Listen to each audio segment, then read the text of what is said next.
Howdy, folks. Howdy, anyone and everyone. Where'd I leave that damn thing? No one was here for a second. Or I guess it wasn't. Alright. So, howdy to anybody who may have been here last week and may have not been here last week. Quick rundown of how this is going to work. It will be similar to how Shoulder was running his before, of having a... There it is. Apologies, I was on the wrong thing. But, so... The way that this is going to work is that I will be having... Oh, I guess just flip those real quick.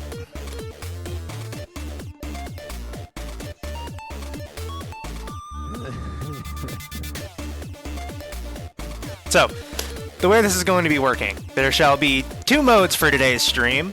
There will be a... I'm not surprised, I'll just... Fuck it, fix it and post. There will be 2 modes here today. There will be the in-character and out-of-character.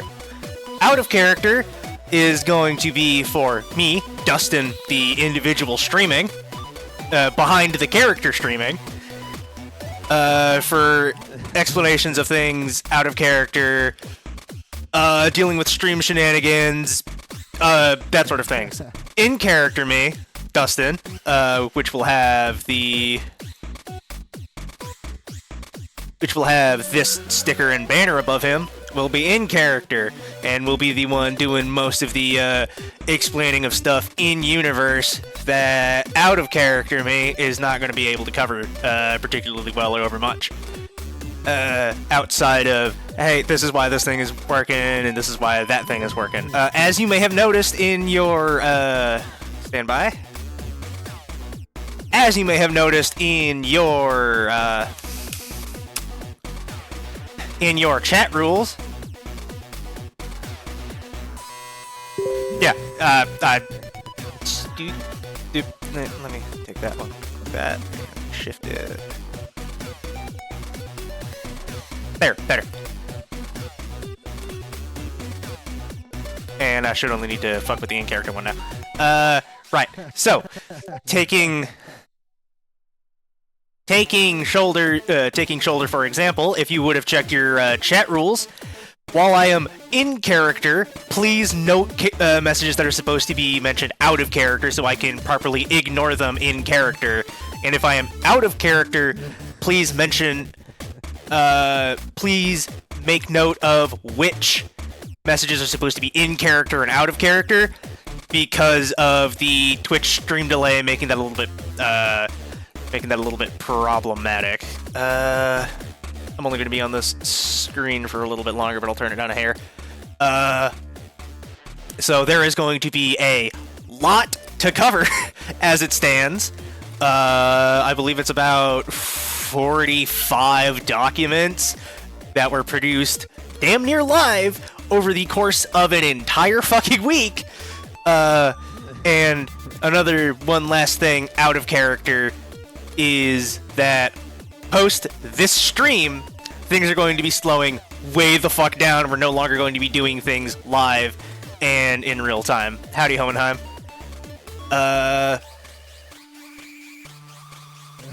So, yeah.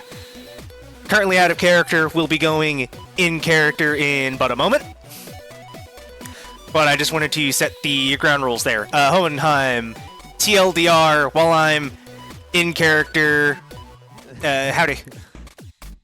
Howdy, Hohenheim. Howdy, Nexanova. Unsure if y'all caught the, explanation.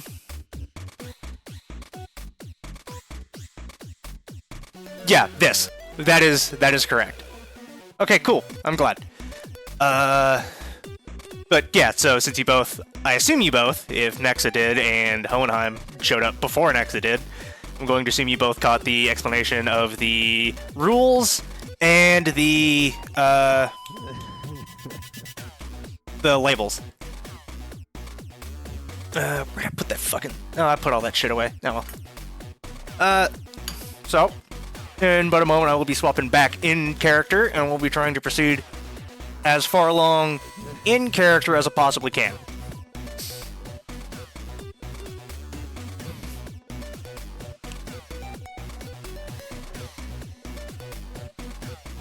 This is true. Howdy, folks.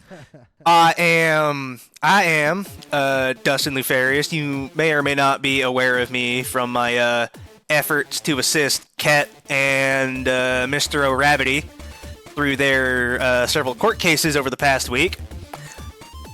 There have been significant changes. Well, significant traumatic, emotional traumatic events since last week for both of those individuals and myself included.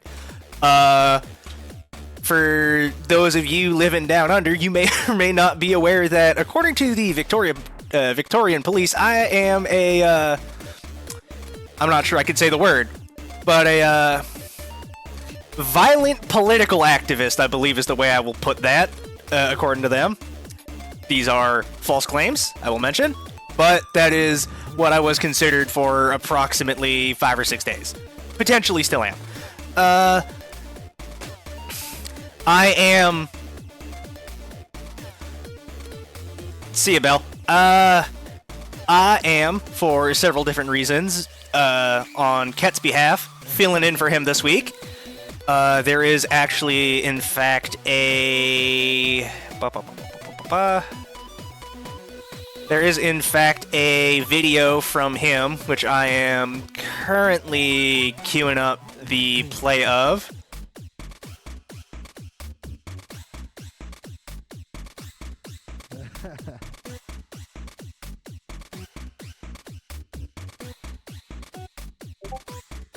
Howdy, Crescent.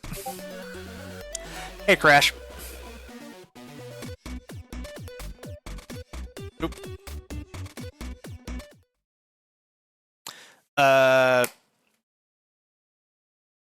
Yeah, howdy, everyone.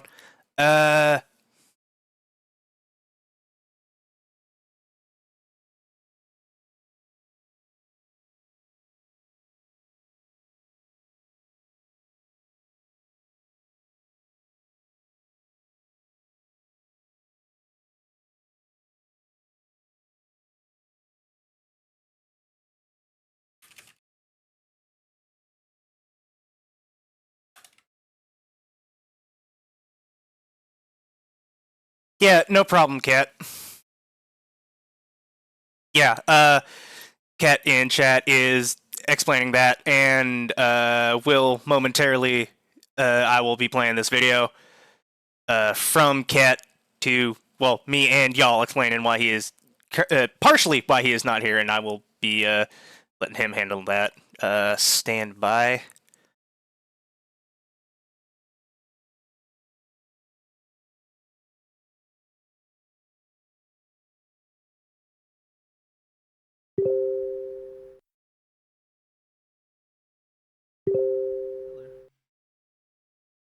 Sorry, this is like the third take. I'm really in no state to do this right now, but wanted to record something quick to send over to kind of establish continuity, I guess.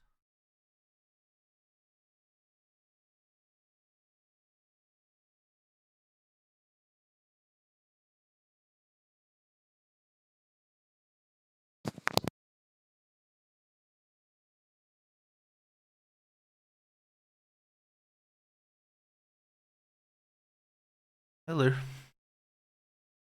Sorry, this is like the third take. I'm really in no state to do this right now, but wanted to record something quick to send over to kind of establish continuity, I guess.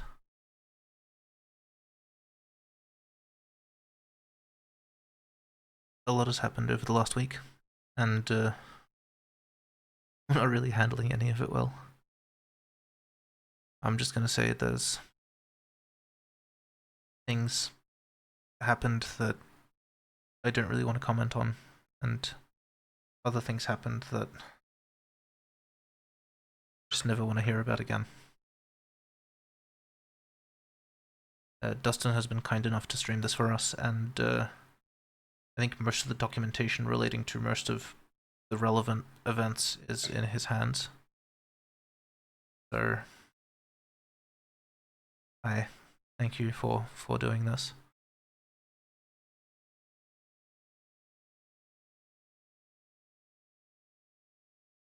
I don't know if I'll be back next week. I don't know what my next few days will look like, let alone my life after this crash fire going forward, but I don't know. I hope I did something good, and after all of this, I'm not so sure I am.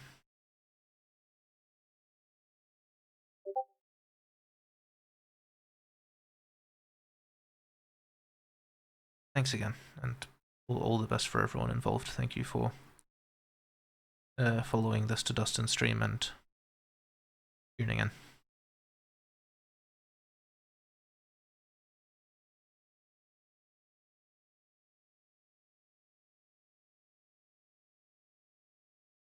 Once again, I'd like to apologize for all of those difficulties with the volume right there. But yeah, that is from the mouth of God, so to speak. Wackhead is not here, and why I am filling in for him.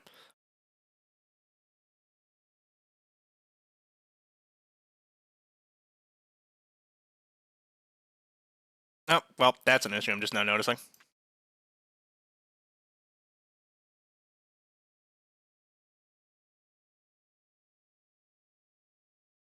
There we go, better.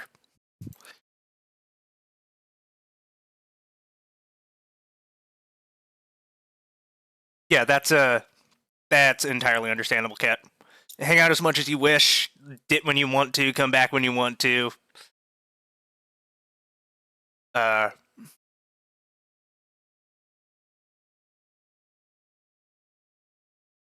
Dip when you want to, come back when you want to. It's entirely fine, because you are currently under lots of stress that is not at all your fault to have to deal with.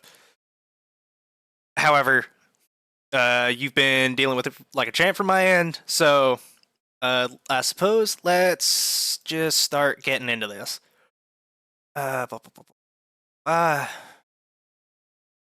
Okay, so I believe the first thing to start running into would be... Okay, right, so...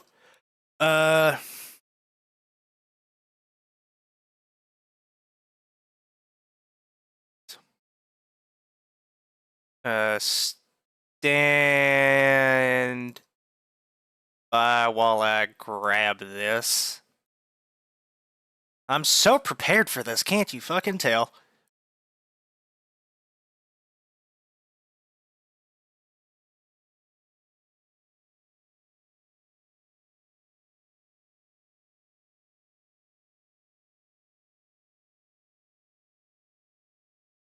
Yeah, that's what I was trying to pull up real quick. Apologies. There. Let's try that again.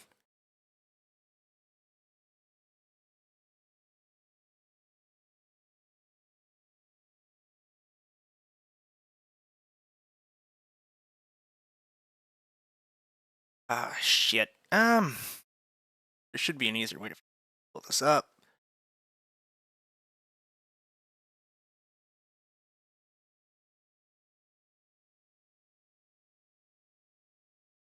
Well, yeah, the posters, the fucking... God damn it. Well, genuinely, why will this poster not pick up? Pick up the fucking window! Fucking... God damn it. This is sooner than I was open it. It's not pulling up in the actual preview either, is the issue. Because I'm trying to fucking... Oh. It'd help if I, like, view it. I'm...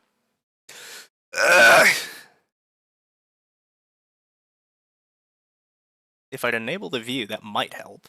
Maybe.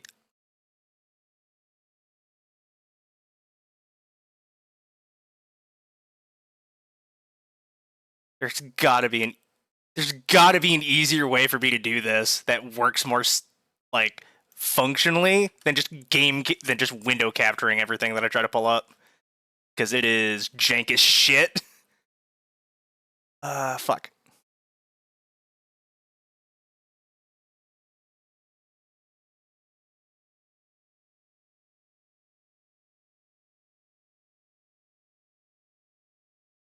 Is there? I'm gonna. Yep. Yep.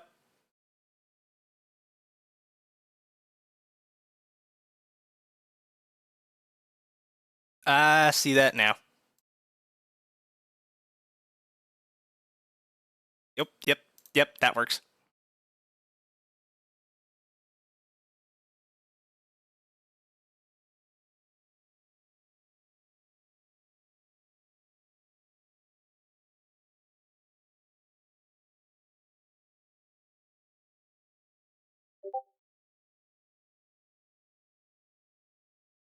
All right, so finally got that figured out. First thing to start with are these propaganda hit pieces or posters that started popping up around Ket's lawyers' offices a little bit.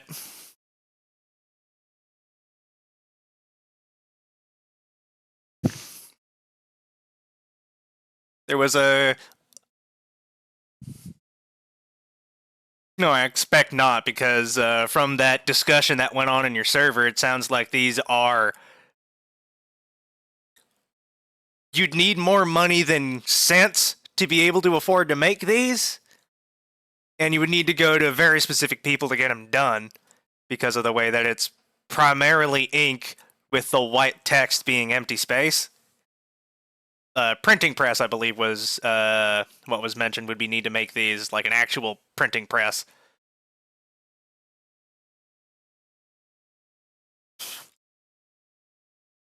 That is, I'm going to have to take your word on that, but I'm going to assume that that is true, yes. But these things started popping up around Mr. O'Rabbity's office, as the office of himself and his employer, as well as several other places around town. Oh, they just directly mailed him one?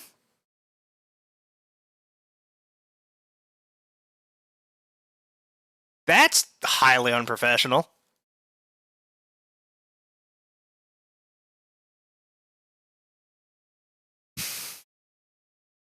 That is incredibly unprofessional. All right, so we presume that these have been. Well, I presume. I'm not going to drag anyone else down with me. I presume that these were all made by on the order of DHC, Dewey, Cheatham, and Howe, or DCH or whatever.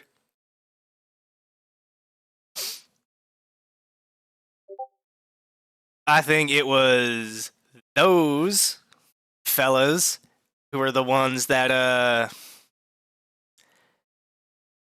yeah, you were dealing with other shit at the time, which is probably the next thing I should grab and pull up just a little bit in advance.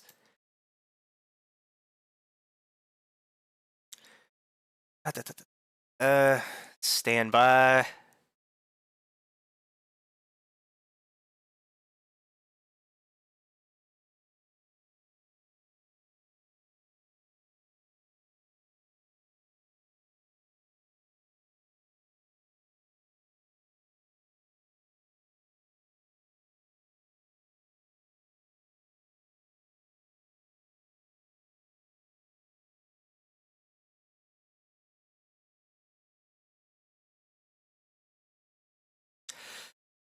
I'm not. Howdy, Valentone. I'm not 100% certain that that's necessarily the Victorian government. I think that was a misconception that was spread soon after that incident that then spread like wildfire due to VPD not exactly, in my opinion, dealing with that correctly. But yeah, it seems it was an intent of mixed reporting shortly after the time that has been mostly cleared up. That too, because, it's hard to see through an entire metal tube.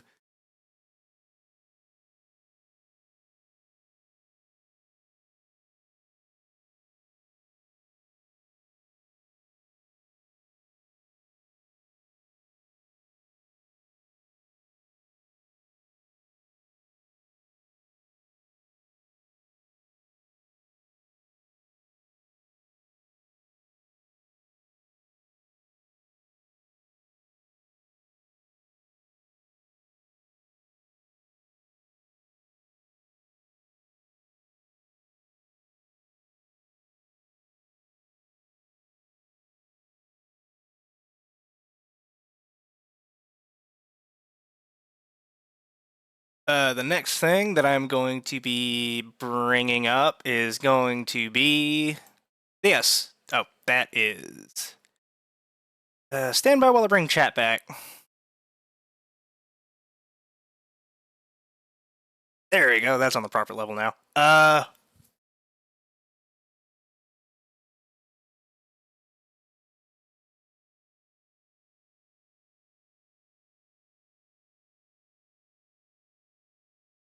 Yep. Yeah, I was trying to get the out of character so everything popped up at once. If I need to do this again, I will definitely, bring in Moobot or some shit like that to get this all handled and have that posted regularly of, hey, this is fake. This is not real. I promise.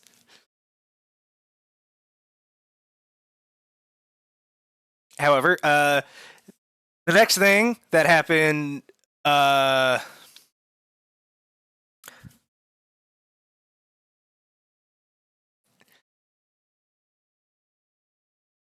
I appreciate that. I appreciate that shoulder. However, the next thing that occurred, sort of in concert with that is also true, Bolus. That is this is an extraordinarily legit company. I can assure you haven't interacted with at least one of their employees.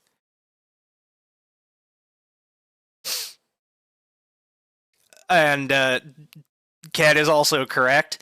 Right around this time, Ket was served with a lawsuit by Dewey, Cheatham, and Howe.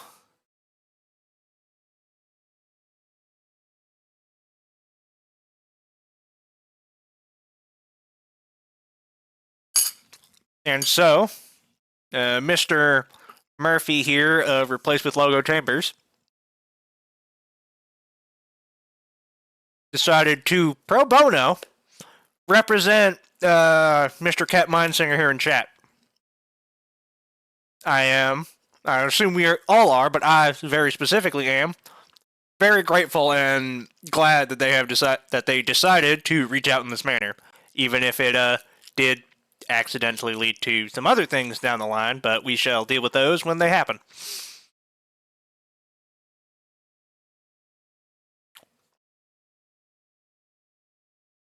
But these are Cat's that too.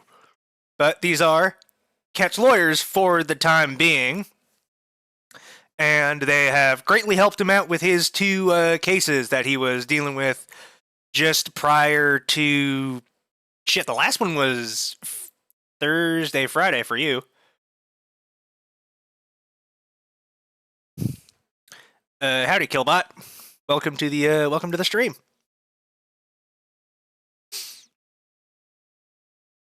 Hopefully my voice is not too obnoxious to distract you from doing your homework. But these are Ket's lawyers for the time being, and until further notice are going to be his legal counsel for anything that may or may not pop up. Hopefully nothing else pops up. Fuck, please nothing else pop up.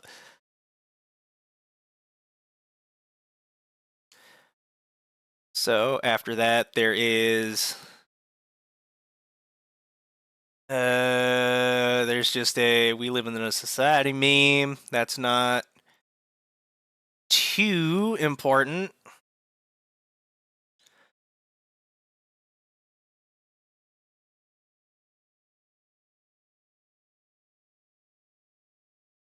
Ba, ba, ba, ba, ba.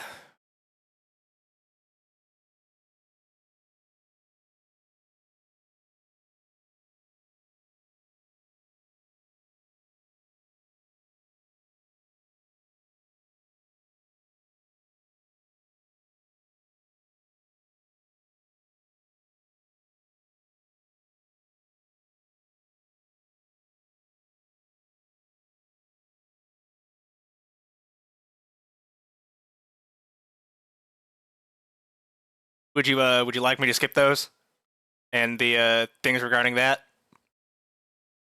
Shoulder, cat. Apologies.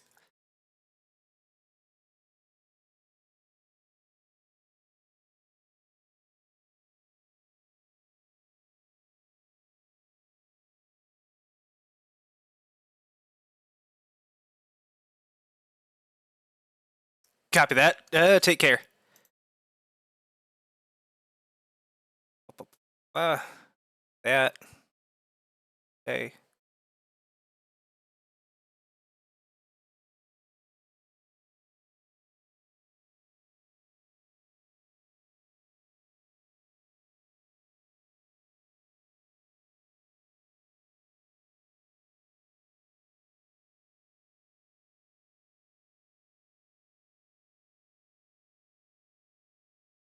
I'll just hide that for now. All right. So, the next thing that happened is that Ket, I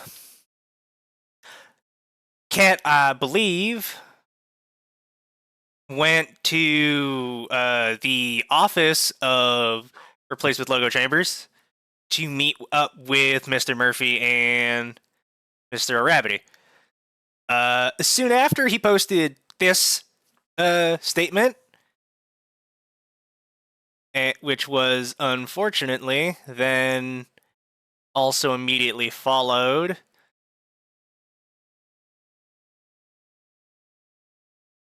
with an arrest for unfortunate reasons.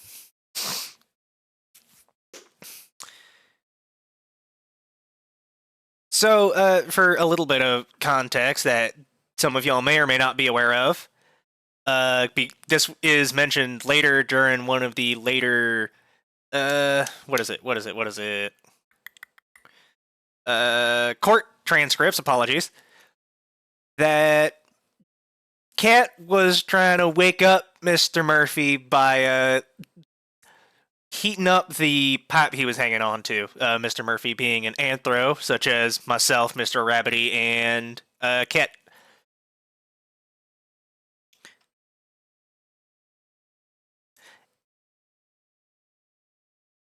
It was a good plan hampered by it was a silly plan hampered by lack of knowledge for how flammable people who aren't dragons are. For anyone who is curious, most people are quite flammable and quite susceptible to thermal burns and heat damage.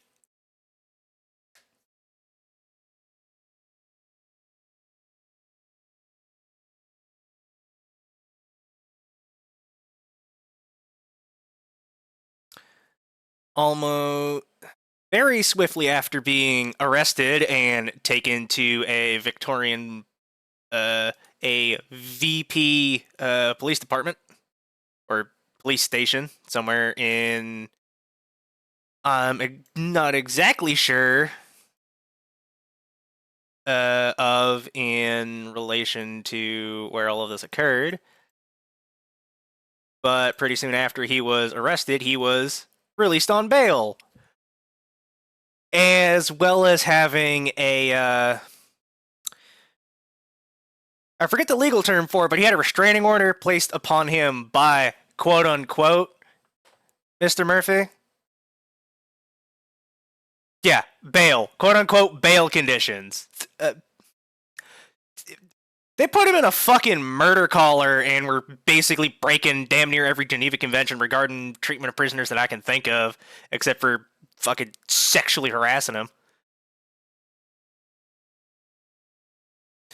But poor Mr. Kent was, unfortunately, war crimed by a VPD.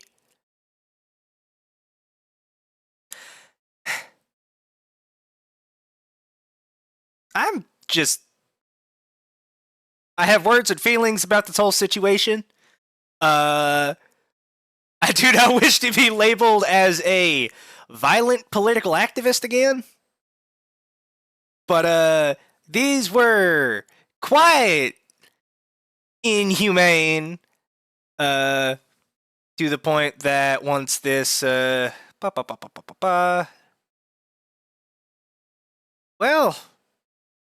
I forgot we had that. Alright, in a moment, we'll be pulling up the actual protective order that was filled out in Mr. Murphy's name, but I do not believe by Mr. Murphy.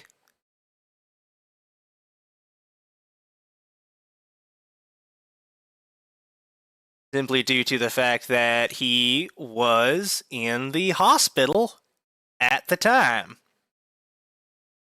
This is said personal safety, blah, blah, blah. It's a restraining order. It's fancy Australian legal speak for protection order filled out for Mr. Murphy by, I believe, this Sergeant Davies, who would later cause other problems, including some of the stuff on the bail order for our dear cat here.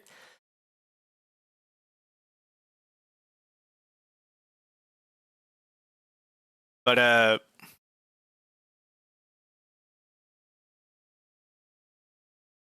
these are the... I'm not going to be going over this in... yes, it was, but unfortunately, fuck, did it work.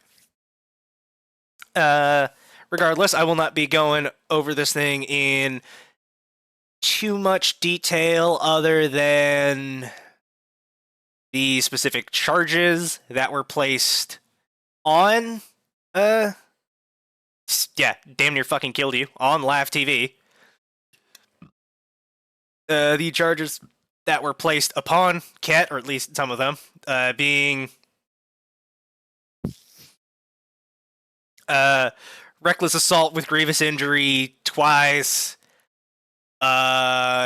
drugging him with morphine, kidnapping despite the fact that they were trying to take him to a hospital, which I'm still very surprised that there is no such thing as a Good Samaritan law that covers, like, hey, this person's hurt, we're going to take him to the hospital. But that's regardless. Oh, and I guess, right, the doing something to the actual train and melting something on it.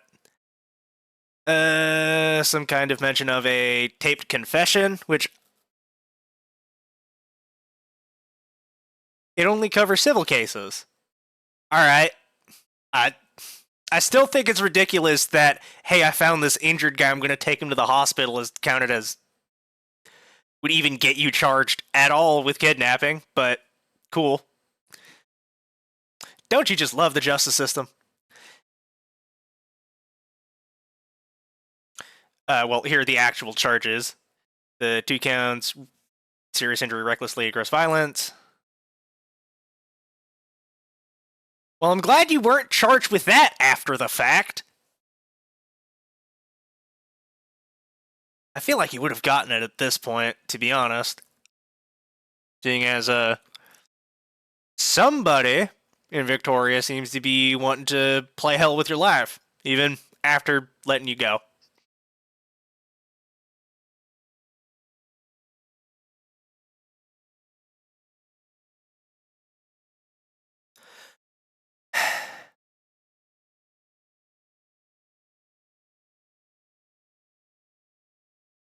But the aggravated home invasion, they invited you over.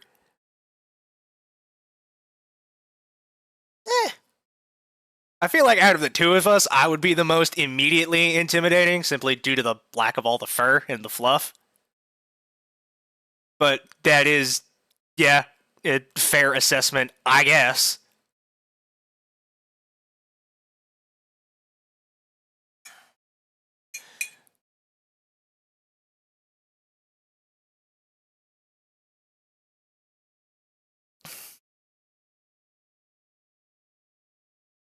I would say hyper competent. Yep. Very, very unfortunately different in ways that I will not mention due to the actions of certain governmental agencies in the United States, and me not wishing to currently have to deal with that. I'd say the way that you handle this, you definitely fall under hyper competent, my friend.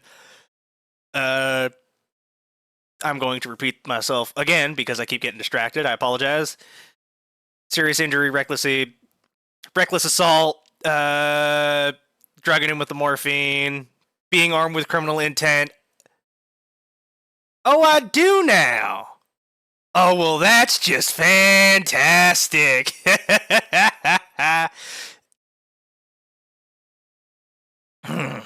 I am so deathly curious what that is. But the being armed with criminal intent, aka being a dragon within the country of Australia. Ah, that's fantastic. That's utterly fantastic. I love that, actually. Like, kind of unironically.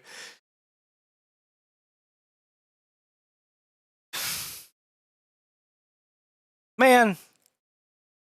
Man. I'm just saying, they wouldn't be so upset about it if it didn't have a tinge of truth. But that's beyond the point. That's beyond the point.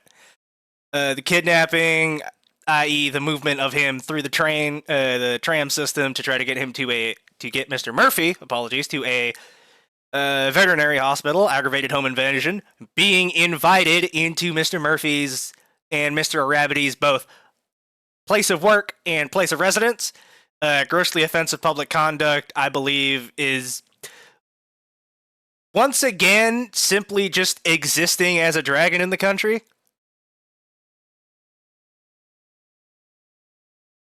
Oh, please. Oh, please. Back home, any wasteland doc could fix me up better than any vet could.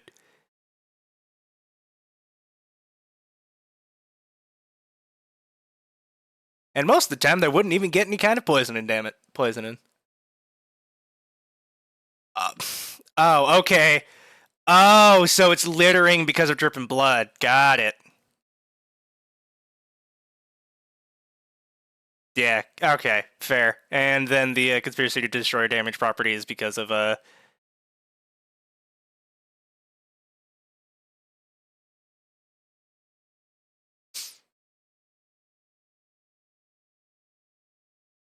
and blah blah blah blah blah blah, all this other stuff about what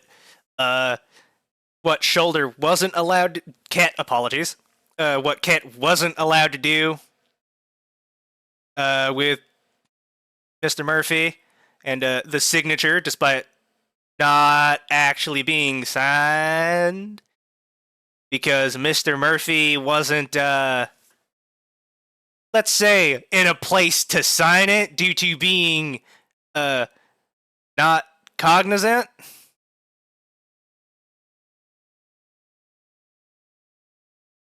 Well, that's understandable, Ket. I'm something for after the stream, but if necessary, if you could get me in contact with, no worries, no worries, no worries.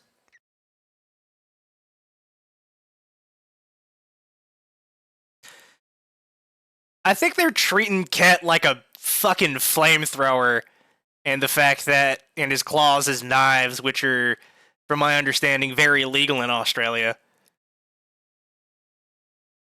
And so he's both a firearm and covered in knives, which is horseshit to the umpth degree. Should not need mentioning. But yes, I agree. Anything and everything is a weapon if you're trying hard enough. Not a threat. Simply giving you an example. You can beat somebody to death with a hammer, which is a carpentry tool, or a metalworking tool, or a blacksmithing, which I think still falls under metalworking. There are lots of things that are not intended to be weapons, but work as them, or can be pushed to be used as such in an emergency or time of great duress. But yeah, that's horseshit of just things that he has to live with and can't exactly do anything about is considered a weapon for this, because we're not quite as fleshy and pink as the authorities may or may not like. This is well, actually, Nellier, now I'm curious. What exactly are you for having a tail that strong? I'm genuinely a little bit curious now.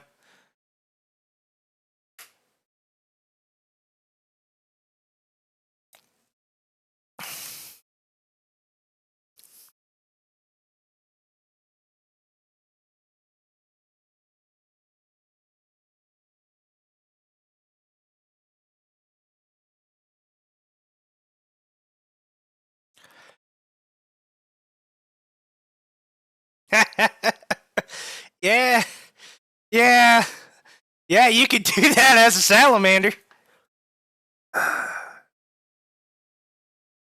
Big old thick reptile tails. That'll do something to somebody if you put some oomph in your ass. After this, the release of the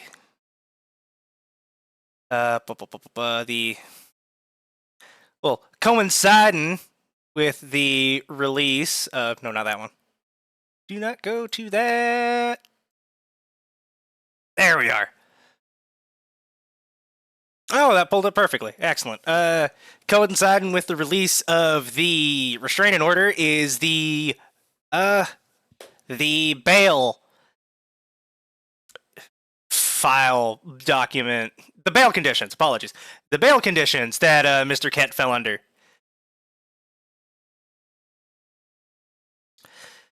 The offenses are generally serious, and a lot of this is fairly bog standard, fill in the blank shit for, are the events serious? Are there exemptive circumstances between X thing and Y thing for why he should or should not be granted bail?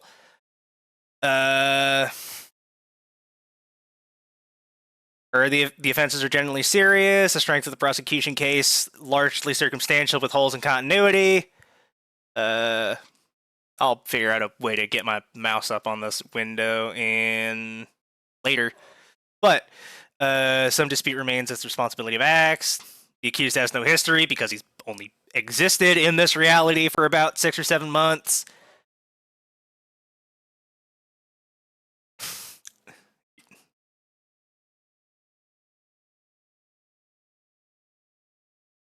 You fucking deserve that, Kat. Is that Emma? If it is, tell her I say hi and I appreciate what she's doing for you.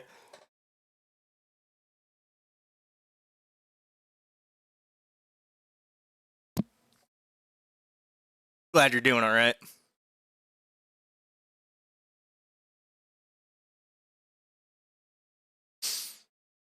No fixed address because Kat has been largely homeless and unfortunately less lucky than I have been due to the location that he showed up in. I got fairly lucky with where I am and my already extant skill set being more.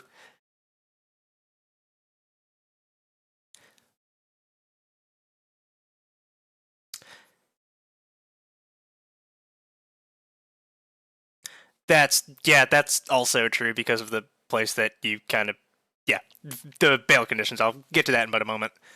Apologies for being slow on this. Any special vulnerability of the accused. Accused is an anthropomorphic dragon. That is quite the vulnerability for being an Australian, I guess. If you don't look fucking pink and squishy and fleshy, you're at a disadvantage inherently.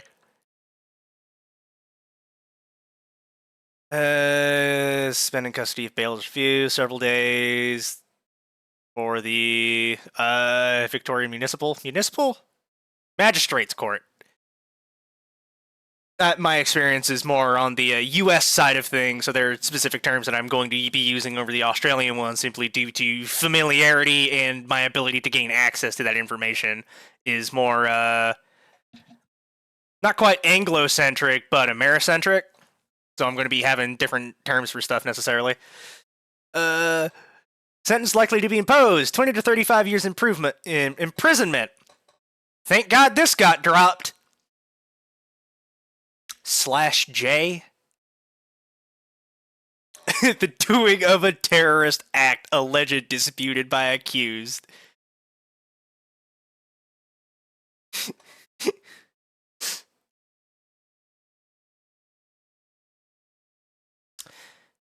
That is also unfortunately true. Somebody else is being used as a scapegoat for this. Or, nefarious reasons. Evil, bad, awful, abhorrent reasons. That are utter fucking dog shit, and were they happening to, I don't know, any kind of human population, the UN would probably at least hold a meeting about it. But because we're non-human, some would say sub that, I would fight those people in the street.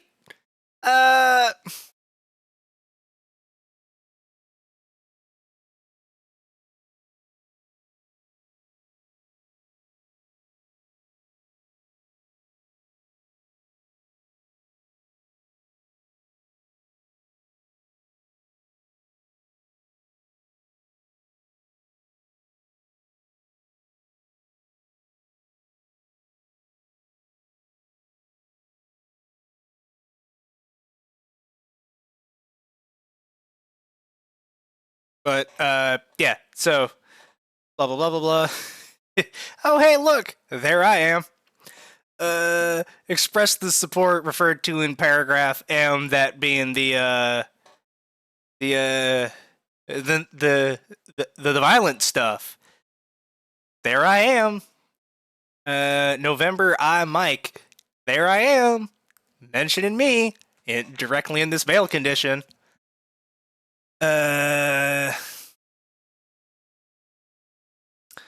I was very upset at the time and significantly more fearful.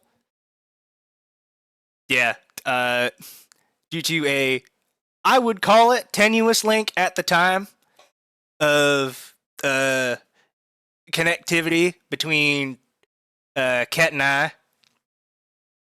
I was labeled in the bail conditions as somebody not to contact because I am a accused and supposed and potential violent political activist, I will continue to say, for not wanting to get bopped by Twitch police. Indirectly engaged in preparing for planning of the violent political activism alleged disputed by accused because he had no connection to me at the time. This has changed. My position still hasn't. I am still not what you are accusing me of. Regardless. No. Man, don't those just line up directly on top of each other? Disputed by the accused, but no, he's not connected. Satisfied the accused may have been reckless to this. Not satisfied. That is equivalent to knowing. Disregard. Proven association at 1 and I. That's so. I guess that's explaining why not a member of a political activists organization, despite the alleged connection to me, which is, well, I guess that makes me a lone wolf, but that's neither here nor there. Denied access to justice due to pending matter before the Victorian High Court if refused, or high, quote unquote high. Yeah, no. If that connection was assumed, I believe I would have been dragged down to Dallas for a quick talk with the CIA and FBI. And by quick talk, I believe I mean a shipment over to Cuba for various reasons. God, still hope not. Still hope not. Endangering the safety or welfare of any person. Yes, natural weapons. Committing offense on bail. Yes, similar to current offending, which is patently ridiculous. Incite violence against civil applicant. Once again, very, very ridiculous statement to be making, seeing as you did nothing of the sort. And in fact, when it was brought to your attention, told people to knock it off. Yeah, no, you didn't do shit and they continue to fuck with you. Even now. But, it didn't work, but you tried your damnedest. Natural armament in view of self as weapon. Well, don't worry, we'll get to that appeal. I actually haven't read that yet, so world premiere, and as well as me reading that for the first time of an appeal that Dewey, Cheatham, and Howe put out for the case that they dropped because they're racist. That's just a fact now, based on how they treated that judge.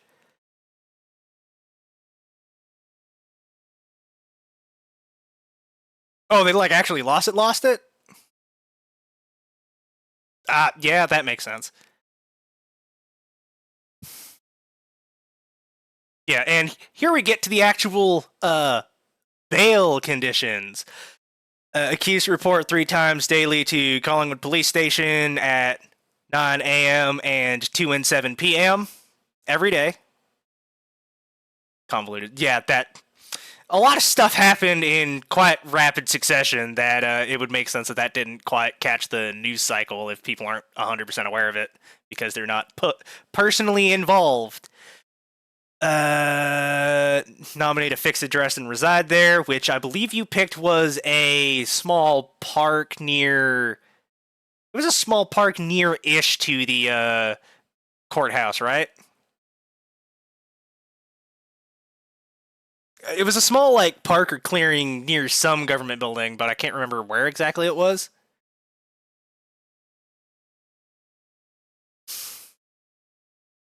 Yeah, right, yeah, that way you could just walk there.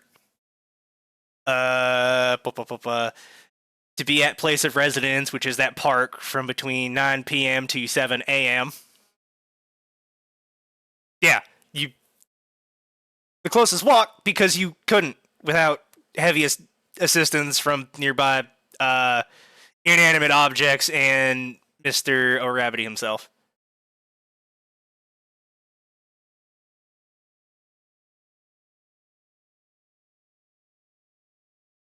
That's a good point. Hold on. Let me see if I can find a place to put a description for the actual... Oh, yeah, that's brilliant. Let me do that real quick. Stand by. Oh boy, going back to my own Twitch channel. Here, edit.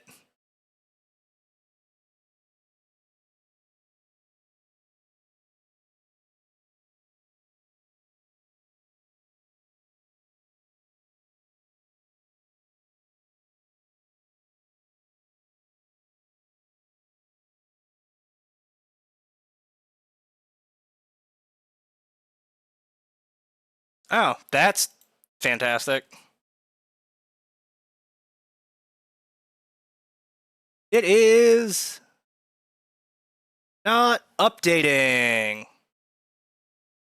for some reason. Fantastic. Let's try that again.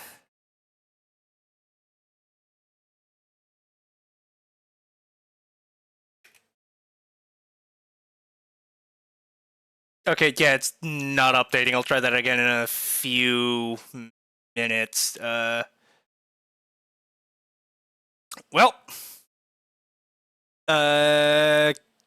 Shoulder, you have mod abilities and editing abilities. Is that something that you can change? Or is that only something that I can? Because it's like just straight up not letting me update any of that. It's not updating.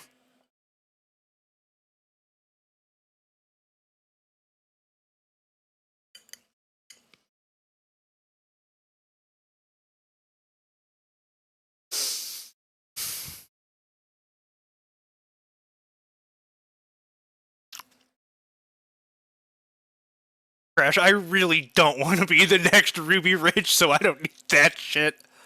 Ah, God. Actually try to get me sent to a federal prison.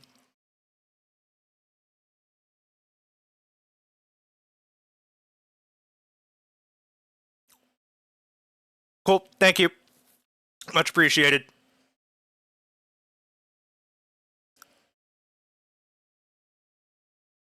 You're at the place of residence of that park.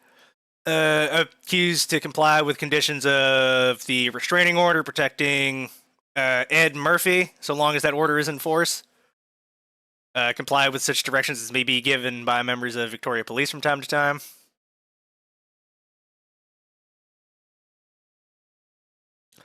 So, just he has to listen to police regardless of what they say because the bail says so. Fantastic order.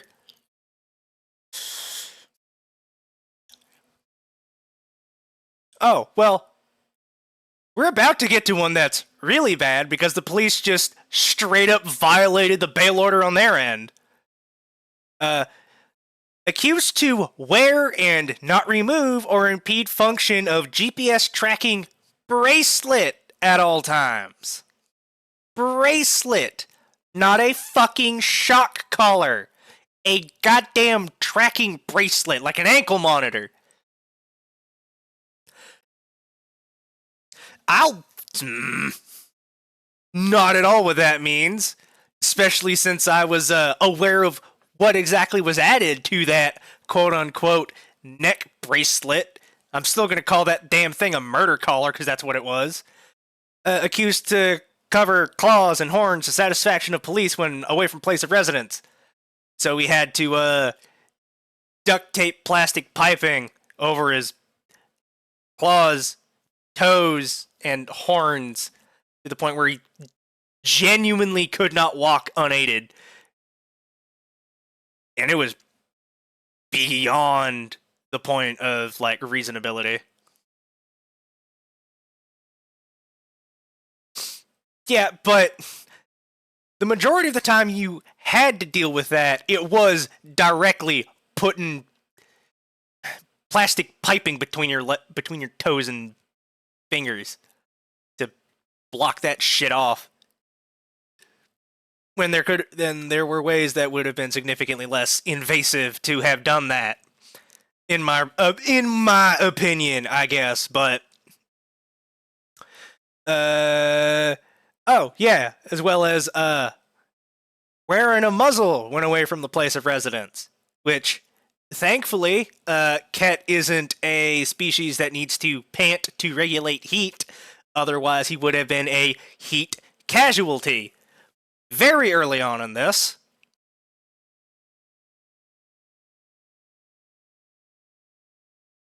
Yeah, it's rough. It's awful. I've seen it. It's not pleasant. Accused to not breathe fire when away from place of residence. Interesting that they have that stipulation that you can still do it while you're at home, despite the fact that your home was in the middle of a public park. I think that's actually a little bit funny that you could have technically, entirely legally, set the place on fire and nobody could have stopped you because you were within your place of residence. Yeah. Uh, accused to not incite violence, which is a thing you have never done, and as far as I can tell, probably aren't ever actually going to do.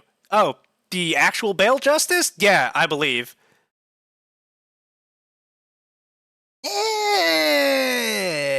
Maybe. But accused to not incite violence. Again, thing, never done. Ket has never done this. Will never do this. Has only attempted to, yeah, I did. I had to tell Barry that, actually. He had no idea. Like, I got told about it on Twitter, and I had to go tell Barry about it that it happened. And his reasoning was highly suspect. Man went to go. Man resigned to hang out with a family he doesn't have because he's unmarried. So somebody got sacked. I don't blame him at all. I'm like 100% certain that he got sacked by private political pressure, as well as all this shit happening technically on his watch, with no oversight to what the police were actually doing from anybody above the police, and that shit getting out in public made everybody involved look really bad. And so he was the scapegoat and got sacked about it, but privately.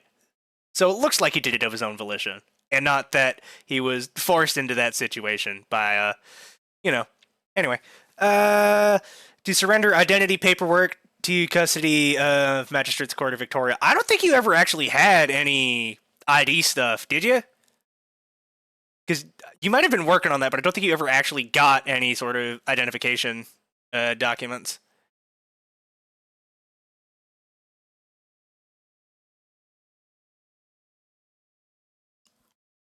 Yeah, that's quite funny.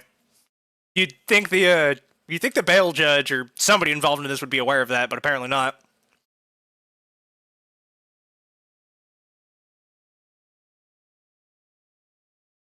And then the last point: accused not to contact potential terrorist associate Dustin. Hi, that's me. I'm not that. Attaching this whole potential thing just seems like nobody involved in this is aware of how this kind of investigation would actually go down here in the States. Because, Bolus, you're aware of the Patriot Act, right? You know how bad this would have gone down on me if this actually got around to American intelligence with the Patriot Act, right?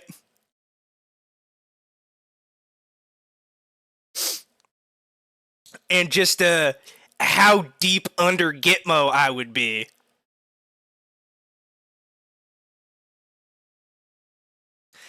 Yeah, but I'm also like not exactly 100% a person in the state of Texas. I kind of am. I've got a social security because of Austin being Austin. But the Patriot Act isn't necessarily going, even if it's less enforced than it was. Yeah, again, got super lucky. Again, Bolus, not a human. I don't think those statutes are necessarily going to apply to me unless I get like somebody in Congress up somebody else's ass about it because they're on my side for whatever reason. So, definitely would have gone to some kind of camp, some kind of black site, and probably never seen the light of the sun again unless I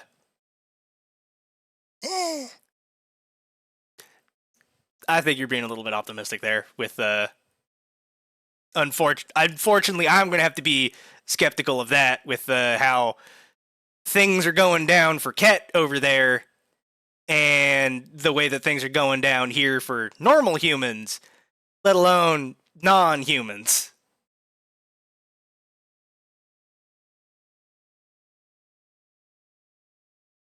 All right, so that is all the bail stuff. Right. This now, this. This is where stuff starts getting. Well, this is where I start getting. This is where I start getting involved a little more. I guess a little more directly. On the first of not the first. This was the 7th. I believe this was done in a hurry. Was it the 7th? Yeah, it was the 7th. Like very early in the morning for Mr. Rabbity to have sent this. But dear Dustin, I write to you as legal counsel for Mr. Ket Mindsinger, who I understand to be a friend of yours. I regret to inform you he is in considerable danger and is at risk of falling incommunicado. He has indicated to me that he would trust you with updating his streaming audience. Hello, y'all. This is you. As regards his status and well-being at his usual time, should it become impossible for him to do so. It's not impossible. It's not physically impossible. It is mentally and emotionally impossible for him to do so. Yeah, that is very true. I write to humbly request that, should you be so willing, you make yourself available potentially on short notice on Sundays at the usual time of the Shoulder Drake stream. This is here. This offer is still withstanding. I will take up this mantle as often as Ket requires me to, and for as long as Ket is going to require me to. On my honor, on my word, that is how that's going to be until this whole shit show is over. Of course, Ket. Absolutely. Of course. Continuing on with the letter. Regrettably, he is now subject to legal orders that curtail his ability to contact you, i.e. the bail order, the last note of the bail order. However, I am under no such restriction. We would maintain in... Too bad. I'm gonna keep this up in your stead if you decide to not come back. Because, fuck, somebody has to. But that's, regardless, that's a post-stream thing. However, I'm under no such restriction and would be happy to convey any message to or from him you deem expedient. I decided not to actually make use of that because, to me, that felt a little too close to directly violating the bail order, and I didn't want to get Ket or Mr. Rabbity in any more trouble than they kind of already were. So I, outside of, I guess, asking for your stream assets, which I have since adapted for my own use, and my own color scheme and whatnot, humbly, apologies, convey any message to or from him you deem expedient. I and my colleague are working as hard as we can to untangle this mess and would be extremely grateful to benefit from your assistance. Why, thank you. I think I'm quite pretty as well. I'm kidding. But yes, the way things turned out, it actually, I feel, looks pretty good and would be way better than if I had tried to make any of this from scratch. Kind regards, Baron or Bowen Rabbity, and then his Twitch address. Which? Discord! That's what it is. I am but a fool. Just gonna delete that real quick so nobody starts harassing him. Thank you, Nellier. I very much appreciate that. Immediately... Well, not immediately. A little bit later on that same day, November 7th, me and Belle, who was in here for a little bit, were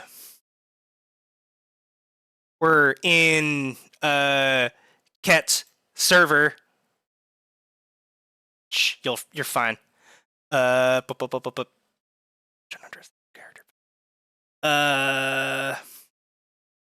talking a little bit about the order of events, and we kind of admittedly got really hung up on where anybody got access to morphine in Australia, seeing as that's like super highly controlled there, and nobody really has the excuse of coming from a post-apocalyptic wasteland where finding morphine and anti-radiation drugs are like relatively common in every kind of first aid kit you find in every gas station bathroom, or just taking it off of Raiders. Yeah,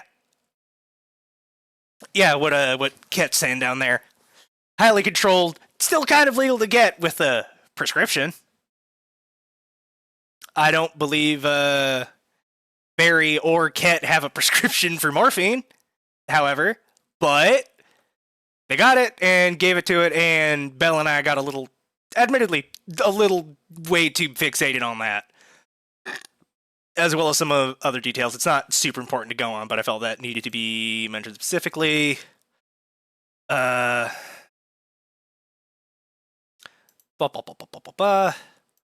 Immediately after this, the Australian, who I will fully admit I am not at all a personal fan of this organization and what they do. I think they're a bunch of assholes.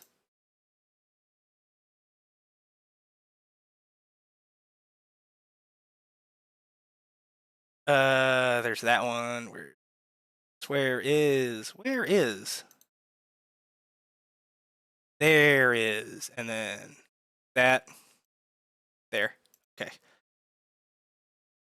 Drop that. All right. So, following this bail order that required him to have a permanent, or quote-unquote permanent, place of residence for the time being of the being under the restrictions of said bail order, he decided to pick the Collingwood Town Hall Reserve, and as such, it was cordoned off by police, as that was his home, and nobody wanted anybody getting in there and quote-unquote getting hurt, as the Australian so delightfully puts it. Oh, did they all come to gawk at the dragon in the zoo cage?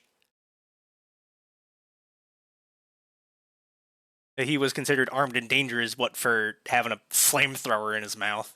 Or whatever. Blatantly ridiculous. Yeah, that.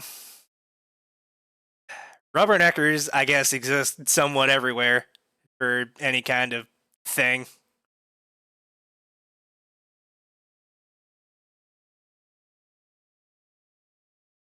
That's. You'd think if you were so dangerous, the police would have dissuaded such behavior. Because that's just. To play in their sandbox and their world for a little bit, why would you want people following around the dangerous criminal? Yeah, they cordon the park off, but they can't cordon off the police station.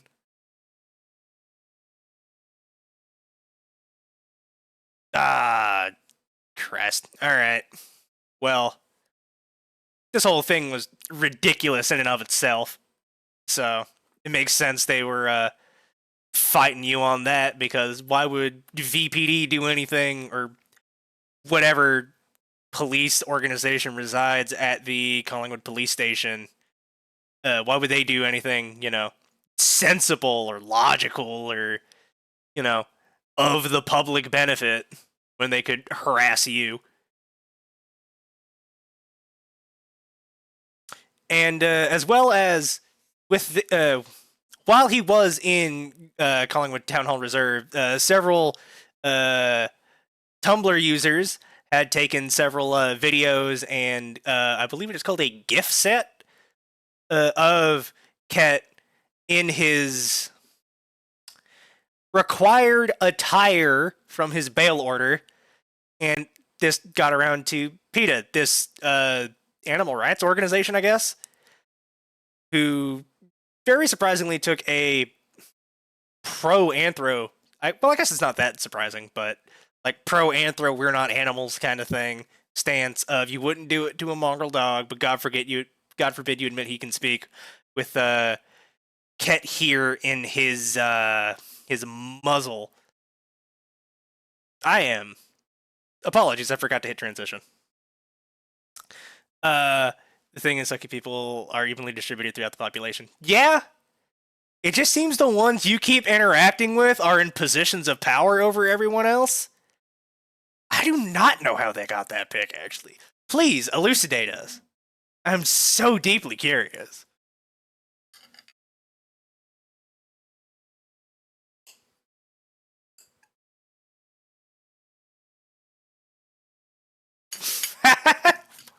No wonder you look mid-blank.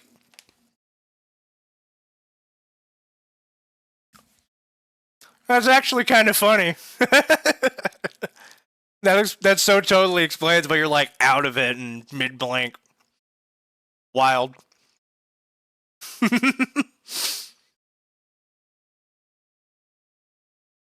Yep. I mean, it's a good photo. One of our staunch allies. I'll call them a staunch. I'll call them a staunch ally.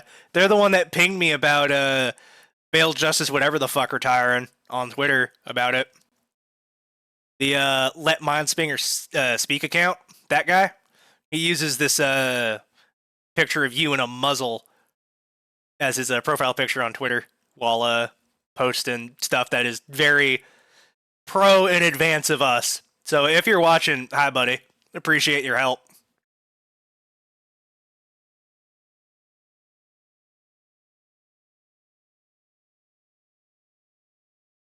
I haven't seen much from them that would make me like want to disassociate from them, so don't do anything to make me have to disavow you. I would rather not have to do that because you've been such a help so far. But yeah, if you're watching, hi, please don't do anything to fuck this up. Appreciate it.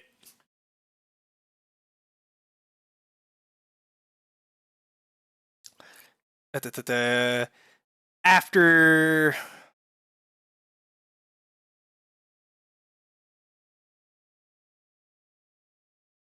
this point, I was attempting to get in contact with Mr. O'Rabbity, and he and I started tossing letters back and forth to communicate because he was severely busy at the time. This one, some of these I have published before for the sake of transparency. Other ones I have kept private because they do not contain necessary information, or it is information that is private and I don't wish to share just to avoid being rude. So in my first letter back to him, I sent him a bunch of questions just because I wasn't 100% certain who Mr. O'Rabbity was at the time. At this point in time, currently, I view him as a very... He's a friend. He's a friend of me, he's a friend of Ket's, and I am greatly dismayed by the current status of his person, and I am hoping to be able to assist in the remedying of that situation as much as possible through legal means. I am going to specify that so as to not get VPD all up in a huff.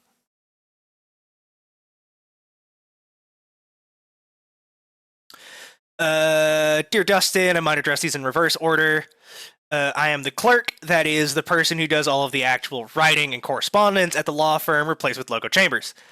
Due to a series of administrative coincidences, we often receive unsolicited work on behalf of civil respondents where the appellants, to a proceeding, do not know who represents the person they are suing. We have taken Ket's cases on contingency, i.e. without a fee.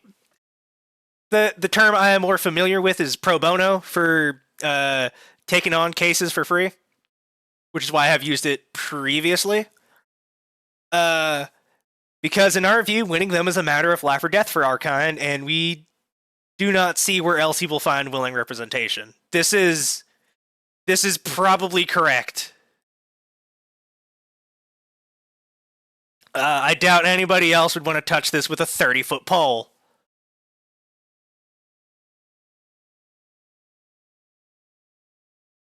And Mr. Rabbity and Mr. Murphy, as I believe I've mentioned previously, but if not, I shall reiterate, are anthros themselves. I believe it is mentioned at the end. Yeah. At the end of this message, it is in fact mentioned. At the end of this letter, it is mentioned, if I could stop stumbling over my own words for a hot minute, that Mr. O'Rabbity is what is known as a Moogle, which I believe is from a video game series called Final Fantasy. It's a very specific variant of this Moogle creature, I believe, is what he is, because regardless. I had been taking a keen interest in Ket's essays prior to circumstances arising which created the opportunity to represent him, as he is one of the first anthros in this country to publicly comment at length with regards to her legal situation.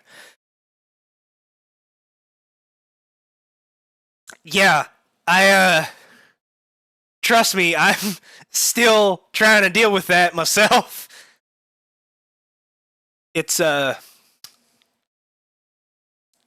realizing you come from a fiction series written for entertainment and somewhat escapism, when to you life is very much unpleasant and you would rather have an escape to somewhere that is not an irradiated hellhole with tornadoes filled with glass and shrapnel that'll rip your flesh off your bones, is it's something, all right? But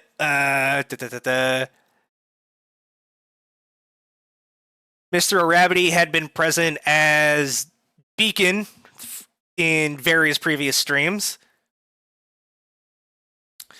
I believe he had been present for both the original 2 streams, and had commented on them and had been in the server for a little bit. Ket's Discord server, which is linked down in my About section. All of these documents will also be down there. I will reiterate this at the end of the stream, but if you need, or if you are watching and need to keep track of what has been public that we have found, it is down in Ket's Discord, which is down in my Twitch About bio section thing. Go there and keep track of stuff if I miss out on things. I am only human, so to speak. However, I commend your paranoia. Under the circumstances, it is wholly warranted. Ket has not given me specific instructions as regards to his stream. I will seek to collate for you a set of relevant documents, some of which you might already find on his Discord ahead of time. I apologize in advance that this may not give you a great deal of notice. It was notice enough. I will also try to gather his streaming assets for your perusal and perhaps instructions for operating the stream. I would ask only for your best efforts if this is an unfamiliar activity, nothing more. These were incredibly helpful for getting this set up. Thank you very much, Ket. It was way easier getting this shit set up with those instructions and these assets than not. You have a very, very good head on your shoulders for writing technical documentation and user manuals.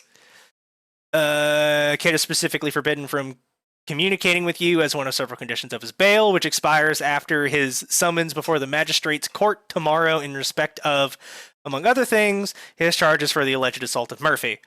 The basis for the condition appears to be that statements you made in the essay Ket read on his stream of Sunday, I believe that is supposed to be stream on Sunday, last gave the impression you were adjacent to domestic violent political activism or political violence. I am not. That is not at all what I was trying to say.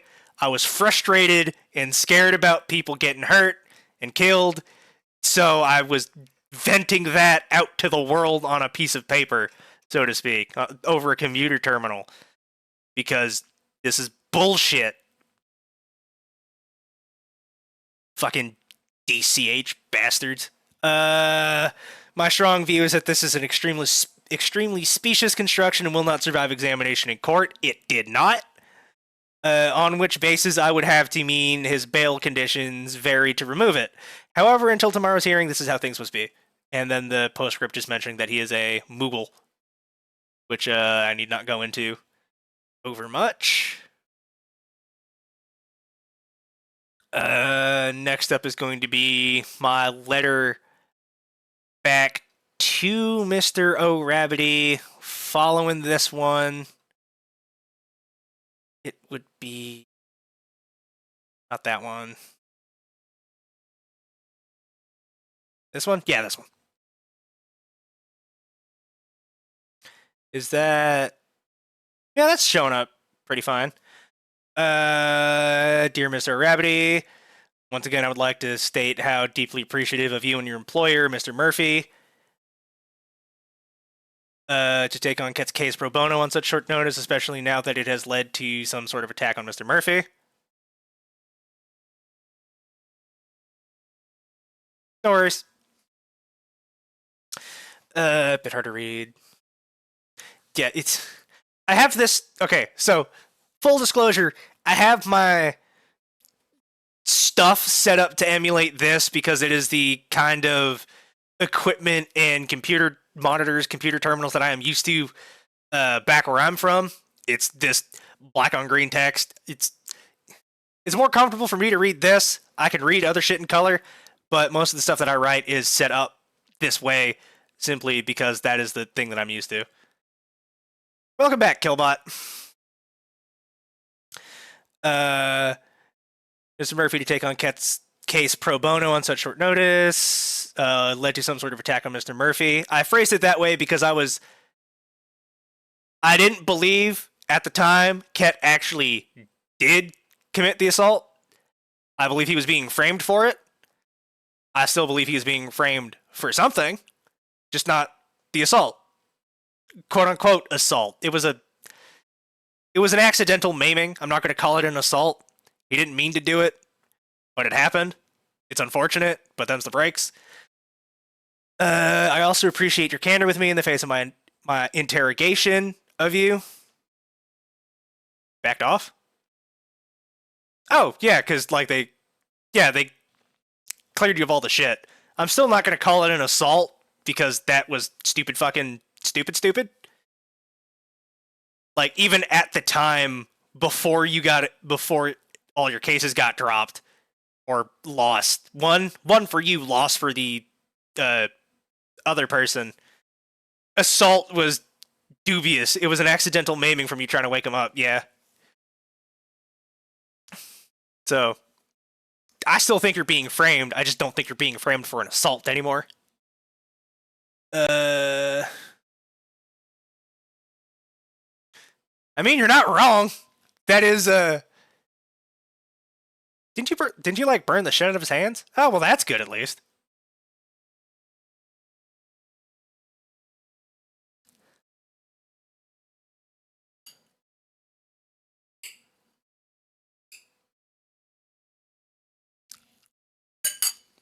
Apologies, I'm eating at the same time.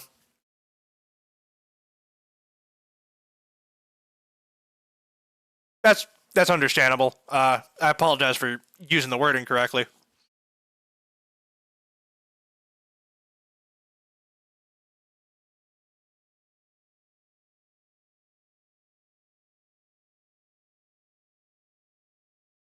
Appreciate your candor with me in the face of my interrogation of you and your person, and would like to offer my condolences and understanding regarding your transformed nature. Unlike myself and Ket, who are naturals or transplants, Mr. Arabidy is a native or a transformed anthro. He was already an Australian legal clerk before this, whereas I have had to make do with some of my extant skill sets that are brought over for me and whatnot. Yeah, I figured Ed was as well, because, again, being a lawyer, from what I've heard, takes a shitload of time that you cannot get done within 6 to 7 months.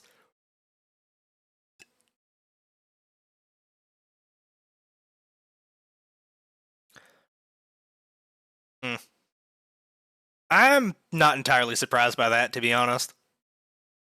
Because, well, if you've already got all the documentation, and most people are going to recognize you. Yeah. I'm hoping we can get that changed later, sooner rather than later, and that we can get integrated a little bit more totally into society, because otherwise we're just going to build our own society on the fringes of society, and that's shit.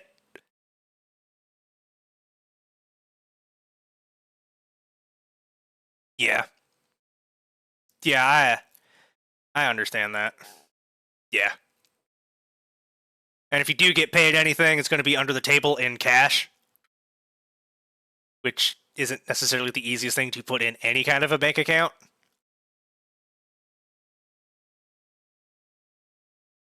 But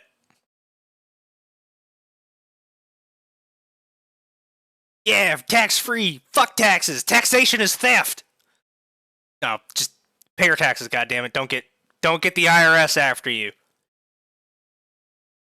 Hey, fun fact. Apparently, the American IRS has plans in place for post-apocalypse to come collect taxes from you directly. Pay your taxes.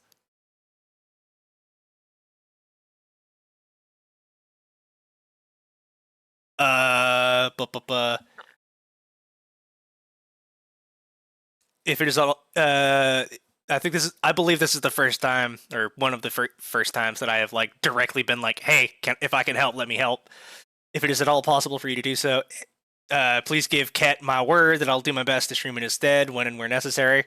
Oh, I guess I did once ask for a message to be sent, or like get the message across that, hey, I'm giving any of y'all my word that I'm going to help.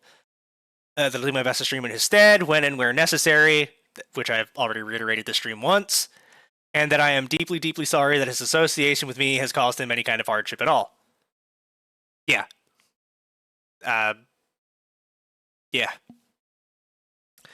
I hope you're able to get as much thrown out of the case as possible when it's time for you and Ket to appear in court.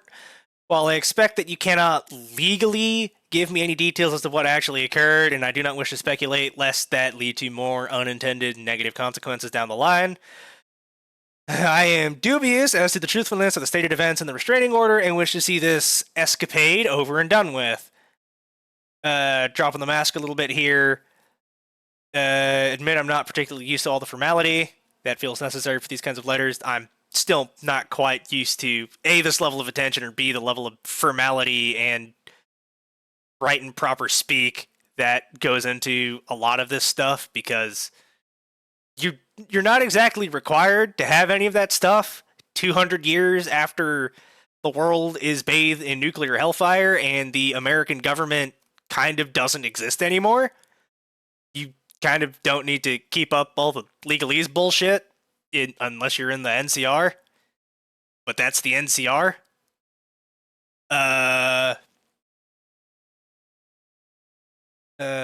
Drop the mask a little here. I'll be playing in my book. You're good people. He is. Barry is very good people. You need help of any kind about any part of the case, let me know and I'll do my best as much as I can. And then the PS explaining that I'm a Night Stalker genetic hybrid between a coyote and a rattlesnake. Probably specifically the Diamondback variety, seeing most of my kin are a little bit more normal than myself. And how it's fiction, and I'm trying to figure out how to parse that, and I kind of still am. After that is... After I sent this letter to Mr. O'Rabbity, there is a... Oh, God, right. This fucking transcript of the conversation you and Barry had on that train. Let me just grab this.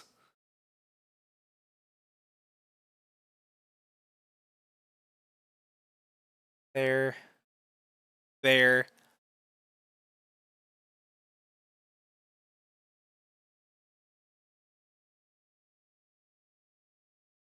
Got what thing, by the way? Oh, this? Yeah, this transcript. Fuck the... Oh, I forgot the bail transcript. Shit. Hold on, let me find that. Where's that? Oh, wait, no, the bail transcript's after this one and after Barry's next letter back to me, which I'm not going to show on stream. Because it's got very, very private details that I'm not going to release because that would just be plain fucking rude. I might be curt, but I have manners, goddammit.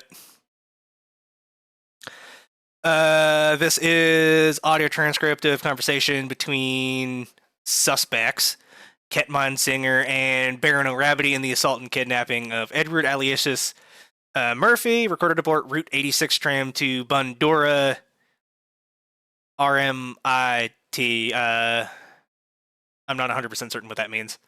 But while it was unclear at the time of the recording which suspect was which, additional content was later obtained along with the identification of person 1 as Ket and person 2 as Mr. O'Rabbity. Welcome aboard Yara Trams. University campus. Okay. Route 86 to Bundura. The free tram zone ends in one stop. I'm not going to read this thing the whole way because there's a lot that I just can't actually read. But this exists, and it's talking to it's a excuse me. It's Ket and Mr. O'Rabbity talking amongst themselves about what to do after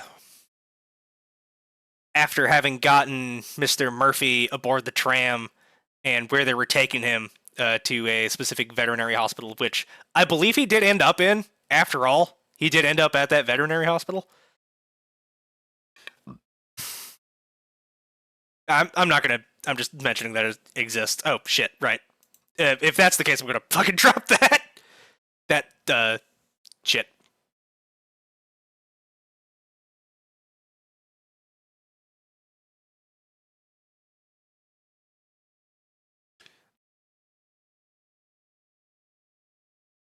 After all, yeah, I know it's public record, but I'm not going to overly discuss it I'm not going to overly discuss it on stream just because it's going to be difficult, and yeah, it's going to be difficult to talk about, but it's them talking amongst themselves of, hey, he got burned, cauterized the wounds because he was bleeding, and then Ket accidentally over cauterizing the wounds a little bit and melting some stuff and freaking some people out.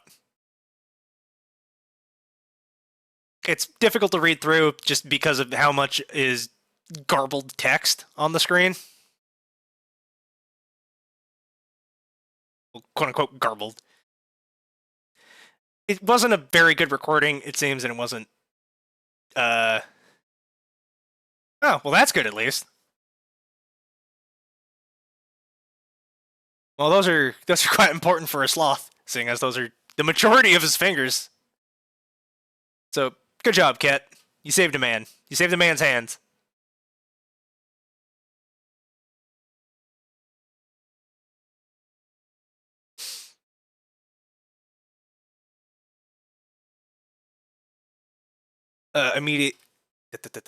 Right. Okay. So immediately after the Australian again posted the transcript of Ket and Barry helping Mr. Murphy out. Hey, that's better than nothing. Fixing a fuck up is better than not, and just leaving a fuck up to fester. So, in my objective improvement, in my mind, you did the best that you could have in that situation. So, but immediately following and alongside the Australian dropping that tram transcript of the conversation that they had, or what was there, several gift sets or a gift set was dropped on Tumblr by some of the users. Shit, was that Mr. Rabbity who did that, or was that a completely different bystander who just recorded the whole thing and published that on Tumblr? Or is that something that should be mentioned due to Barry's current case? Okay. So that's somebody else who took that footage and then turned that into gift sets. Right. You mentioned that. I apologize. Of Ket getting all of his protective equipment on and then hobbling his way 20 fucking minutes through the crowded ass streets of Collingwood from his quote unquote place of residence to a police station to get fucking locked by the cops. Protect and serve, y'all. Protect and fucking serve. Before, after several minutes, including several more than he is required, or would have been required to just be like, hey, you're cool. That's, okay. Misconstruing it, just to backstreet the police station because he couldn't walk is why it took so long.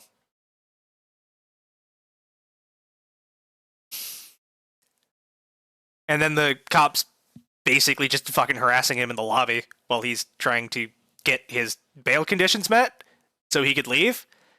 This was the day of your trial, wasn't it? Like, well, your first case for your bail hearing, the one that you unfortunately missed. This is the day of that, right? Or is this the day before?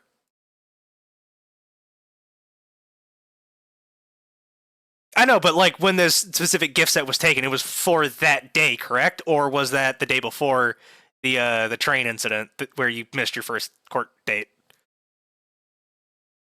due to situations entirely outside of your control?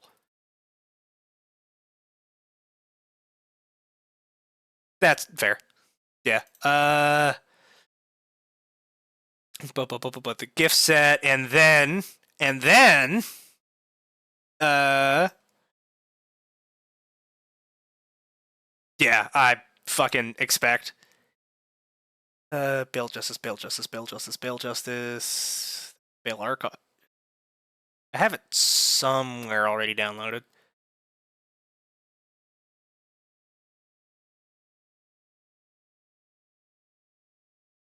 Where the hell? Man, if I could keep track of shit in my downloads folder. Stand by.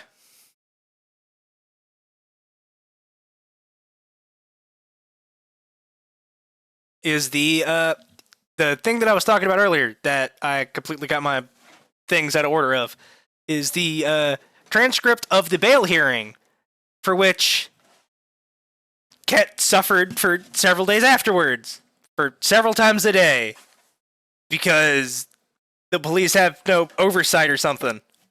I don't know, man. This is fucking horseshit. Yeah. A lot of this is garbage.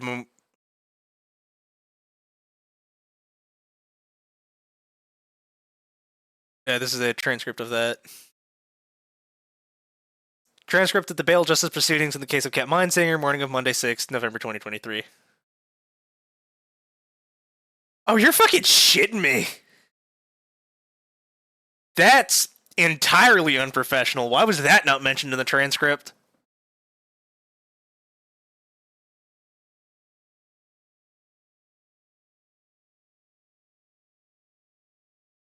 Richard Symes, bail justice, who was the bail justice who was. Yeah, it says that he says it, but it wasn't meant. It's not mentioned that he threw it at Barry.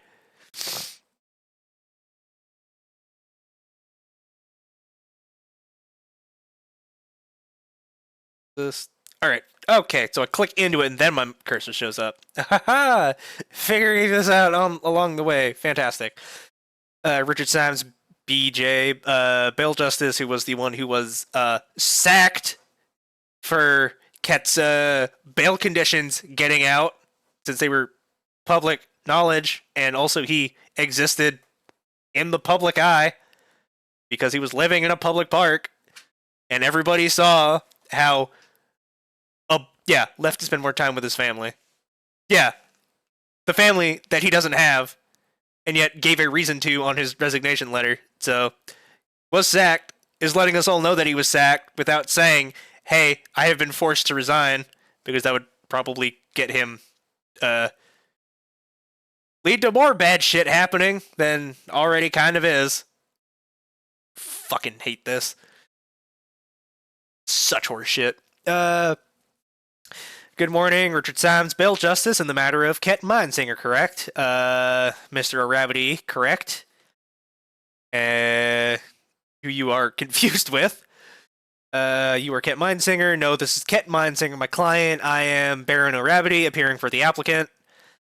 Richard Symes, bail justice. Very well. Sergeant Davies, if you would read the charges. Your Honor, the charges are as made on the public, personal safety intervention order you have before you. Yeah, but some of the context is established a little bit earlier and then becomes important later on. Some of it, not all of it, but some of it. We have not been served that order, and until such time as it is, cannot have until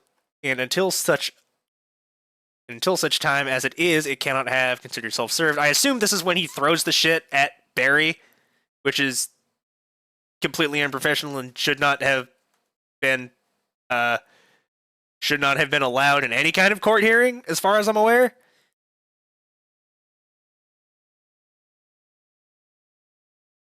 Technically, the only requirement for valid service of a personal safety intervention order is that it be done in person. Kind of a waste.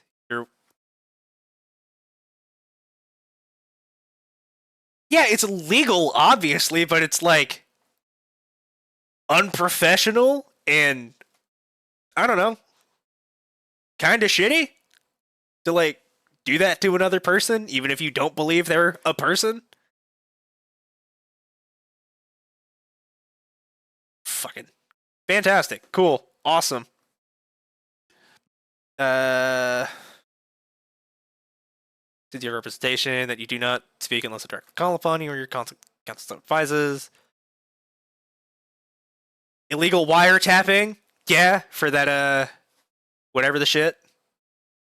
I'm not convinced that they had the warrant to begin with, but got it after the fact, but whatever. Like actually throwing more stuff or metaphorically throwing more stuff? I would not be surprised either way.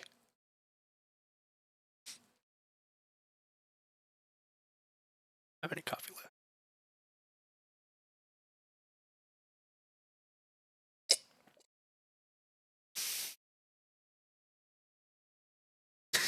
Yeah, a little bit.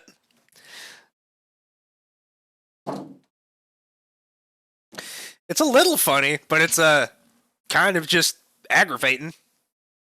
Reading about it and hearing about it after the fact. Funny and aggravating. That a lot of this falls under that, unfortunately. Made aware, surveillance, culminated, warrant, suppression order on the warrant. That doesn't necessarily feels like it should be legal, but I guess. Learned counsel is such as self-aware. Protection order, applications, bail justices, bound, have regard, information, materials admissible, Evidence Act, blah, blah, blah.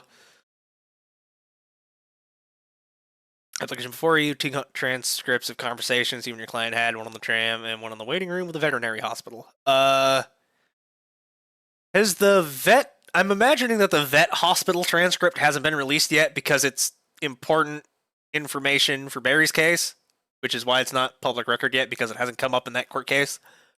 And it would be a little too convenient for a defense to have it beforehand, despite the fact that, as far as I'm aware, y'all, yeah, you said things, but they're going to try to pin any of that on fucking Barry. Don't you just love it when the people in power flaunt the law because it benefits them? Trend in the act, which need not have regard. Mr. Murphy and Mr. Rabbity.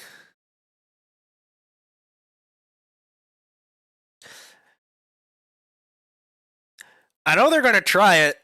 I'm going to try to use that as context for why this is all Barry's fault somehow. Now that he's the scapegoat for the legal stuff, seeing as you got all let go.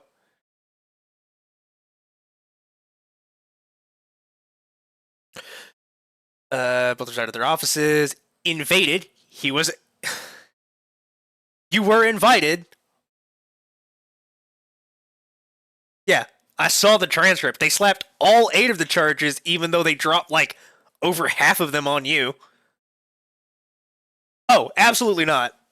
There's no way any of those are going to fucking stick. Yeah, absolutely. Something's we all already know something's up, but you know.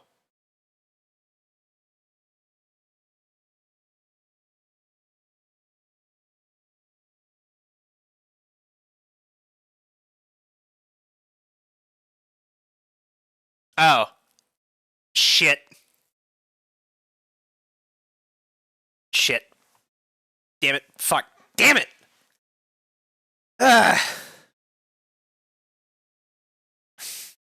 Well, let's hope it's just the one Yeah, it's relatively minor, but it's still going to upset his whole life because they're going to throw the book at him and try to get maximum sentencing, and his entire legal career is going to be over beyond that point, I believe. I don't know how your legal qualification, the Australian legal qualification system works, but I would imagine having any kind of a legal flub such as a federal or whatever kind of conviction makes it hard to maintain a license or gain a license after having lost it. So yeah, I don't know. I guess I'm hoping for a more native Australian to show up and do that. I wasn't necessarily asking you for assistance on that. Officially, no fixed residential address. Yeah, because they both sleep in their office. The incarceration is going to look bad enough. An actual conviction is going to look worse, I have to imagine. Yeah, well, I am eagerly awaiting the day where I can talk to both of you at the same time and not have to worry about making either of your lives any harder than I already have. Fuck. Cheatham case, right, for the court, whatever the fuck bullshit. For cheating ass. It would be so neat. It would be so very neat. Can I possibly be responsible for statements made by third parties? Which is, I believe, them talking about me again. Oh, yeah, talking about me. Conspiracy to commit acts of domestic... I really feel like nobody here is aware of how any of this works in my country. Or is even aware of how that information would be dragged across. Again, I have not been forced to make a trek over to Dallas to talk to any government agencies. So, this is all spurious, libelous... Well, I guess it's actually, not libel. Not libel. What's the other one? What's the actual one where they're speaking it? It's just printed here. Yeah. Yeah, I bet. Slander. Yes, thank you, Crash. Slander. This is like actual legitimate slander being placed on me by a official government agency. So that's cool.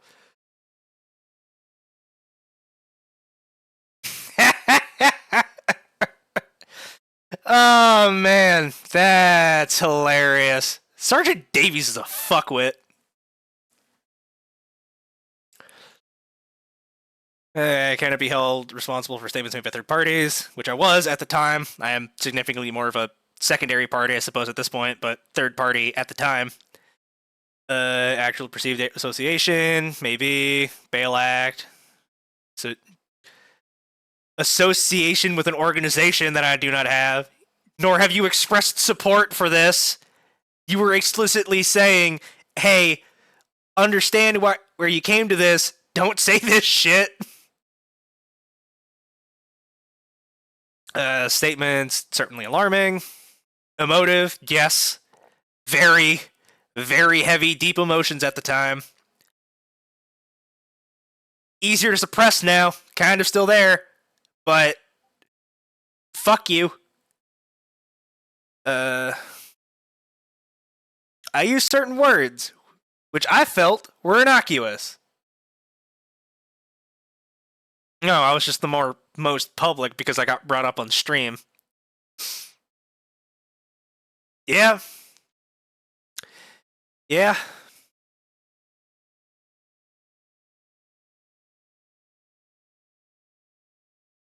Man. Fuck. I'm just... Words and feelings, I'll hold them until later. How is it? Do you know me? I attend your streams regularly. I did. I still plan to for the next time you keep having them. Only a few. Yeah. Personally, this has changed, but yeah. Have any association with him beyond the fact? Yeah, no, not exactly. Yeah, this has changed since, but at the time, you kind of barely knew me. I attempt to do with all my viewers well. Better side of average, yeah. Has improved late since.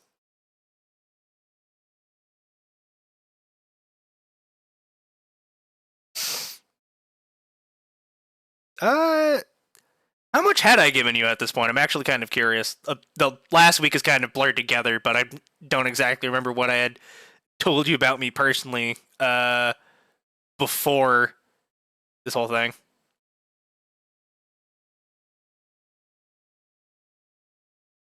I'm not exactly a closed book beyond that point, yeah, so that's fair. There's some things I keep hidden behind at least a few chapters, but I try not to be a particularly closed book if people want to read.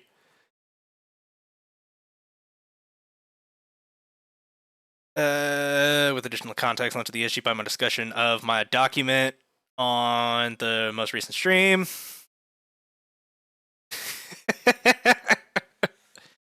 Yeah, bet you do. Lend your own reading. You were like almost completely on the dot there for a lot of it. There may have been more vitriol than I meant at the time, but that has since dulled. No familiarity with the United States beyond the cursory reading. About me, about the same with Australia, where the one thing that kept coming up was some stupid fucking emu war that apparently the Australian government waged against fast breeding native birds that they lost, which I think is quite humorous. 3 guys and a machine gun in a truck. 3 guys and a machine gun in a truck. Yes, that is very real. Please ask Emma about it. I need to know what her reaction is upon hearing some dipshit American be like, hey, you guys remember the Emu War where you lost the war to birds?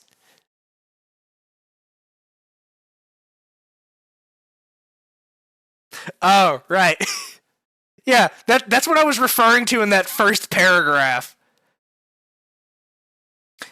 In that very first paragraph of that's what I was referring to. United States, blah, blah, blah, blah, blah.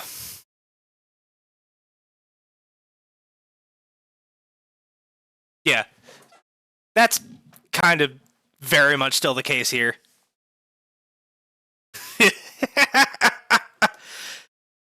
Ah, yes. I believe that is very much a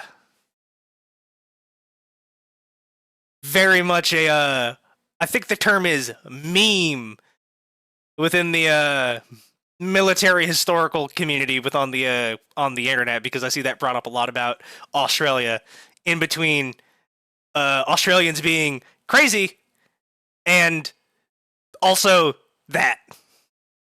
it's a very odd dichotomy, but it's quite humorous. No visibility of how Mr. Lefebvre spends his time. I do not believe I have ever seen him in person in any great context, instead of a very small selection of still images. Yeah. This is the most, I believe, a lot of you will be seeing of me more personally, I suppose, is these kinds of streams and anything using this kind of camera setup outside of it. Attempt to cover as an association. No proof. Body of content, streams, Twitter posts. Cherry picking, this body of adequate job. Positions. This part? Okay, do you want me to start reading, like, the whole thing from here? Like, I'm gonna start over and read this whole paragraph. But do you want me to, like, start reading the document in full here? Wilco. You're fine, don't apologize. You didn't do anything. Nothing to apologize for. This is half for your sake, so your clarification is important. Thank you, Your Honor. Over the past few weeks, I have produced a small body of content, a few streams, a few Twitter posts, some content on my Discord server, and around half an essay. I am of the opinion that, absent, cherry picking, this body of content in aggregate does an adequate job of reflecting my position, views, and general attitude to a variety of issues, particularly issues of a contentious nature. My willingness to tackle such issues draws an audience that is, how to put, of which some members are also contentious in certain ways.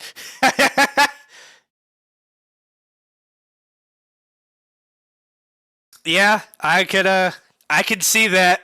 I could sort of read that in the text there. I could imagine you doing that. Fucking staring daggers at his ass. If I ignore these people, Your Honor, they don't go away. I have not gone away, and I refuse to. I'm like a tick.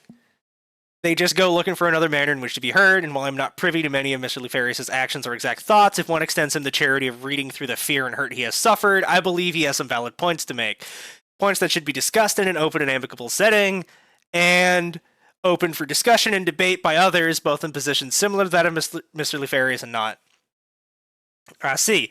You are contending, Mr. Mindsinger, that I should not read into Mr. Lefarius' statements the prospect that he is or has association with a violent political activist plot, organization, or ideation. I do not, and I most certainly fucking don't.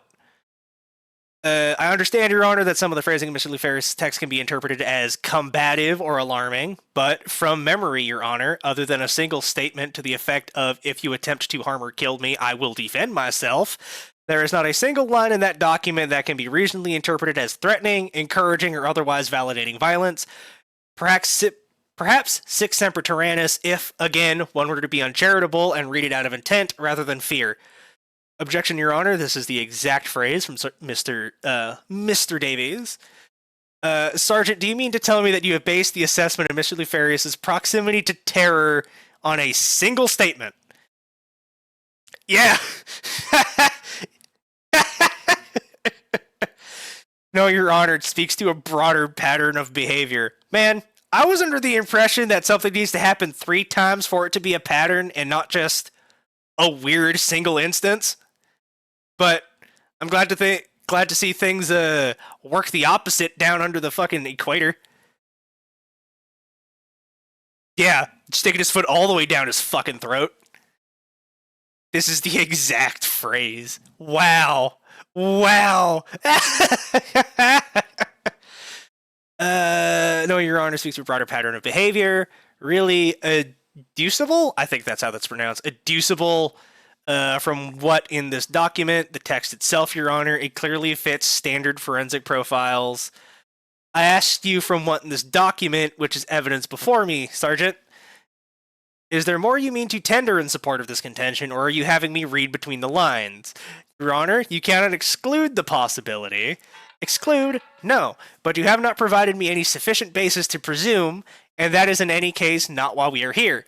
Even if we suppose Mr. Lefarius is a violent political activist, It is not clear to me that Mr. Mindsinger has any way to certainly know this. At best, he may have been reckless as to whether this is true in not making certain enquiries, but I am not convinced this is a burden he explicitly bears or has discharged negligently. Unless you have something more substantial, Sergeant, I am minded to disregard it. Nothing further, Your Honor. Very well, Sergeant. I am disposed to conclude that there do exist exceptional circumstances for the granting of bail with respect to the issue of access to justice. What say you to the risk of endangering the safety of the community, further offending, witness tampering, or obstruction of the course of justice, or failure to surrender into custody in accordance with the conditions of bail? Bail. Skip this whole page.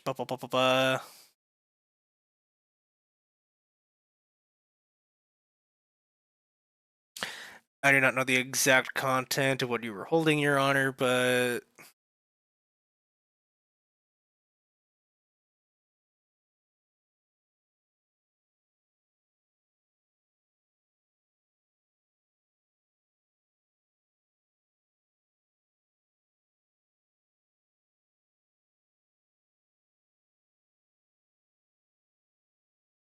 right, I'm going to try to find that real quick.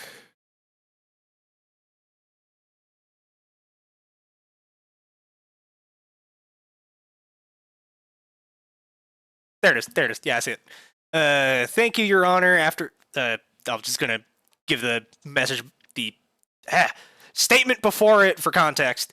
Let a superior court take a decision like that. If it is open to be taken at all, I absolutely refuse to permanently deprive Mr. Mindsinger as a mere bail justice of anything where his guilt has yet to even be proven. I will entertain reversible interventions only. I believe Davies there was suggesting you be declawed permanently, as well as having your like fangs yanked out. Awful.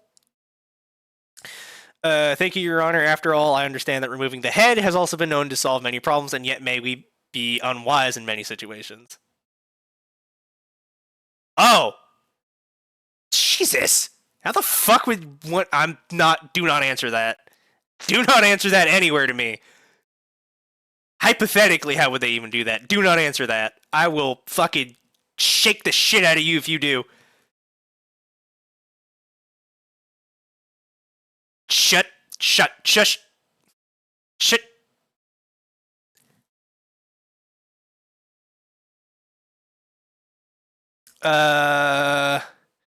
After all, understand that removing the head has also been known to solve many problems, and yet may be unwise in many situations. Very droll, Mr. Mindsinger, but let me be equally frank with you. I am likely to impose a number of conditions you will find objectionable. Everyone found them fucking objectionable. That's understandable, Kat, but I'd rather you not give anybody any sensitive information that they don't need to fucking have. For your sake.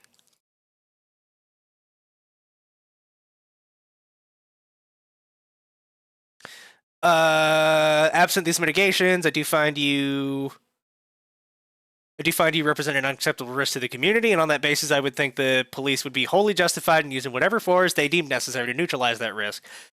In not so many words, Mr. Mindsinger, if you breach your bail conditions, you will not be remanded on custody. You will be put down with lethal force where you stand. They fucking tried. They fucking tried.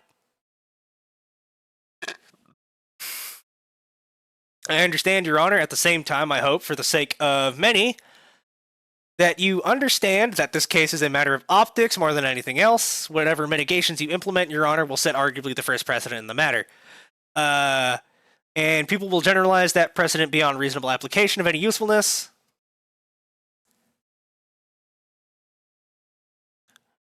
Willing or not, Your Honor, I now represent a new category of issue. Nobody sane on, quote, my side of the fence would have selected me to do so, least of all myself, because while perhaps you feel the need to impose certain measures onto me in order to feel safe, those measures will by default be stereotyped upon many who do not deserve it, such as my legal counsel here, who couldn't hurt a fly. Yeah, that's fucking Mr. Symes here certainly made a decision and then had to fucking live with it.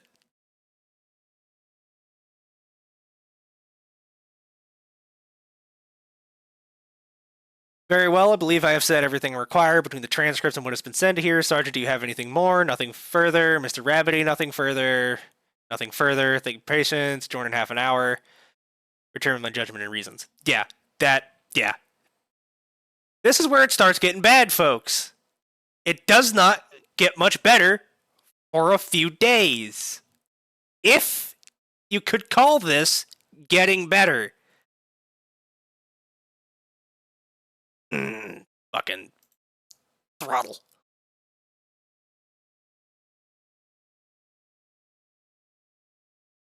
Where is here? Okay, yeah. Bad, then it got worse.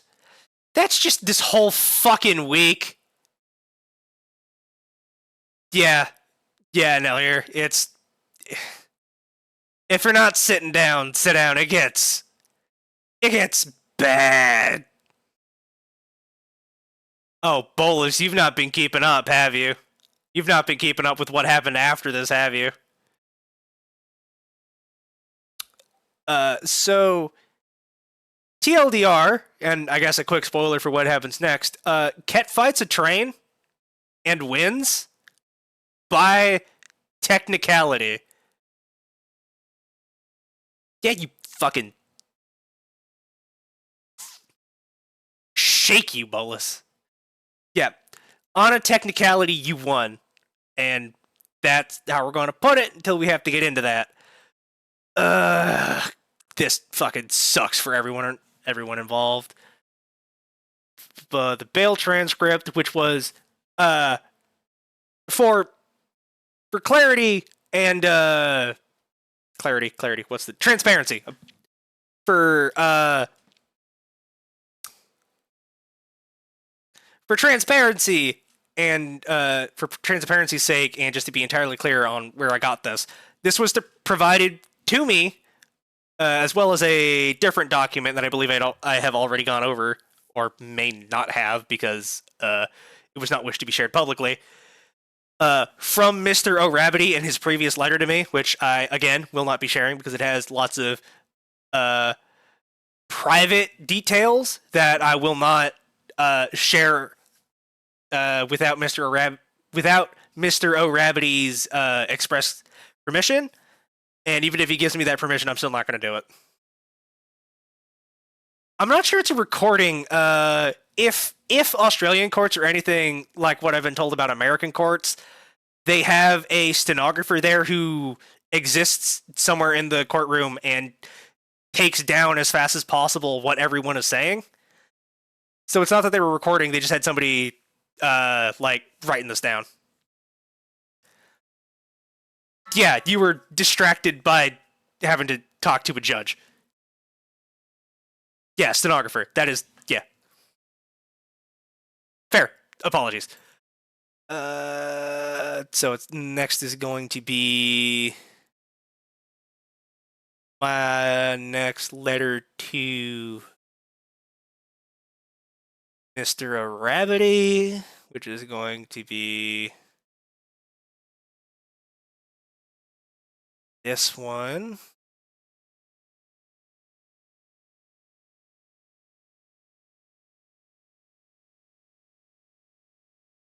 Right. Yep. Here. Okay. Dear Mr. Rabbity, if you need my help, you'll have my help. I'll be passively working on getting you a source of crowdfunding throughout the day, and we'll be tossing it up on Twitter once I've gotten it completed. I did. It was up there for several days until during the court hearing. We talked a lot through these letters, and then we talked for quite a bit through DMs immediately after. I am too. I'm a little bit surprised he didn't let you know what was going on, even if I couldn't pass a message through him. I'm a little bit surprised he didn't tell you anything that was going on. But you were also conked out for a few days straight. Yeah. Yeah. Yeah, that's, yeah. You were busy, not dying, which is, unfortunately, at the time. Yep. Yep, yep. Need my help, you'll have my help. Passively working on getting you a source of crowdfunding throughout the day. Yeah, I got a GoFundMe up, and that was up for a couple of days until Mr. Cheatham made a complaint to GoFundMe, who refuses to fucking get back with me after several goddamn emails, despite saying I could email their help desk. Their help desk hasn't gotten back to me about what TOS I violated so I could explain myself.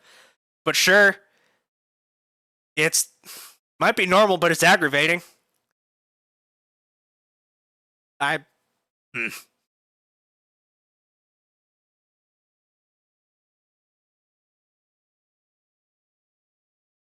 I just wish I could have gotten a chance to explain myself and tell them how, if I did anything wrong, hey, there's a misconception here. But whatever. Fucking dick.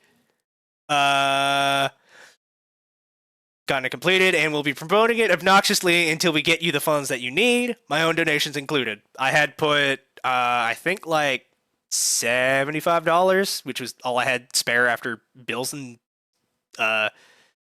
living expenses and shit.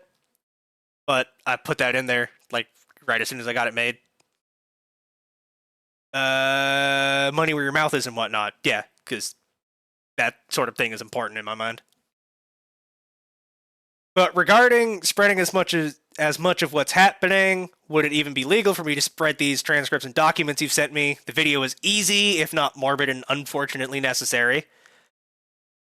I hope you can get Ket to eat or drink something, anything, Gatorade, soda, some kind of lager or ale to get any calories into you at all, because you were not eating at all for like, yeah. I was hoping that liquid would make it easier because you could just like snag a straw through something. And I'm aware, but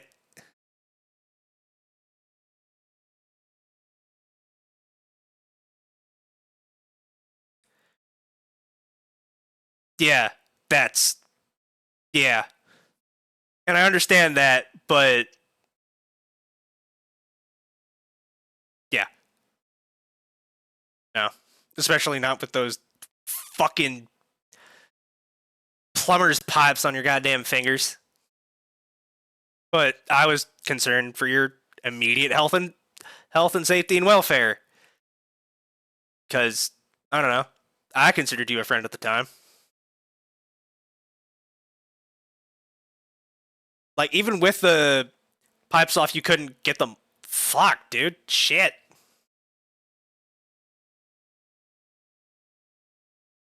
Oh, it was absolutely malicious with the murder caller and all. That was absolutely in violation of the bail transcript, not to mention, you know, collar was already, because it's not a bracelet or an anklet. But then, fuck that guy. Fuck that guy. Whoever or whatever is, fuck him. Go to hell. Fed directly to Nithhugger. Yeah, and I entirely believe you, but that shit's fucking god awful treatment of any kind of sentient being, human or otherwise. Wouldn't do that shit to a dog. An actual dog. Not like Canidae Anthro or Canidae adjacent Anthro.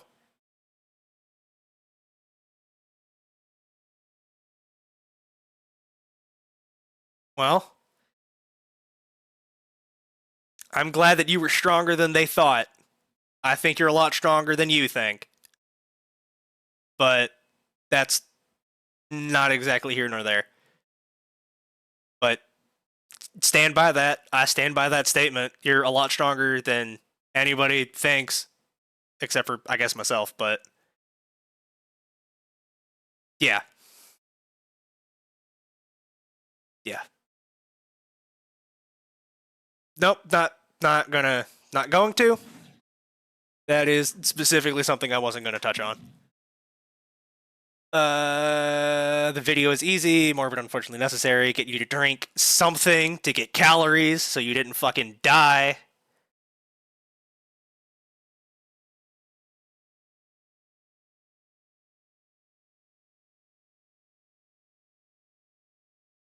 Retweet that video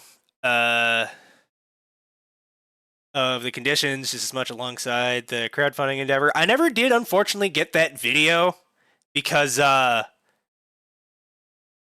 train incident happened and that kind of superseded anything else.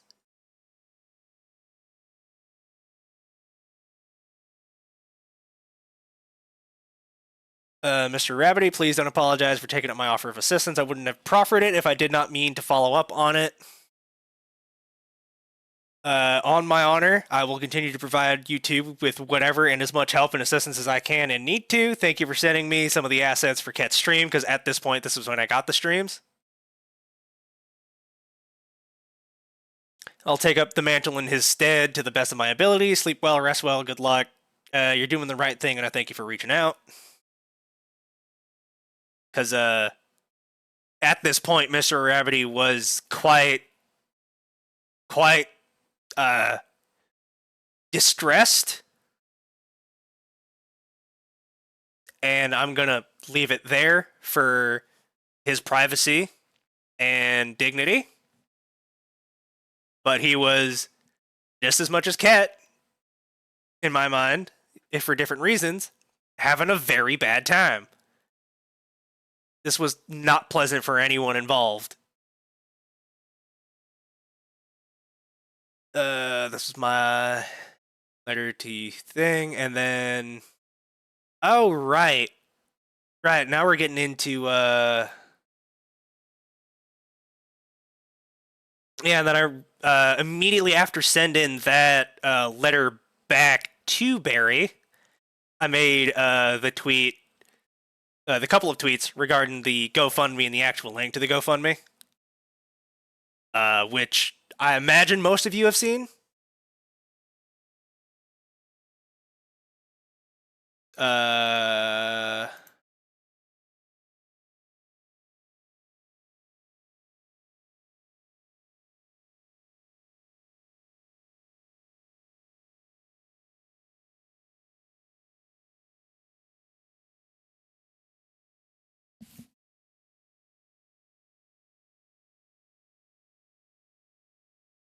Yeah.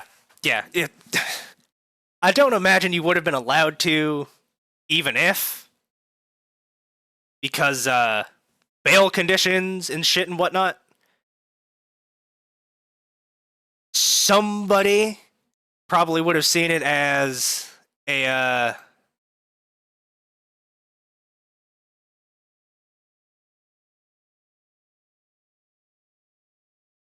clearing out some of these because I'm going to be opening several more PDFs now. I imagine, yeah, definitely would have been a breach, even though I'm not sending any kind of message or any kind of communique to or from you. So, Jose. Right. So next is going to be a couple of articles from oh shit, not there.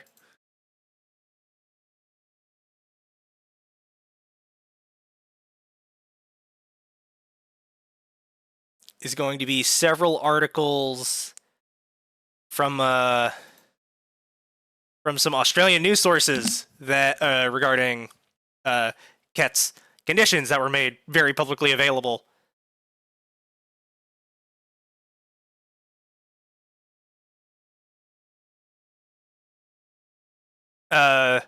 This one being from the ABC, the Australian, I guess, national news, or publicly available, publicly funded news, from approximately 9:13, about a couple of days ago, like 3 or 4.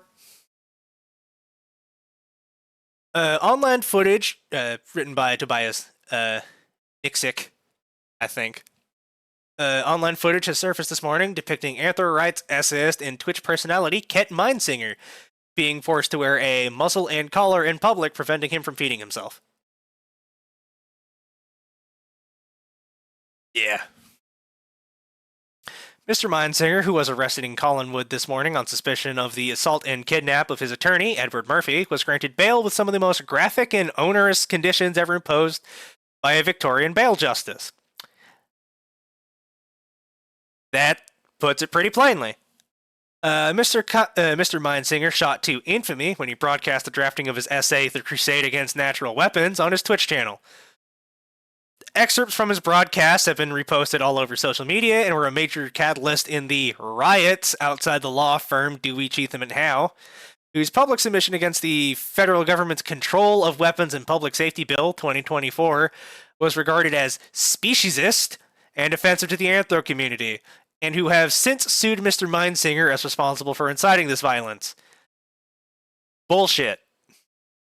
Yeah, like, a lot of the news people acted real fast, surprisingly so, but hey, this one is, like, fairly neutral to positive-ish? Were they actually riots, though, or were they just protests and somebody's blowing it out of proportion to make it look like a riot just to make the news more interesting?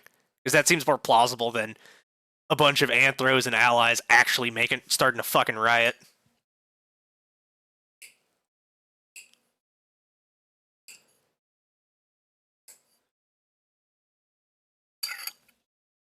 Yeah, because it's not from the Australians. Those fucking pricks.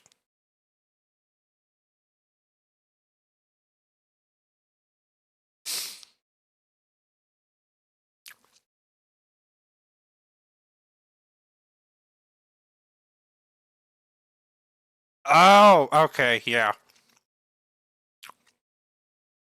Still doesn't necessarily make it a riot, at least in my mind. But, yeah, that is a little bit more than just a simple demonstration or protest.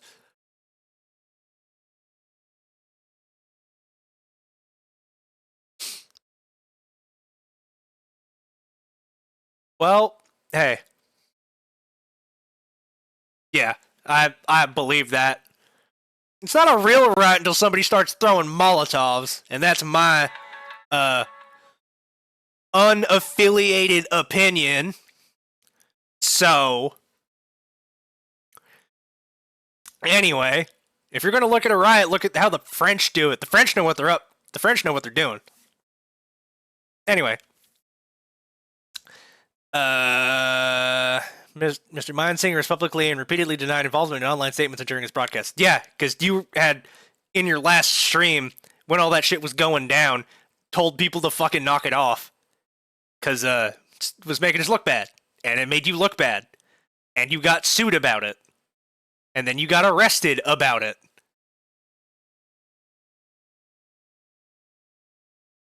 You tried. You did your fucking damnedest. Nobody should be blaming you for this shit, because you unequivocally told people to stop, like 3 separate times within 5 minutes over several days. But, you know, focus on the negative, not the positive or the attempted positive. I say, as I'm going on and on about this on stream. Pot, kettle over, but, you know. Under the conditions of his bail, Mr. Mindsinger must wear a muzzle. Yes, which clamps his mouth entirely shut. It didn't need to specify that, but the muzzle was correct. A GPS tracking collar, very much not part of the bail. At times, excepting when he's in the privacy of his own home, the location in which ABC has declined to publish. Well, at least the ABC was nice enough about it. He must also wear intrusive coverings over all of his claws, talons, and horns, and regularly report to police. I don't think the bail statement... Yeah, I know the muzzle did do that, but I don't think the bail statement said it had to. It just needed to be a muzzle. Which is the part that I'm getting on, is going above and beyond to the point of legitimate just cruelty. The collar is also you know.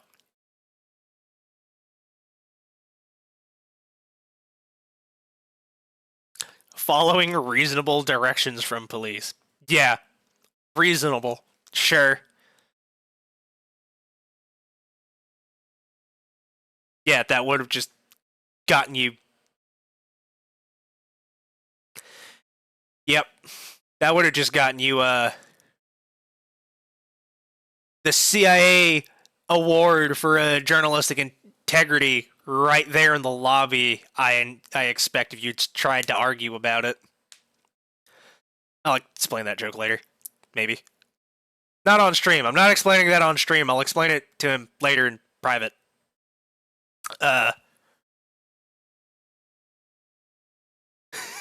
Yeah, that does seem like something that'd take him a little bit to get. But, hey, at least he did finally get it. At least for a little bit. Got enough footage to, catch you diving in front of a train to save a kid. Or at least, yeah, trying. Saving one. Regardless, Mr. Mindsinger's own. He didn't? Shit, I thought one of the, I could have sworn one of them was, caught by him during the whole thing actually happening. Damn. Well, at least somebody caught you doing it. Or several somebodies, and some of them were, like, not awful viewing angles of it. Yeah, that's understandable. Alright, that's fair. Own essay discusses various physical interventions that could be applied to his unique physical features and how applying them would cause him substantial distress. Well, damn! Looks like you were right on the fucking money then, huh? Footage obtained by the ABC depicts Mr. Mindsinger struggling to operate the touchscreen of his phone, slipping and falling on pavement, and being unable to feed himself. Yep. The muzzle in particular prevents him from talking, reducing him to the use of sign language and slow typing. Yep. Animal rights activists have slammed the footage. In a post to the social media website X, formerly Twitter, I still don't understand the differentiation between that, but I don't know. Twitter sounds better than X. A spokesperson for People for the Ethical Treatment of Animals, oh right, that's what PETA means, wrote, "You wouldn't do it to a mongrel dog, but God forbid you admit he can speak." In a statement, a spokesperson for Dewey, Cheatham and Howe states that it welcomes the long overdue enforcement action taken by the Victorian bail system and looks forward to seeing Mr. Mindsinger brought to justice. Neither Mr. Mindsinger nor his legal representation could be reached for comment. I mean, even if you could be reached, how would you give one? And this, that is the better article of the two, the more neutral and truthful and less positive one. Now we get to this one by a Miss Maria Woods. This is the, by the way, this is the vet hospital where Eddie got taken, and you can see that somebody, very conveniently for this photo shoot, put up one of those shit-tastic propaganda posters up in the window. I can't imagine that stayed up there much longer after the fact, but it sure does make for a nice photograph, doesn't it? Yeah, Maria Woods loves you. She loves making money off of you. Well, the title of this article kind of gives away the slant it has. Tamed predator accused of attacking own lawyer gagged ahead of court. Wonderful phrasing. Just so evocative, ain't it?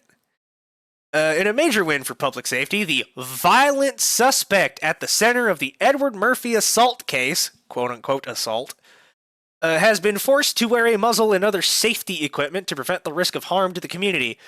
Footage obtained by the Australian shows the extraordinary lengths required to be taken by law enforcement. Yes, law enforcement. To prevent the risk of harm to the community. To mitigate the unacceptable risk to the public posed by the variety of naturally lethal weapons carried at all times by him. The accused, who has horns, claws, and breathes fire, was granted bail on strict conditions, including the wearing of a GPS tracker. That's surprisingly neutral. To avoid the suggestion of being denied natural justice ahead of his already pending lawsuit against the law firm Dewey, Cheatham, and Howe, where he is accused of inciting racially motivated violence against employees and property. I don't think Miss Woods necessarily graduated from whatever institution of higher learning could have taught her how to read and what context is. But that's just an opinion, not a fact.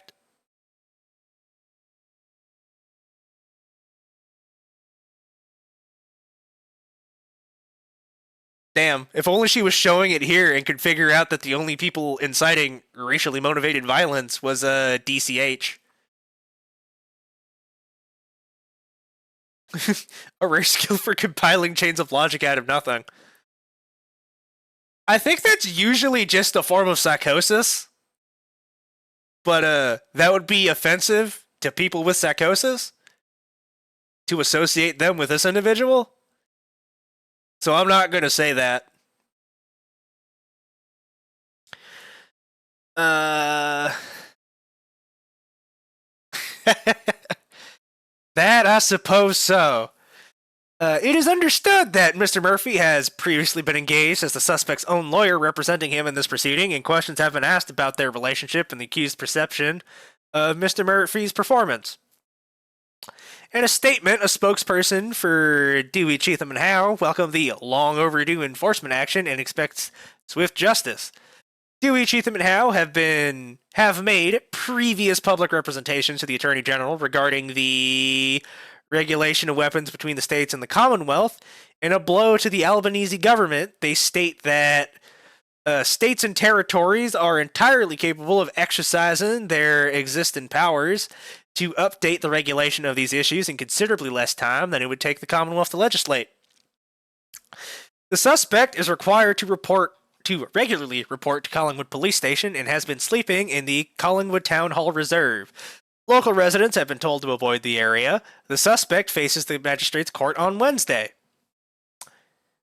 If only. If fucking only.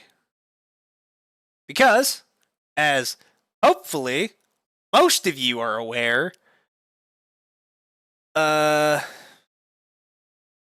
immediately, well, on the way of both Ket and Mr.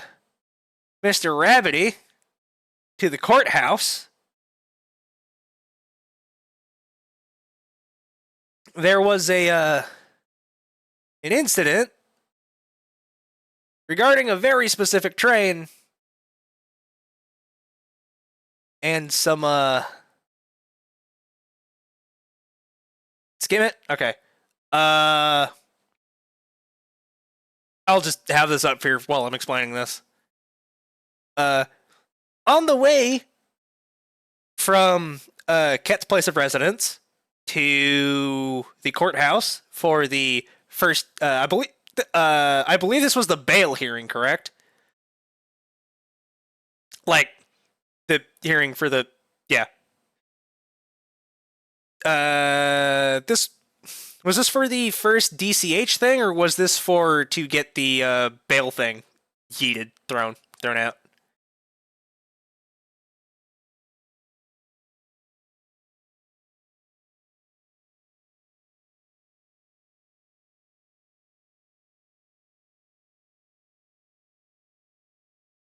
Right, yeah, okay, so yeah.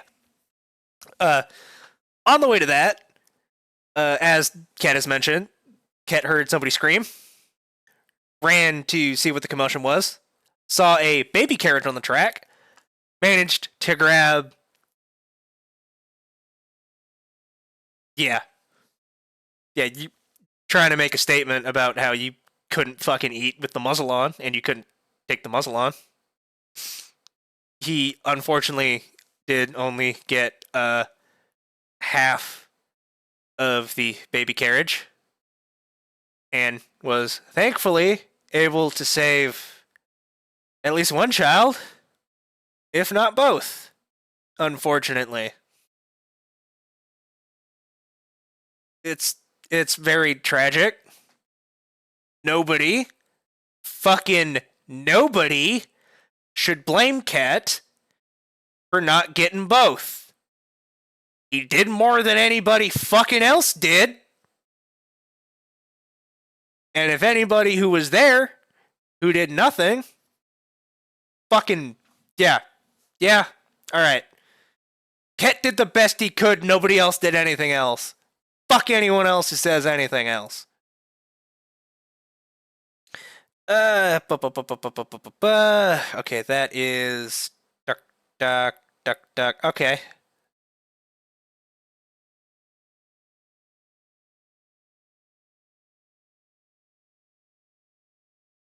Published by. Okay, yeah, this one. So this is the first article. Oh, hold on.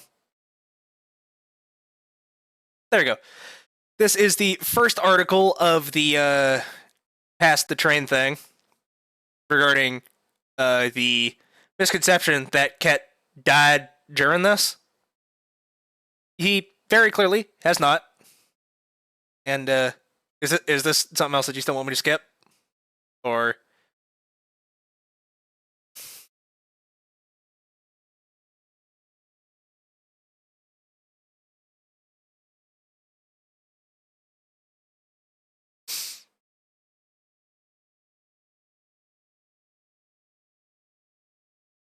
all right, skipping this.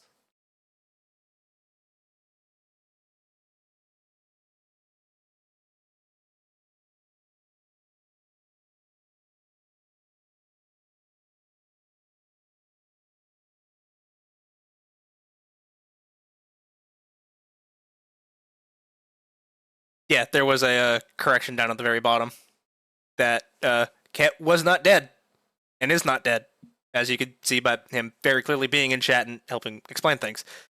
After several hours, I believe it was like 5 or so, I was able to get in contact with Mr. Rabbity to get a clarification directly from a source involved in this.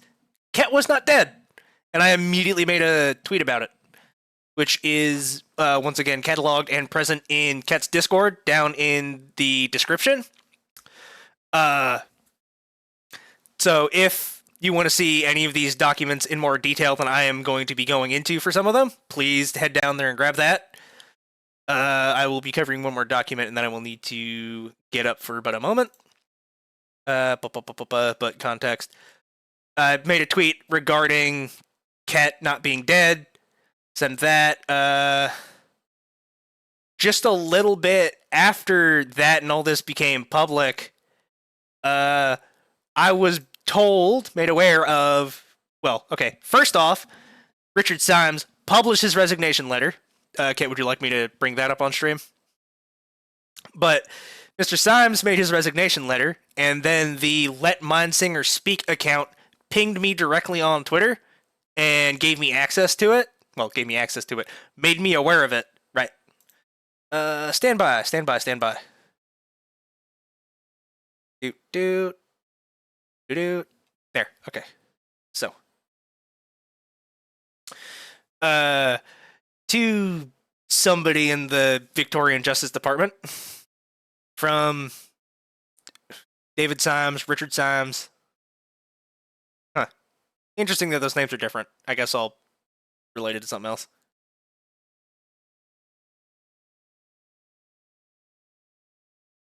Shortest form, boilerplate later ever. Yeah. I write to advise of my intention to resign the position of bail justice effective immediately to spend more time with my family. That he does not have, by the way.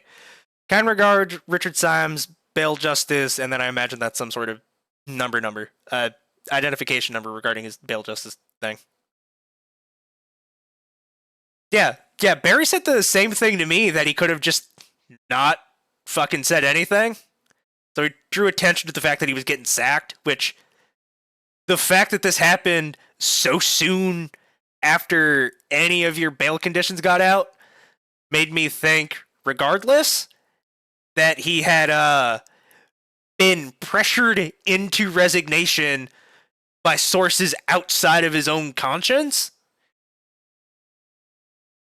So, oh,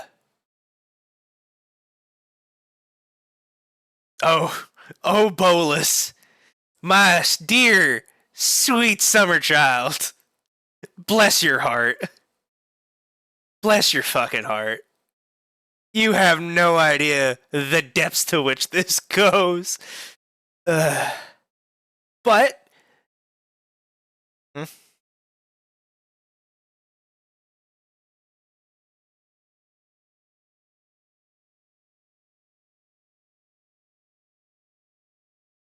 Yeah, he very clearly, yeah. Which is understandable but frustrating. Yeah, the fucking bail shit. So he had to live with these bail conditions for several more fucking days.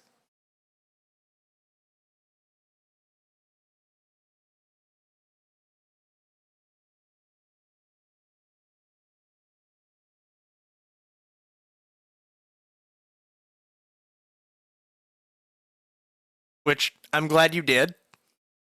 Yeah, no, you likely wouldn't have. And I'm, again, very glad that you did ask her. That way you can be here, and I do not have to berate you by fucking,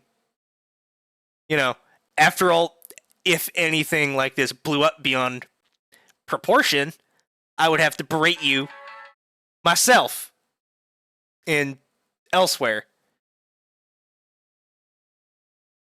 We do stan Emma. Emma is friend. Long live Emma. Oh, yeah.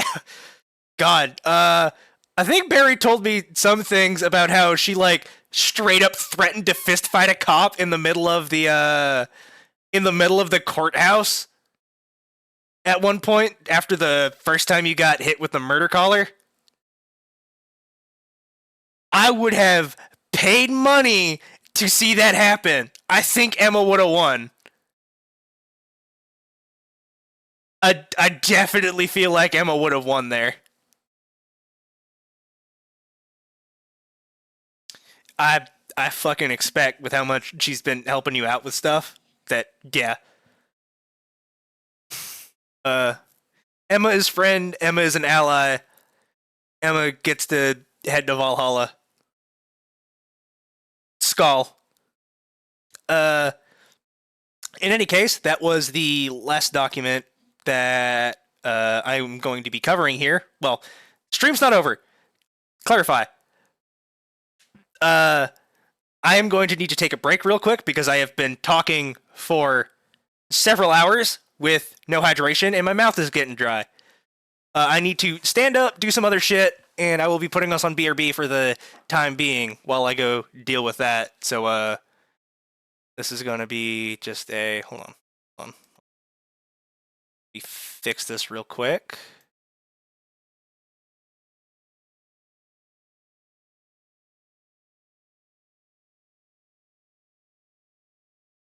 All right.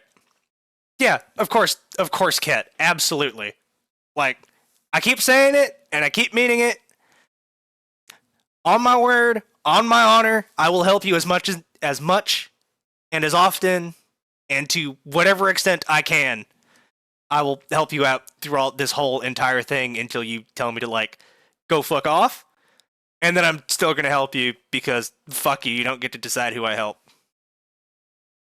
But yeah, I'm going to be putting us on BRB real quick, and I shall return momentarily.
Howdy, folks. I am back. I went and grabbed myself a large glass of water and some soy sauce to put in my rice because I did not season this any other way and it needs salt.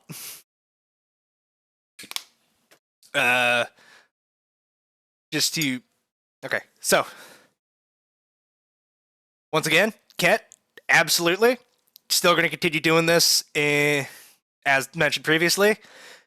Nellier, Bolus, and anybody else who's still here, who is still here, and who may have shown up and is currently lurking. I appreciate you showing up for information. Apologies, flustered. I appreciate y'all for showing up to both provide support to myself and for Ket,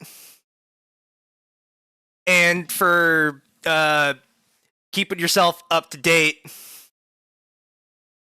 on what's going on, because it's a lot's been going on, and I myself, along with Ket, Barry when he was here, and some other folks have been trying to keep shit straight as much as we can. It's difficult, but we're trying our best, and it seems to be working more often than not. Nellier, I do appreciate you sticking around for as long as you have. Right. What is next? So, right. After the resignation letter is another Australian, another article by the Australian and Miss Maria Woods accusing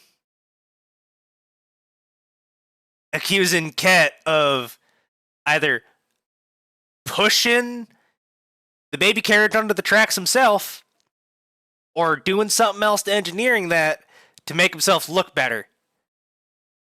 Which, fucking horseshit. And fuck you, Woods.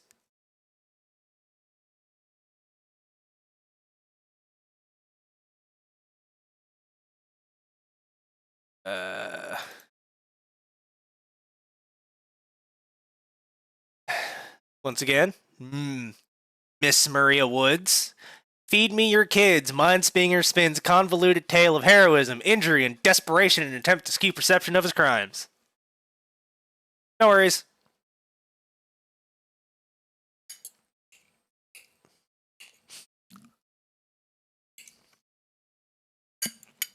I don't know, it's good rice. I see why so many people have been eating that for so long. Goddamn.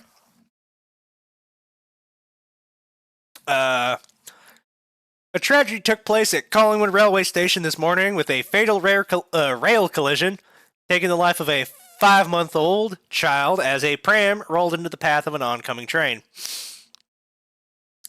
The mishap occurred with seconds to spare, and none of the bystanders were able to effectively intervene in time. None of them as far as I can tell, attempted. The bereaved mother has not yet made comment on the incident, and our thoughts are with her in this time of hardship. Yeah, that's, yeah.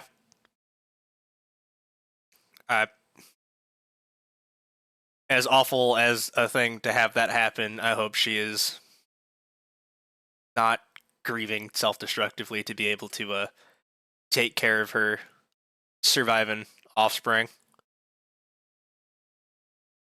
My condolences, miss. However, this horrible event has been largely swept under the rug in favor of Mindsinger's rash and ill-conceived attempt to take the limelight. Fuck off. Multiple eyewitnesses report that immediately prior to the fatal collision, the Predator, accused of multiple violent crimes, threw himself in front of the train. Many of these eyewitnesses took to Twitter, discussing and exclaiming over what, to their perception, appeared to be a sensational suicide attempt. Video footage of the incident, subsequently made publicly available, indicates that Mindsinger cleared the oncoming train with centimeters to spare. Questions arise as to how Mindsinger was able to attend the incident so quickly, with the restrictions on his movement due to safety equipment, mandated by his bail conditions, being a matter of public record. Yeah, very not dead. Very glad that he is not dead. Welcome back, Belle. You have missed so much.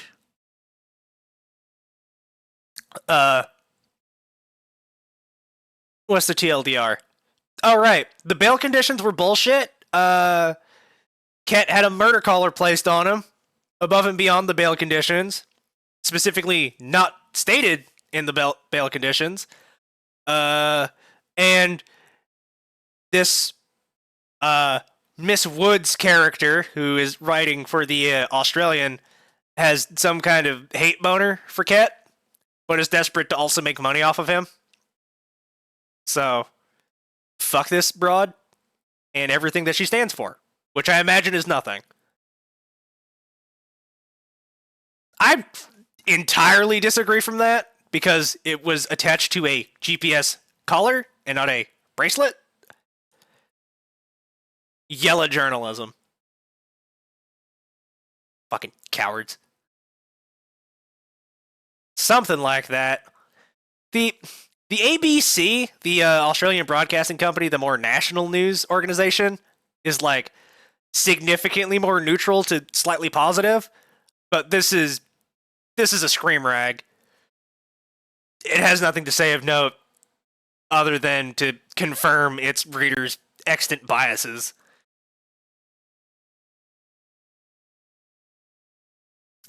Wait, one.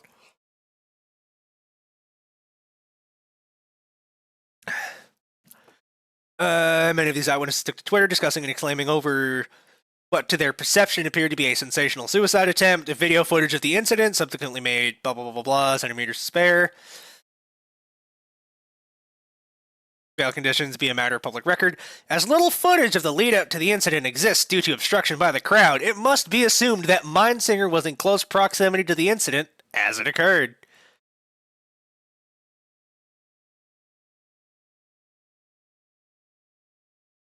I'm sorry you have to deal with that, Belle. That's shit. I hate that. I hate that they do that to normal, everyday humans, let alone do us non-normal, non-humans. Fuckers. No footage or eyewitness reports exist to confirm the sequence of events prior to the pram rolling in front of the oncoming train.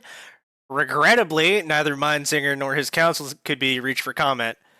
As far as I could tell, like, immediately following this train incident, Ket damn near passed out and was... Look, you're a fucking magic dragon, and I can turn invisible and have a neurotoxin flowing in pockets in my mouth.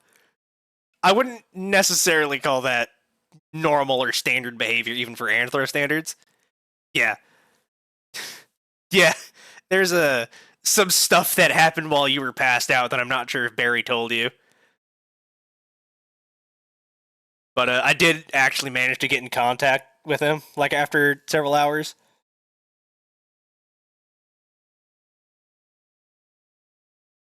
Oh, I absolutely fucking bet. Please do not call him that. You do not want to know, and I will not say anything about what happened unless I am directly called to under a court. It wasn't in violation of bail, but I'm still not going to say anything to not get anybody in trouble. I'm definitely not going to say this shit on air, but post stream, maybe. Maybe. Yeah. Neither mine nor his counsel could be reached for comment because Barry was heated with local police, as was Emma, I believe, and Ket was out like a light, getting very well needed rest and nutrition. Which, once again, we stan Emma. Emma is friend. With how small he is, yeah, fucking bet. Oh no. No. You can't just say that shit live on Twitch in something that's going to be posted elsewhere and not expect that shit to get back to him. That is absolutely getting fucking mentioned to him. It will be hilarious. Absolutely fantastic.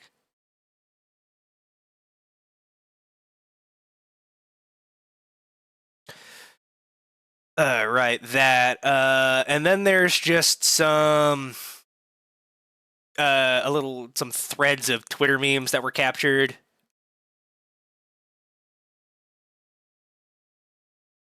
The term that Barry used was a Moogle. I believe very specifically it is the kind from the Final Fantasy XII game specifically, where they're a little bit more humanoid than a large floating child's toy. Moogle. Moogle. Not Muggle. Moogle. I don't know what the fucking Muggle is, but a Moogle. The Final Fantasy XII variant specifically, I believe. He was in the conversation that we had in DMs directly following this. Not directly following this. Once I was in contact with him, and for at least a couple of days after that, he went into great detail about how distressed his species being from a, as he put it, children's game was to him, and how they were a joke character. I'm not 100% certain I believe that they're a joke character. They might be used in like joking manners, but from what I've seen, they're a beloved part of that franchise and are thus included in most iterations of the game following the first one that they showed up in. Because, I don't know, everybody seems to really like the Moogles. So, but that's my 2 cents. And Barry's not here to hear him. Fuck. Right.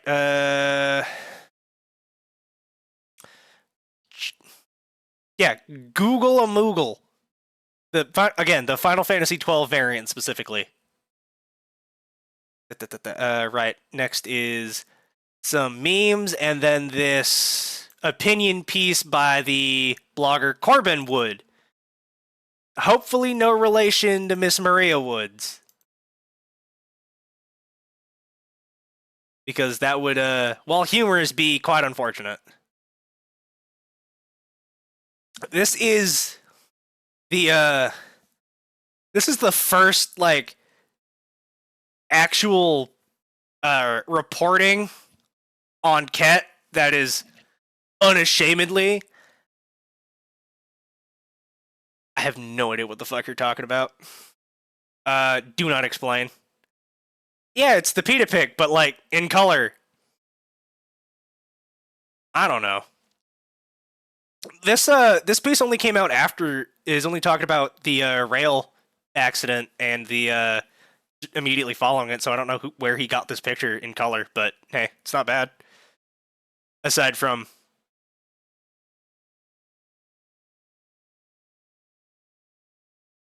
well, I'm glad I'm not as weak as you are, Bolus.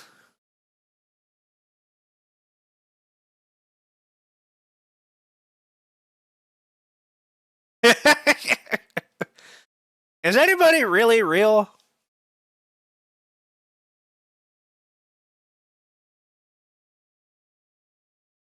I'm a fictional species, and my world is directly fiction. So, like, I mentioned this before. You probably weren't paying attention, but yeah, my entire reality is apparently fiction in this world, and that's hard to parse.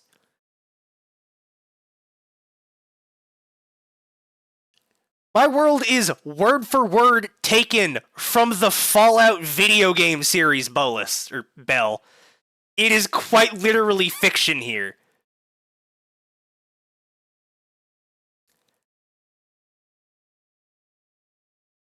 So, like, you know, people emulate my world and play around in it like it was a game to have fun when seen I've seen awful shit. Shut the fuck up, Bell. I hope you get your fucking incisors taken out. Get cavities. Anyway, on to the actual article. This morning, a fatal rail collision occurred at Collingwood Railway Station, taking the life of a 5-month-old child. The involvement of anthro activist Ket Minesinger in the incident is at this point public knowledge. However, other news outlets covering the story appear to have engaged in some selective reporting. That's putting it quite mildly, Mr. Corbin. I believe his name was Corbin. Corbin, yeah. That's putting it mildly, and is our hope to set the story straight.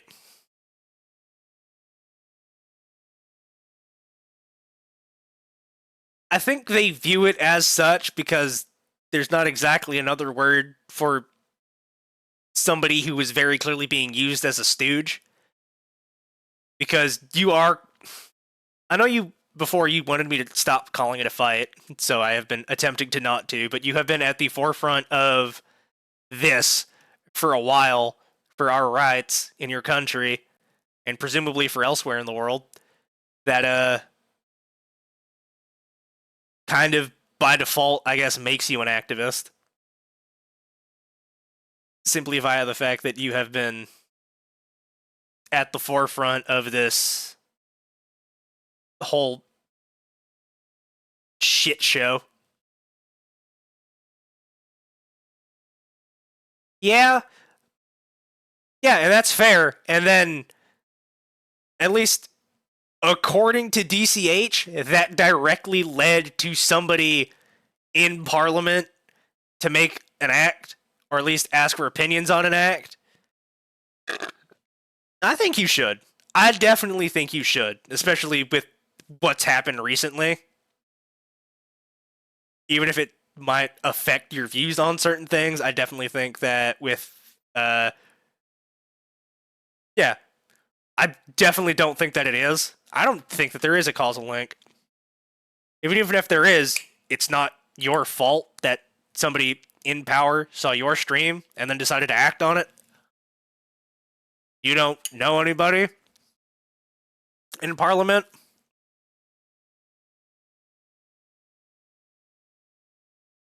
Because if you did know somebody in Parliament, you wouldn't be in the situation you are now. Now fucking would you? Yeah, you're gonna have to explain that one, Bell. That's not a term I'm particularly familiar with.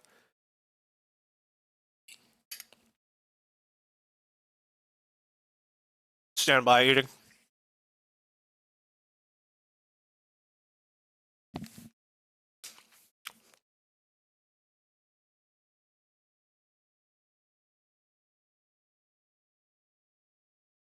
I'm still not quite sure I understand how that relates here exactly.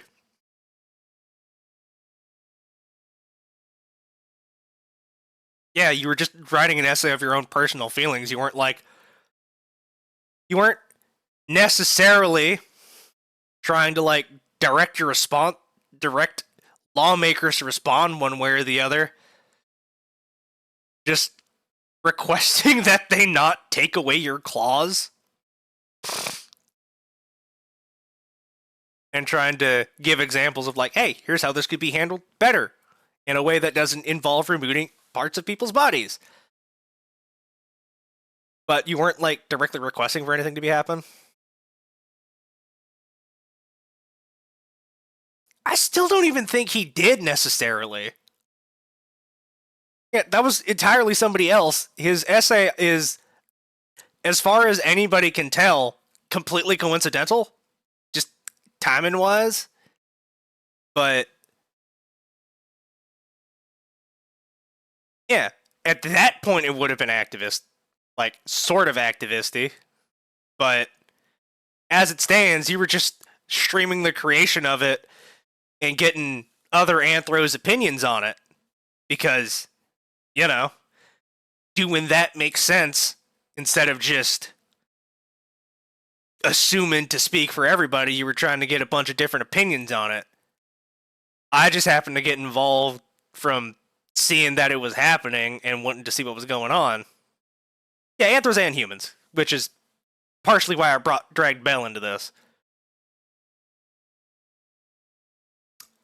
No comment, Bell. No comment. Activist.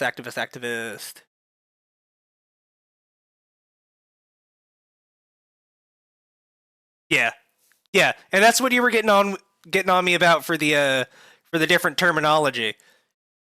I still think mine sounds better. Not the fucking point, though. Just like you were getting on to me on that in our first Twitter interaction. Of, like not having us and them words or us and them categories. We need to be working together on this whole shit because we don't need to be othering ourselves when society is already othering us.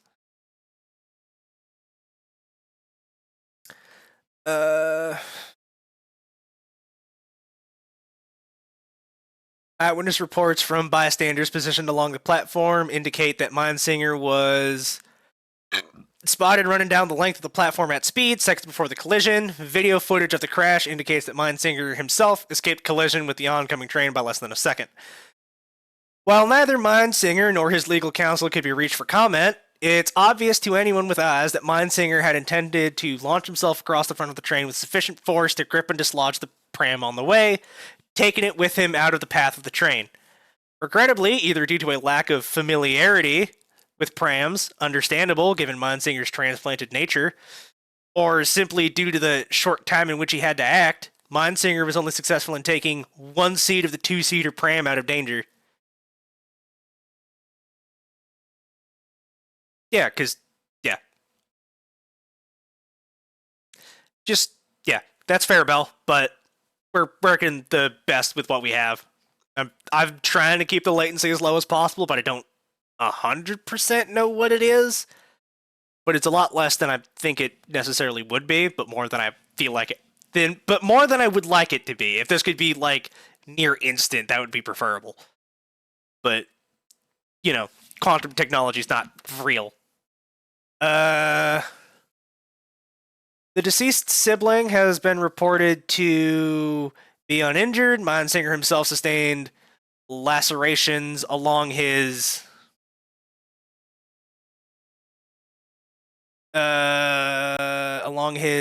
back on landing, implying focus on protecting the child over his own person. Mindsinger subsequently required medical attention.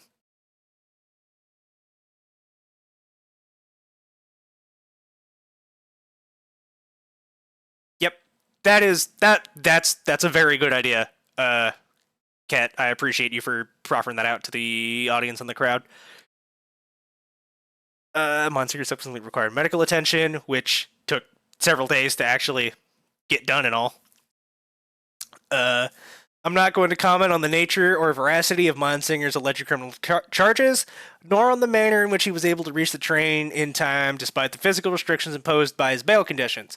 Likewise, it is not for me to dictate how a mother who lost her child ought to feel. My thoughts are with her in her grief. I just want to highlight that Mindsinger saved a life today, and any reporting of this incident that fails to acknowledge this fact is doing a disservice to the bereaved mother, to Mindsinger, and to the current state of human-anthro relations. Ain't that a fucking understatement. It does not seem that anybody else was rushing to thank him, so for this, Mindsinger has our gratitude. Corbin Wood.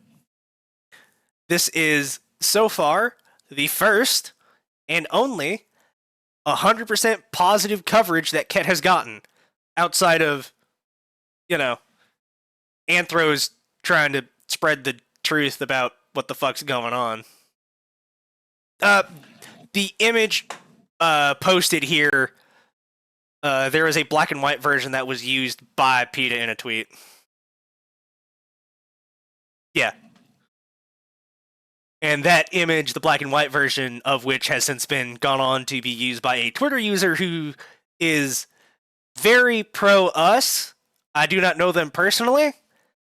Once again, if you're watching, hey buddy, appreciate your good work. Please don't do anything to make me have to disavow you publicly.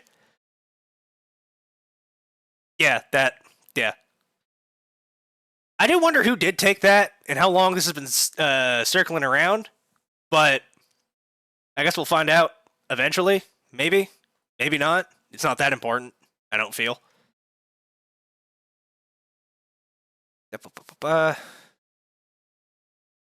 Oh, right.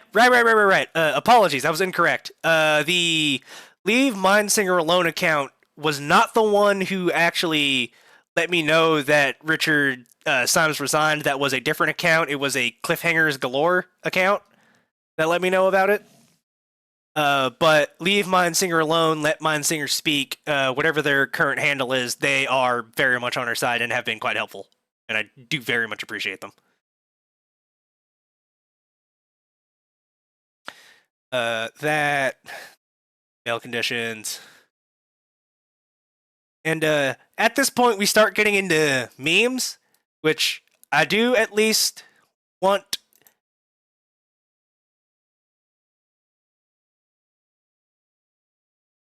to mention one because I have already had it up on stream in my intro section. I am at least going to bring this one up because I don't know what you're fucking talking about, Bell. I don't know what you mean. I am going to show this one off. Shut down.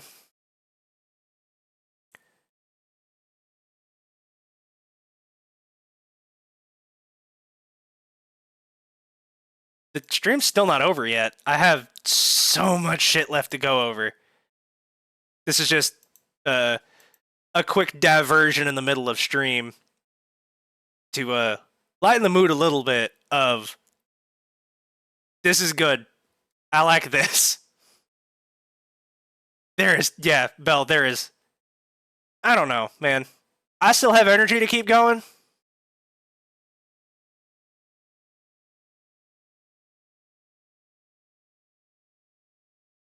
I do still have the Cat. I do still have the energy to keep going, at least personally. But if you do feel like it is necessary later on, just fucking harass me about it, and I don't know. I'll start shutting it down. But no, again, I'm fine currently.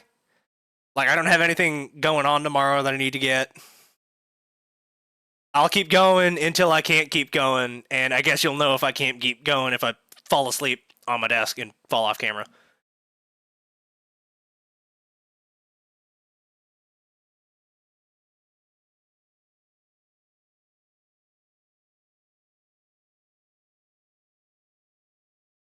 I get you, I get you, Drake. I get your shoulder, but like genuinely, I think I could keep going. I am not slowing down. I feel like really weirdly full of energy, and I'm going to keep going until I die.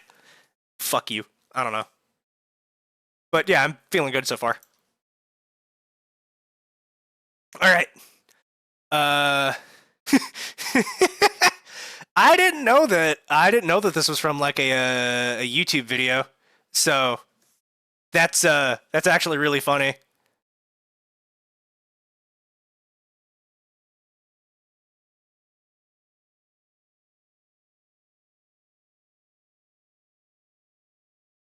You can't kill me.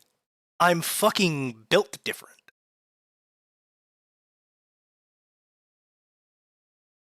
I would very much appreciate that, Bell. Yes. This meme is quite not prevalent. What's the fucking term? What's the term? Transient? No. Please help. My brain is scrambled by radiation and my word processing center has ceased to function.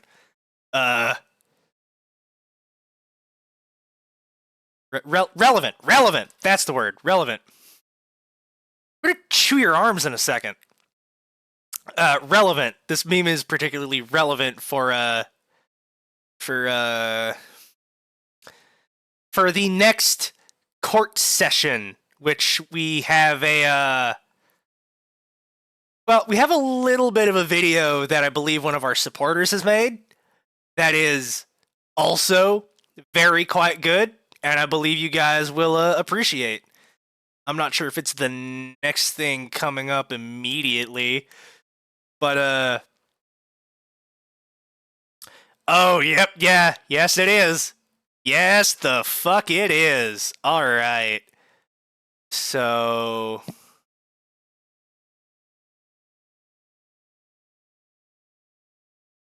this is a 10-minute video, which I will be stopping if it'd fucking work.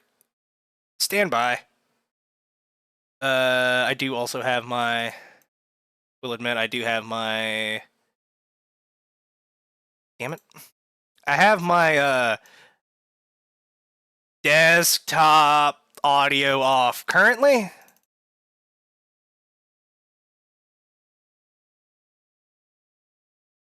But I will be turning it on when I need to play this video. Stand by.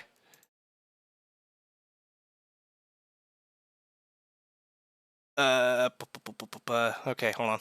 Let me Google something real quick.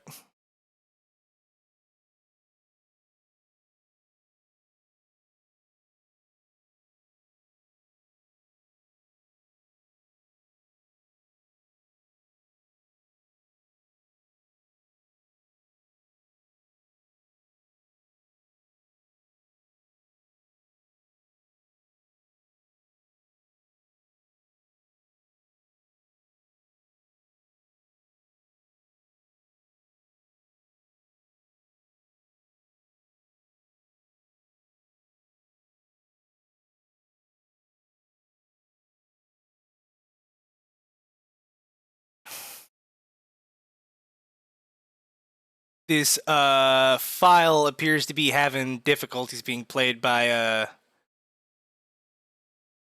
Windows Media Player. Will this function? Yep, this one's working. All right.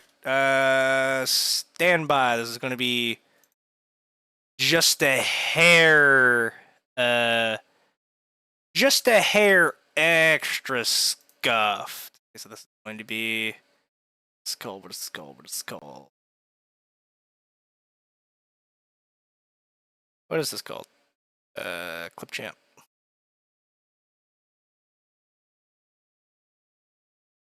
Well, I can just media source. Let's just work.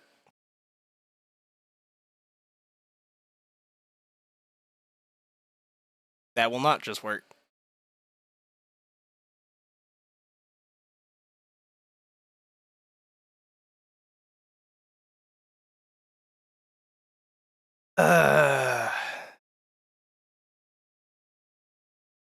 Okay. Stand by. Yeah, for some reason the WebM file wouldn't play as it playback. Just becomes active.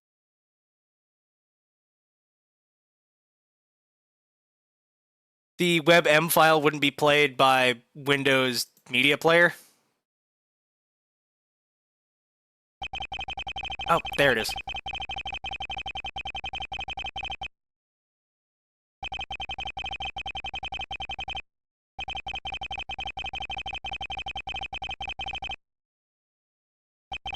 Yep, we're getting there now.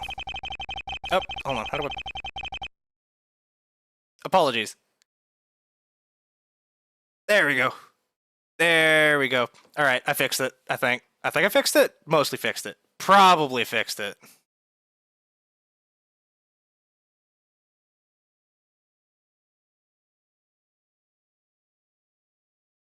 I can't exactly move it much further down without it, like, covering a bunch of the rest of the screen. So it's like, here. How's this look for y'all so far? Like, I know it's not playing because I haven't played it yet, but how's it? Does the size look fine for y'all? Alright. So, play.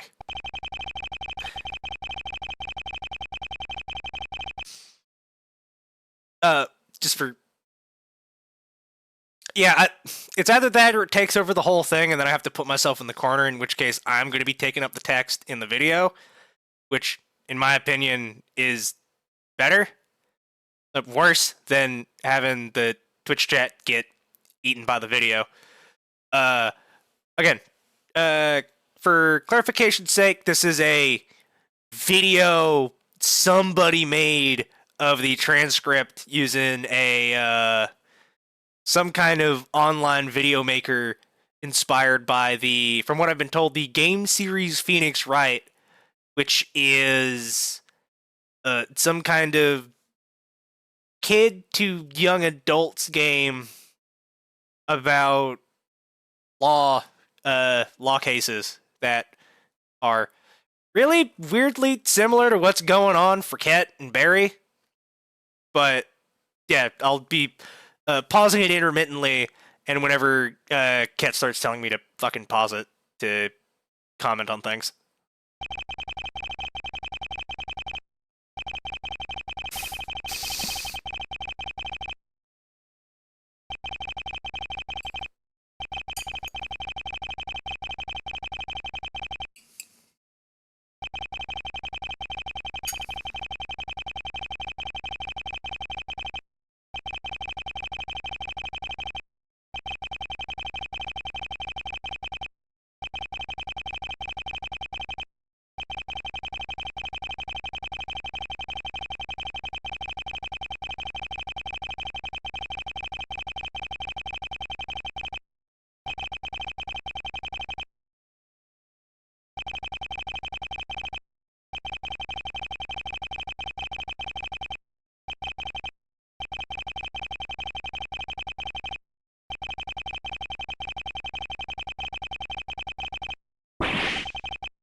Yeah, Mr. Cheatham really just straight up said that. Appreciate you for hanging out as far as much as you have, Naliar. Take care, sleep well. I believe the judge was actually a woman, but it's because the judge was an anthro. And because Cheatham is a racist piece of shit, he didn't want an anthro judge overseeing a course in which he is suing an anthro for not wanting to be a person. Or wanting to be a person, and him not believing that anthros are people and deserve rights, or to exist and not be slain.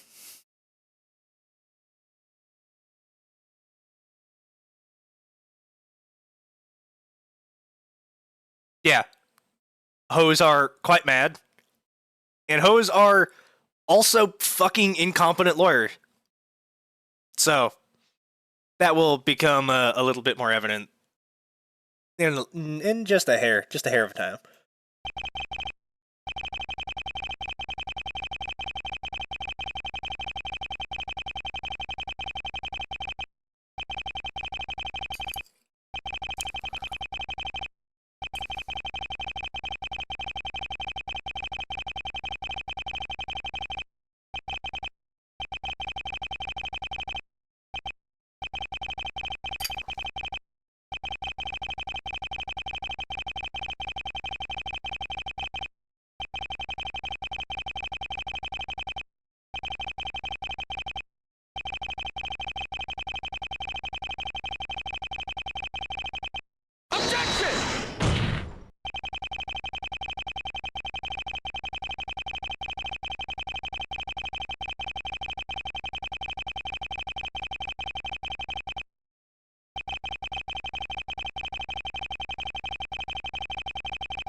I feel like that is also, again, entirely unprofessional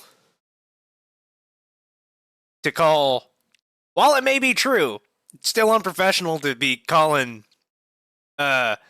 O'Rabbity diminutive in court to the judge when he has been providing you very much the courtesy of being called a learned colleague,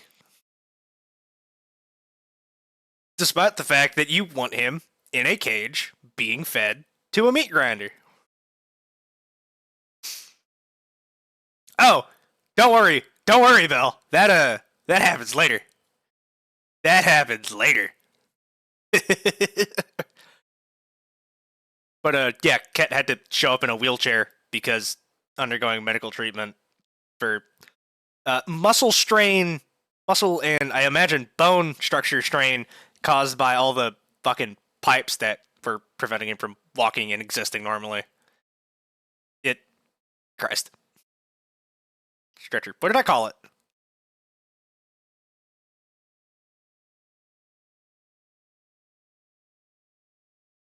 What did I call it? Did I not call it a stretcher? I'm sorry.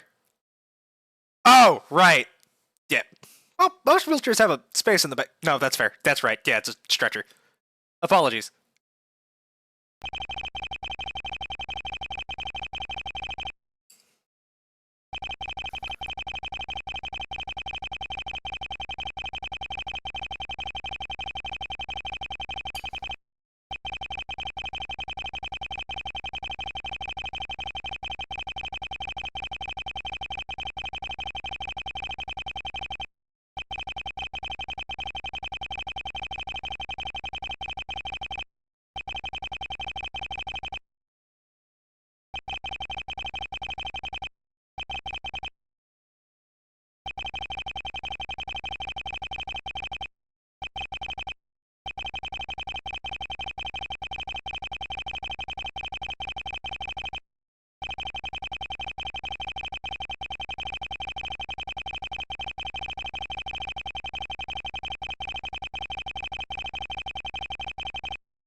Like I said, Mr. Cheatham is incompetent extraordinarily. Trying to come into court with literally zero evidence. And yet expecting anyone else to have nothing else to work off of and function with. They have fuck you amounts of money. That's how.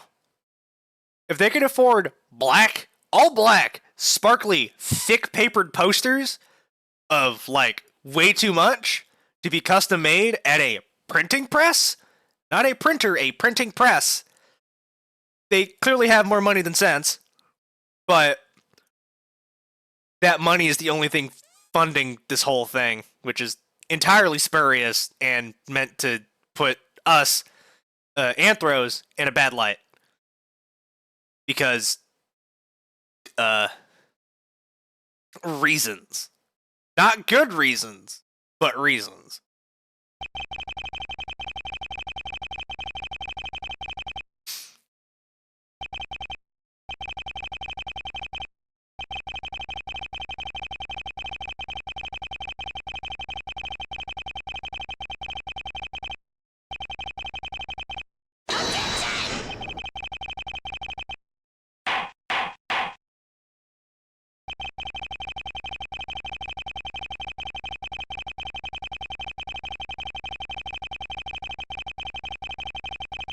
Well, Shoulder, they can't be that clever if they've got these dipshits on payroll. But that's my opinion, and not the opinion of anyone else.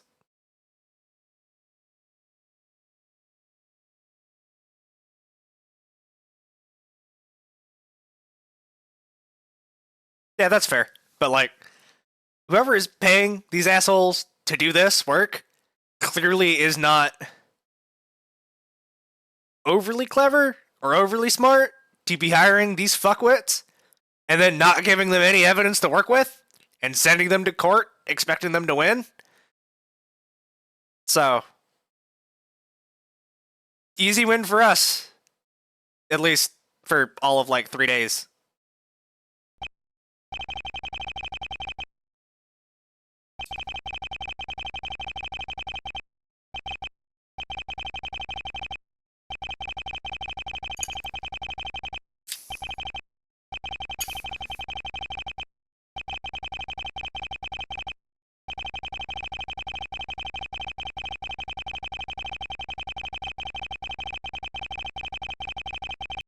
By the way, I had mentioned this previously in stream. This is where it comes up more immediately. Apologies. I am highly of the opinion that Mr. Dickhead McGee with the awful hairdo here is the one who lodged a complaint against GoFundMe. Please don't call me that on fucking live TV. I am not that. However, I do believe that like I said, this jackass is the one who filed the complaint with GoFundMe, went and looked around for it to find it, to lodge a complaint during recess to get it shut down, because this is around the time that this reconvened, or in between, during the recess, is when I got the email from GoFundMe that my shit got shut down, and all of it got refunded to the original donors, which I appreciate you guys for donating. I'm sorry none of it came from anything, but I'm glad you at least got your money back. Sorry, it's not my fault, it's this jackass. So, hi, I'm coming up again, and I'm still causing problems for Ket by just attempting to help. So, but this will get shut down real quick by Mr. Rabbity, because he is an actually competent lawyer and knows what he is doing. Objection!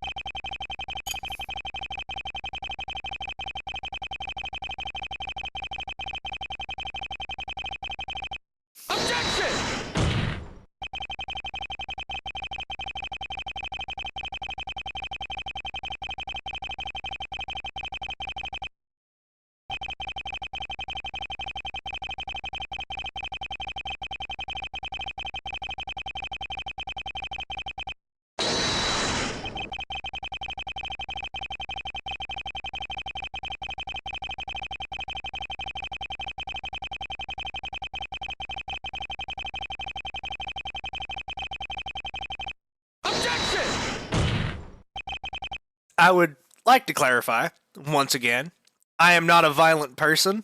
I have never advocated for violence. I still will not ever advocate for violence to be used in these cases. That is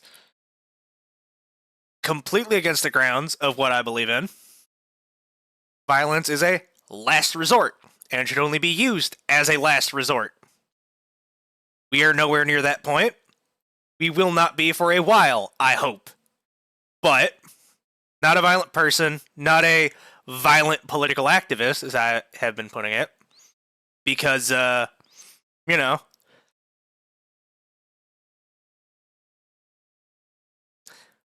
I'm saying this for everyone who is not you, Bell.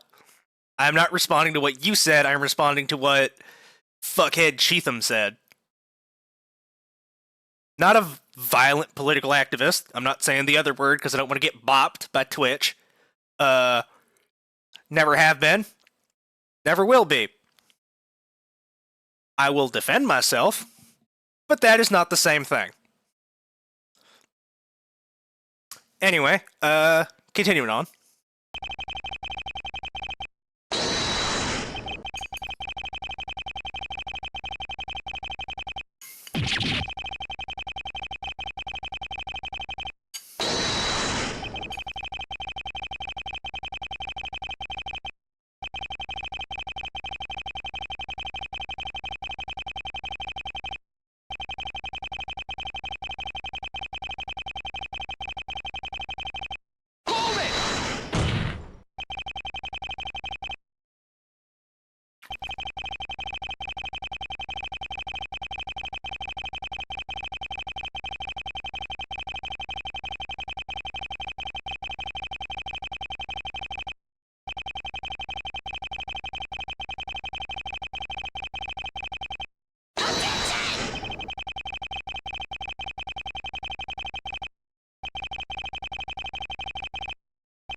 So, yeah, that that's how that went down. I do like and appreciate the judge jumping down Cheatham's fucking throat about, you know, literally saying skill issue in the middle of court, out of hand and out of turn. But the fact that it has gotten to this point is already, in my opinion, a failing of the legal system and a spurious abuse of it.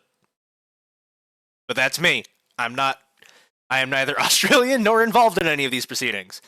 And for clarification, in case anybody was wondering, no, I never was in contact with Ket, Mr. Mindsinger, during the entirety of his bail proceedings. Never ever. Not even when I was given a proof of life video as evidence of, hey, Ket's not dead. It was only ever him asleep being recorded by a third party, who I believe it was Mr. Rabbity and the paramedic Emma. But yeah, the first time I got to talk to Ket was upon the first meeting of his criminal court, and after that, when all the charges were dropped. That was the first time in an entire fucking week I got to talk to him. So, none of the bail shit was touched ever at all. I deliberately avoided any of that to avoid getting him in further trouble, because he doesn't need that shit at all. Alright, what's next? That is... Oh. Yeah, Ket, if you're here, the next thing up is the ABC, thing. The ABC radio broadcast of the funeral of the, fallen child. Fallen? Deceased child.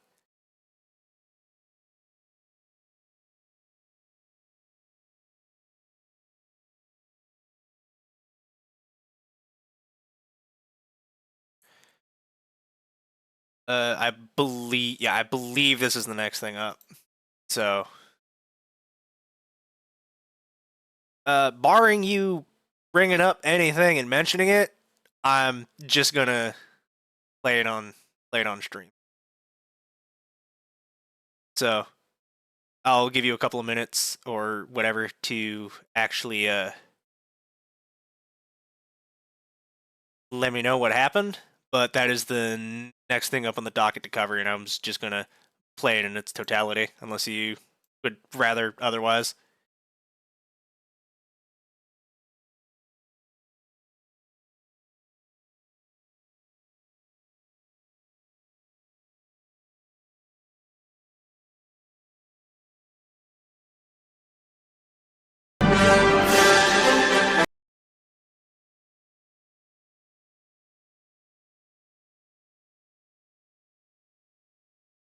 I'll give him like 2 more minutes to get back before I hit this.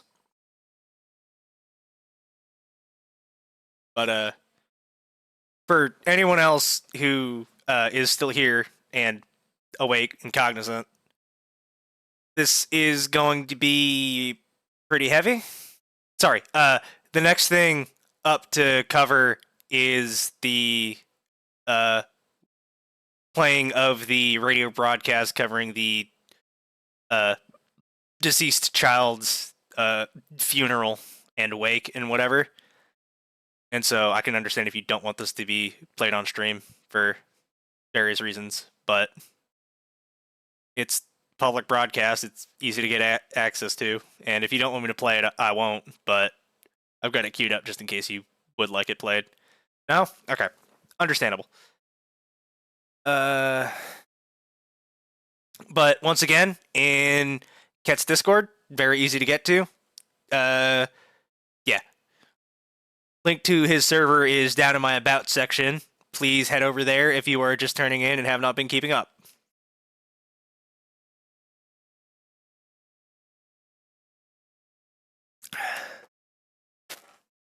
Understandable. All right. Beyond that,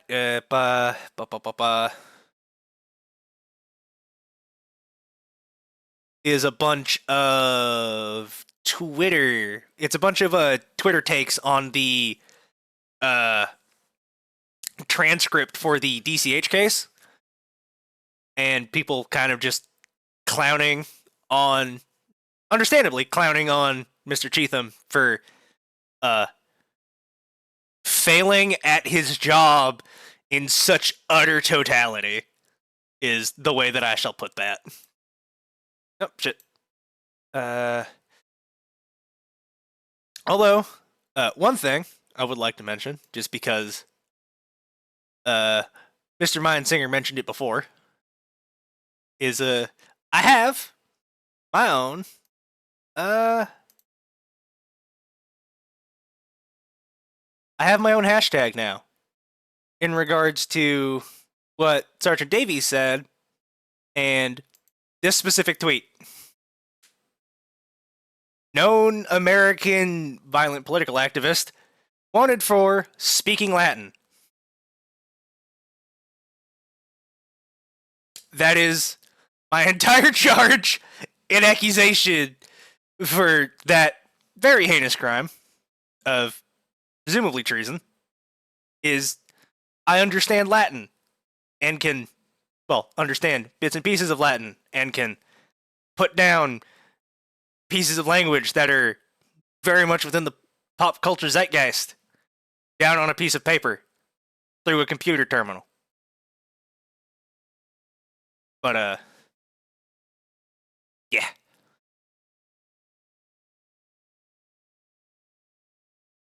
Well, not the specific phrase that I used, the first one. The second one is not the specific term that I am being accused of. It's the first one. The second one was not mentioned, probably because of its use via the United States Marine Corps. But the first one definitely has is implied to have connotations that are not being used here. Alright, so that is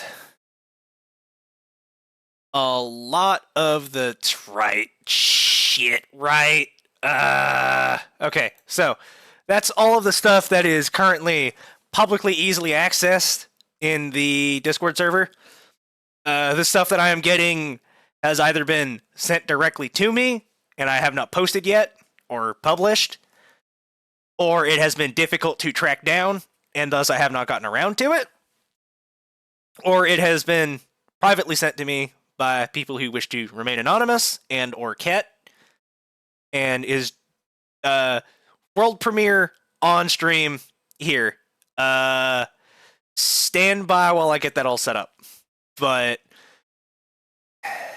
the next thing of note is both Ket's criminal trial and how much of a farce that was, and his electrocution on live television broadcast across the nation and parts of the world for people who were looking for it, such as myself. I saw this happen live on TV. Right, I believe Ket wanted me to hit up the actual transcript first, which I am going to have to read myself verbatim because nobody, as far as I can find, has made it into a funny video, probably because it is significantly less humorous, and I do not blame people for not wanting to make this one silly and funny yet, because it's fucking morbid and not fantastic. I'm just going to start reading the whole thing. Ket'll chime in where he wants, if he wants. There are specific things that I will comment on, and other things that I refuse to. When those get brought up, I will not mention them. I may read them, I may not. Very much appreciated, but yeah. There are things that Ket has requested I not mention or elaborate upon, and thus I will not. His comfort is what matters here. His Honor Walsh Cornell presiding. This is the transcript of Rex v. Mindsinger, or the King versus Mindsinger, because quote-unquote constitutional democracy. Or constitutional monarchy. That's a democracy. Something. Anyway. In the Magistrates Court at Melbourne at 9:30 a.m. Silence. The Magistrates Court of Victoria is now in session. Can I please what?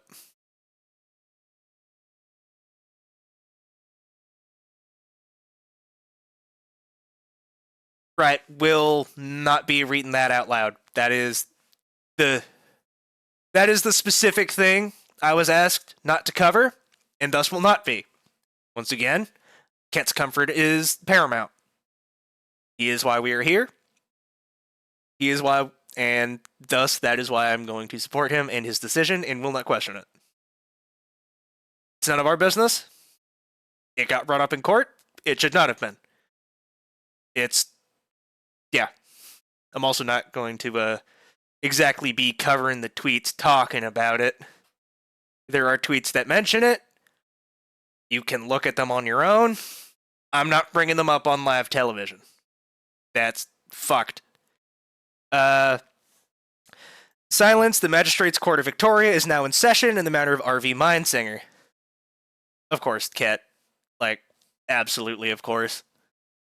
Judge Cornell.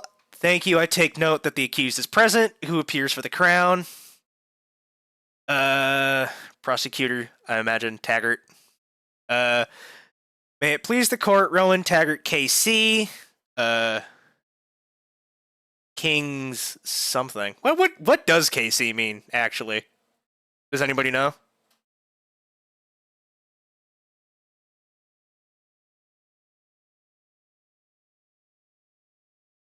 Casey, Your Honor, for the Crown. Thank you for the accused. King's Counsel. Right. Thank you. Appreciate it. Appreciate it, Ket. May it please the court, Baron O'Raverty for the accused. Thank you. Let the clerk read the charges. The clerk reads off the charges being count 1, causing serious injury recklessly in circumstances of gross violence in the matter of Edward Aloysius Murphy. The first instance. Count 2 is the same. Excuse me. Count 3, administering a Schedule 8 controlled substance without lawful excuse to Edward Aloysius Murphy. That's the administration of morphine. Count 4, being armed with criminal intent, being a dragon. Count 5, kidnapping of Edward Aloysius Murphy, moving him from his home through the tram to a vet hospital for medical assistance, emergency medical assistance. Count 6, aggravated invasion of the home of Edward Aloysius Murphy. He was invited to Mr. Murphy's home and place of work by Mr. O'Raverty, who also lives and works there. So, count 7, grossly offensive public conduct, as Ket has hypothesized previously. This is the, I assume, littering of getting blood on the tram from Mr. Murphy, who he was moving through the tram to an emergency medical location for emergency medical care. Count 8, conspiracy to destroy or damage property. Still not 100% certain what that one's about. Mr. Taggart, Your Honor, we do not press counts 3, 4, 6, 7, or 8 on account of insufficient evidence to prove intent. Yeah, so that sounds like shit that they were just tacking on to try to get a worse sentence. So it's spurious bullshit to try to get him more prison time. Fuck. Alright, thanks for letting us know. But yeah, a lot of this just seems like shit the US justice system does, as well as trying to tack on as much shit as they can to see what sticks to the wall to get you sent behind bars for a longer period of time. We therefore do press counts 1, 2, and 5, which is the 2 grievous assaults, quote unquote, and the kidnapping charge. Thank you, Mr. Mindsinger. How do you plead? Not guilty. To all of the charges, yes. Thank you, Mr. Taggart. You may proceed. Thank you. Mr. Mindsinger, is it true that you were in the premises of Replacement Logo Chambers on or around the very early hours of the morning of Monday, November 6th? Yes. Once again, Ket was invited at this time, was invited during this time period to these offices for consultation. And for what purpose did you attend these premises? To talk to my legal counsel. So, but that wasn't true, was it, Mr. Mindsinger? You had never met these people in your life. Ket, I had not. However, the complaint form submitted by Dewey, Cheatham, and Howe named a specific law firm as defending me. A clerk working for the law firm, my current legal counsel, in fact, contacted me to clarify the situation and invited me to meet in person. So you were not going to talk to your legal counsel, Mr. Mindsinger. You were going to meet two strangers. Strangers? Nice fucking English, dumbass. You were going to meet two strangers who held themselves out as lawyers due to a clerical mistake. Mr. Rabbity objects. Mr. Mindsinger expressly would not meet with us until he had received a letter of engagement. Accordingly, it is irrelevant whether he had or had not met me or my colleague by then. By the time we met, we were his appointed counsel. Thanks, Ket. Withdrawn, Your Honor. The fact remains, though, Mr. Mindsinger... The fact remains, though, Mr. Mindsinger, that you did not know these people, nor even solicit their engagement. You did not, in fact, know they were genuinely lawyers, except that they so held themselves out to be. Is this not true? I had a reasonable suspicion that they had some legal experience based on initial interactions. As I had no evidence of this, though, I did, as mentioned, request official letterhead confirming this, which came in the form of an engagement letter, which I'm pretty sure I had... No, I was not provided that, and I don't believe I showed that on stream. But if that turns out to be incorrect, that will be corrected afterwards with a tweet. It's whatever. Mr. Mindsinger, the court would be grateful if this letter could be tendered. Certainly, what is the process to be followed here? I trust your counsel would have access to this letter. Yeah, that's understandable, because Sunday's going to be fucking hell for all of us staying up this late. Gotcha.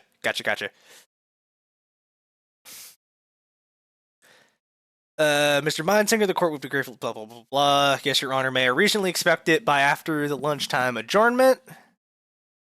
Yeah, that'll come up in this document that Mr. Rabbity, Barry, our friend, got fucking arrested by the end of this shit. Yes, Your Honor, blah, blah, blah, blah. Thank you. Please proceed, Mr. Taggart. Thank you, Your Honor. Mr. Mindsinger, did you meet Edward Aloysius Murphy in the premises you visited on Monday? Define meet. Did you knowingly come into his physical presence? Yes. Did you exchange words with him? No. Why not?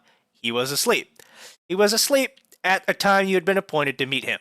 Objection. Mr. Mindsinger came for a consultation with our firm, which did not necessarily entail an introduction to Mr. Murphy. That would have been contingent on it being convenient, which, as it happened, it was not. Yes, because what my learned friend has omitted to observe is that this meeting took place after midnight, rather clandestine, do you not think, Mr. Mindsinger? Yes, shortly prior, someone had decided to plaster posters of my face all over the city, which was the very first document I had shown off. That fucking propaganda hit piece. Posters of my face all over the city. I elected not to show my face next to those posters for my own safety. These were the Feed Me Your Kids posters. Yeah. That horseshit. Correct. Why should a poster make you feel, It did. It did get a little bit out of hand. You did play into it a little bit once you were, able to. But, it still got away from us just a hair. Why should a poster make you feel unsafe, Mr. Mindsinger? Would you feel safe if those posters had your face on them? No, I suppose I would not, But then, Mr. Mindsinger, I do not go about describing myself as a weapon or as dangerous. You self-describe this way, do you not, Mr. Mindsinger? Yes, in certain very specific context, in response to certain statements, questions, or conversations, as I believe do certain human males when expostulating regarding their physical and sexual prowess. That is an evasive answer, Mr. Mindsinger. Bullshit. You yesterday told the nation you killed people. This was immediately after the DCH. I skipped some shit. I thought I was getting these in order. I apologize. I got the order of events in my own head mixed up. There is technically something that I am missing here. I will snatch this up real quick. Right. So that was before the transplant. Wait. Yeah. Regarding you getting shocked on live TV. Immediately following the DCH stuff, Ket was, just by the nature of how the court case was going to be late getting to the police. So he just elected to not rush or worry about it because they were going to do anything anyway, which is an understandable statement.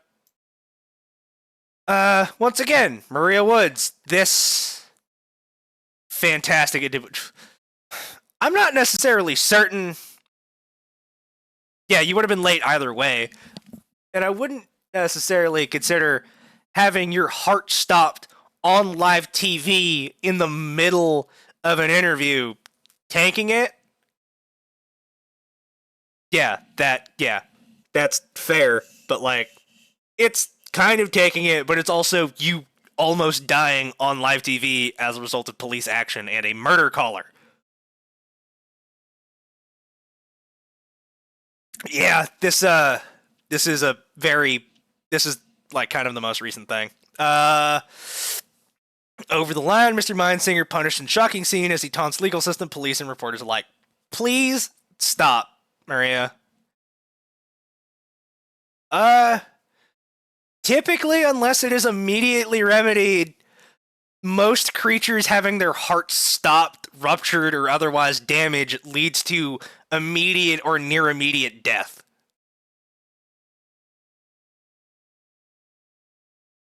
This is why everyone was so worried. Our heart can restart itself occasionally, sometimes, if you're lucky. Otherwise, you require CPR. Humans aren't designed creatures. Not we.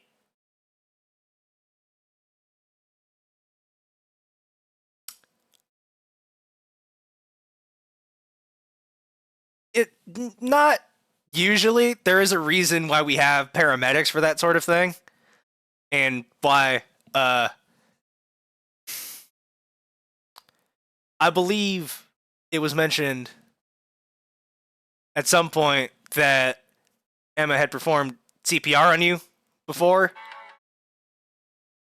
which is the manual regulation and restarting of the heart pumping via chest compressions through the rib cage by pressing on it really hard. Yeah, it's a thing to save most other creatures. It's not pleasant. In humans, it very often breaks ribs because it's not intended, but a broken rib will heal, a stopped heart will not. No, you're fine. You didn't know. It explains why everybody was so worried and freaked out about it. Because, it's not common for people to have their hearts restart on their own.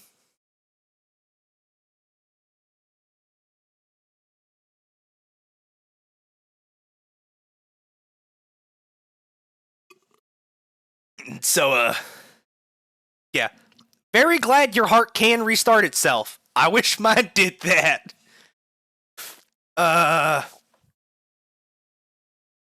Earlier this afternoon, another dramatic scene took place with the accused criminal Mindsinger at its center. It is a matter of public record that Mindsinger is required to report in at Collingwood Police Station 3 times a day at 9 a.m. and 2 and 7 p.m. And is to spend the night at Collingwood Town Hall Reserve, which has been cordoned off by the police for the sake of public safety. I wonder whose fault that is. These are some of the many bail conditions imposed upon Mindsinger as part of his ongoing alleged violent assault case. Today, however, Mindsinger left the courthouse bare minutes before his mandated 2 p.m. check-in time and flaunted this requirement by holding court among gathered reporters and inviting them to film him being punished for his disrespect. It's not disrespect if he cannot time travel and physically get to something more than 20 minutes away from his current location by a car.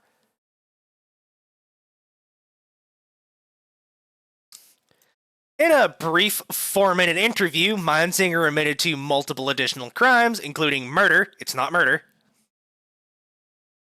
And made sharp and insensitive statements on a variety of topics. Of note was his claim that the mother of the child that died in a fatal collision at Collingwood Station yesterday should feel lucky she kept one. Not going to comment on that. At 2 p.m. on the dot, Mindsinger dramatically collapsed to the ground, baiting exclamations and sensationalist reporting, as his personal paramedic, who has been shadowing Mindsinger since the train incident, loudly claimed his heart had stopped. Yeah, I wonder who's doing the sensationalist reporting here, Miss Woods.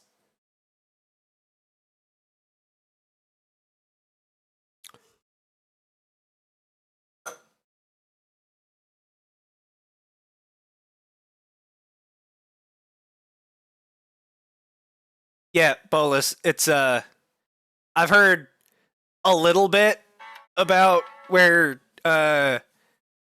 Kit comes from. It's not great. I'm not going to elaborate on it more than he will, but it's not great, and this is kind of in character for that, so, yeah. Maybe, I'll just keep going. The exclamation has since been reproduced in a variety of sources as fact. Shortly after Mindsinger was wheeled away to his overdue appointment. This event only adds to a pattern of behavior that serves to paint Mindsinger as a psychopath. Sure, Jan.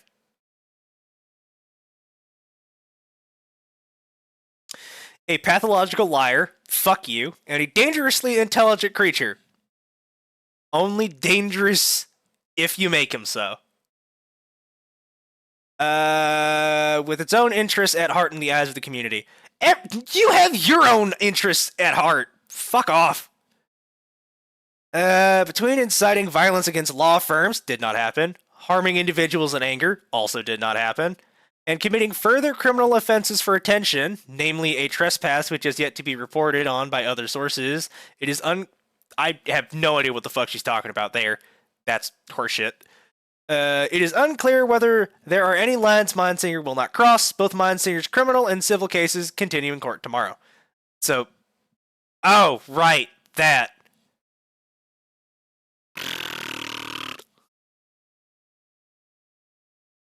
Miss Woods needs to just stop. Just stop entirely. Yeah, I understand that now. Apologies.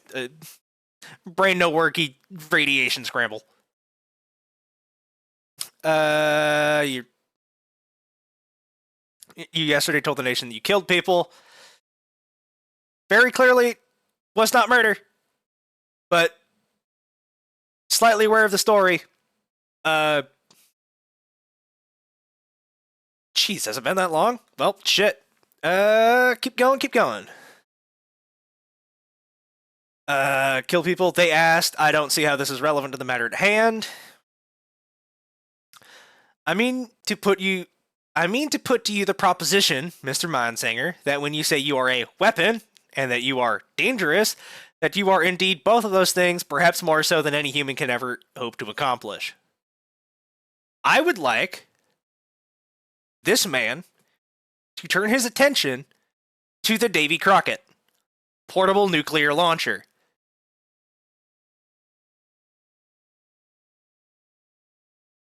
In any case, Cat, possibly. I also do not see how that is relevant to the matter at hand. Just answer the question, Mr. Mindsinger, if you would please. I'm sorry, which question exactly? Answer the questions asked. Counsel, convinced, off track, intervene. Okay. What was the question you wanted answered? It is not that you didn't answer it, Mr. Mindsinger. It is that I am cautioning you to not extend comment beyond the answer to the question to the manner in which the proceedings are being conducted. Understood. Thank you, Mr. Taggart. Please proceed. Thank you, Your Honor. Mr. Mindsinger, do I understand that when you said possibly just before, you meant yes? If I recall correctly, that response was to a statement, not a question. Could you please put the question again so that I can be precise? Very well. Do you agree with the proposition that when you say you are a weapon and that you are dangerous, you are indeed in fact, and not merely as a hyperbolic expression, both of these things? Yes, at least in an anthropocentric sense, as you put it. What do you mean by that qualification? To humans, I am capable of being unusually threatening. Among my own kind, I am rather average.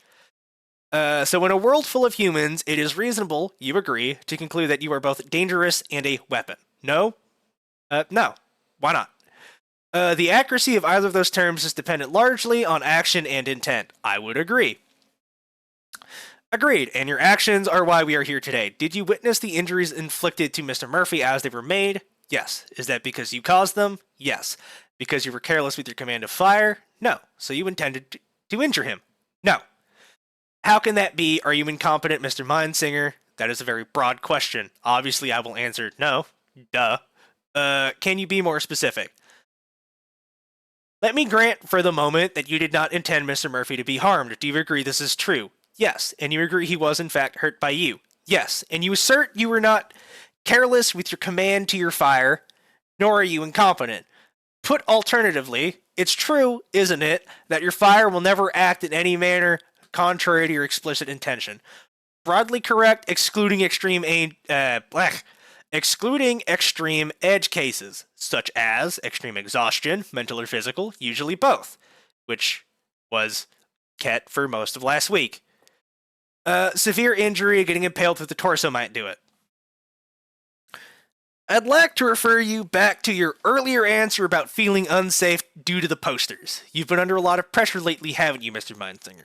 Not of his own volition.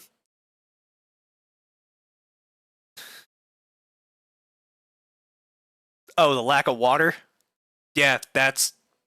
I mean, at least in humans and other creatures that have been exposed to, dehydration will often lead to mental and physical exhaustion very swiftly.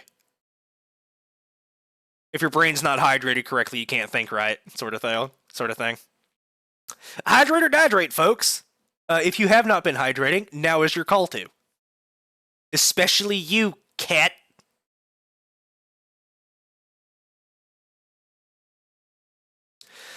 Unsafe to the posters, you've been under a lot of pressure, relatively speaking. That sort of thing is difficult to quantify. In fact, we've seen evidence in the past week you've barely been eating or sleeping, correct?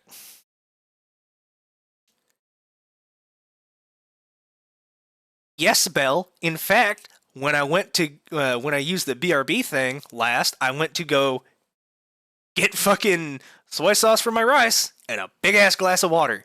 I have been hydrating. And I'm glad that you have been, Ket.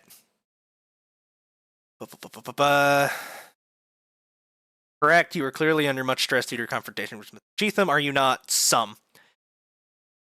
It's right, then, that when you went in to see Mr. Murphy that evening, you were facing enormous psychological and physical strain, brought on by the confluence of stresses imposed by suddenly becoming a person with a public profile and a party to a legal dispute. No, that's not right.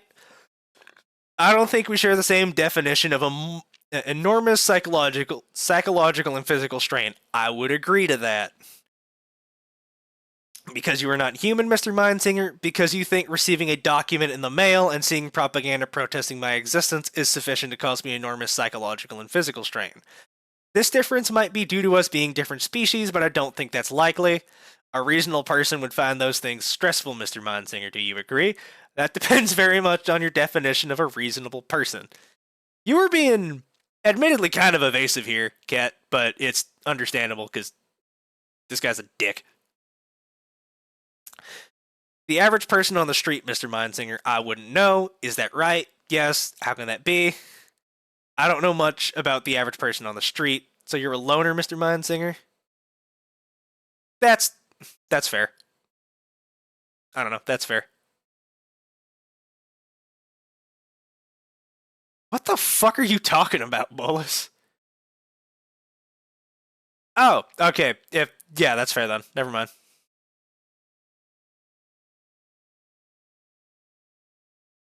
Bolus, I have no idea what in the fuck you're talking about. What is a Bill Clinton? Or who is Bill Clinton?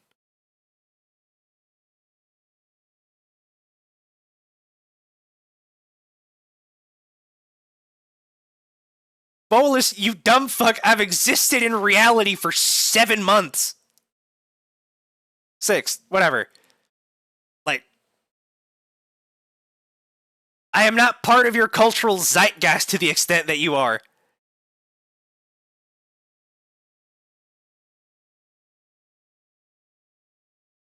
No.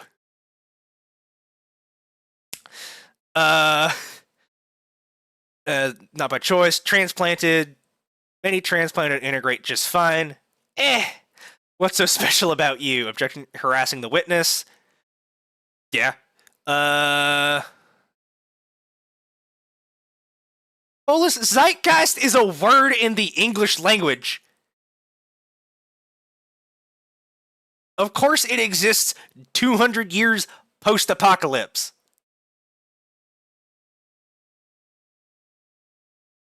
Oh, that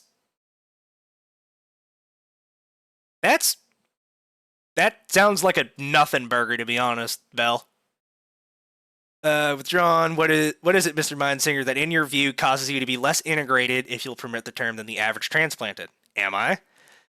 I put it to you that there are such things as transplanted on the street as there are regular humans, Mr. Mindsinger. Do you agree? Certainly. Are you saying that these transplanted are representative of the average transplanted? Or that, for that matter, you were able to describe anything that is a faithful example of the average transplanted? I put it to you that it is a specious distinction, Mr. Mindsinger. Do you agree? I don't exactly understand, I'm afraid. Which part is specious? Okay. Distinguishing between the average transplanted and the average person on the street is like distinguishing between the average Anglo-Celt and the average Australian Aboriginal, which is to say, prejudice, is it not? Didn't you just compare the two as if they were similar categories? My point is, it's true, there's no reasonable distinction at law between those categories. I wouldn't know. Is there a reasonable distinction? Is there a reasonable distinction, you mean to say, should be drawn, Mr. Mindsinger?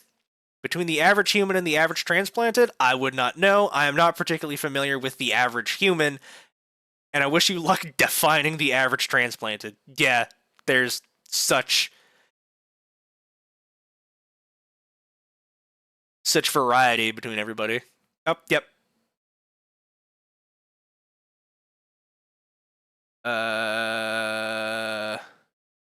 Yeah, I'm not gonna roll down. I'll skip to the I'll skip to like 2 pages past this.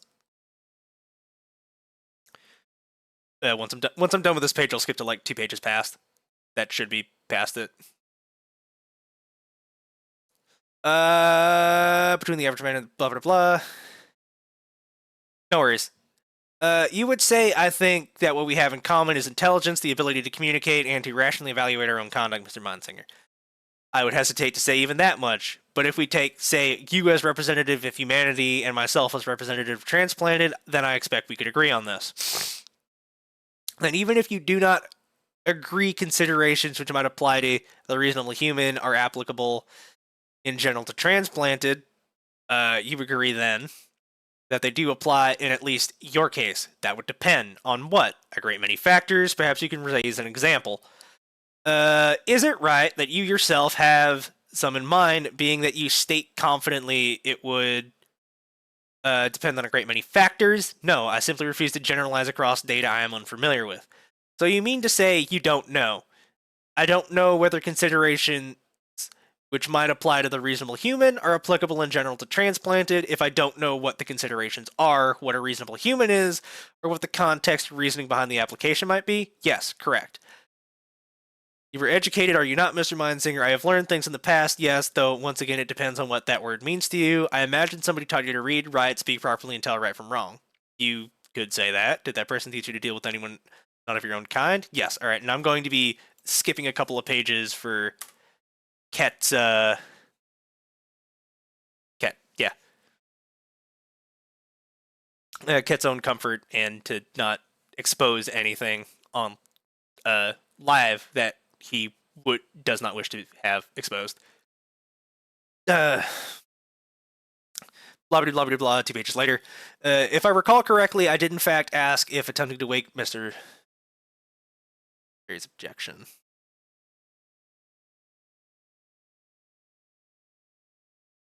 Okay. Objection for various obvious reasons. Your Honor, I was not in any way suggesting. I think you'd better drop this line of questioning, Mr. Taggart. Very well, Mr. Mindsinger, I'd like to return after this digression to my key point. We've established you did not mean to injure Mr. Murphy, and yet you did, with an ability you say is reliably controlled and not while in any material way impaired. Would you explain Mr. Murphy's injuries? Once again, of course, Ket. Like, you're the one this is all for, so you take priority over everything, insofar as this is important. Excuse me.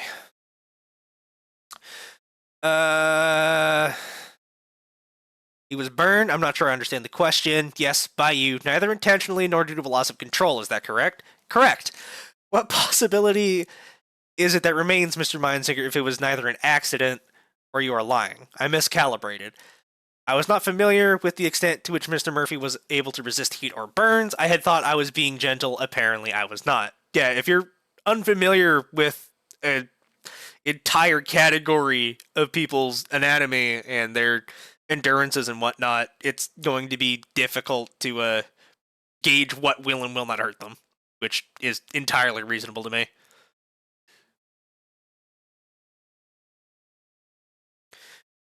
Why were you attempting to apply heat at all? I had been attempting to wake Mr. Murphy up with fire, Mr. Mindsinger, by gently heating the pipe he was hanging from until he woke due to mild discomfort. Is that not cruel, Mr. Mindsinger? Is it? I mean, obviously I miscalibrated, and now it is. But it seemed more reasonable than blasting a sequence of air horns into his ears.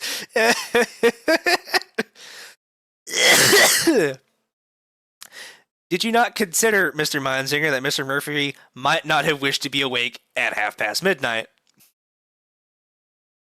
Sounds like a skill issue on Mr. Murphy's part to me. If I recall correctly, I did in fact ask if attempting to wake Mr. Murphy was wise, but I was assured that my matter was urgent and that Mr. Murphy would have wanted to be woken for it. And you were advised an expedient means for this was to burn him.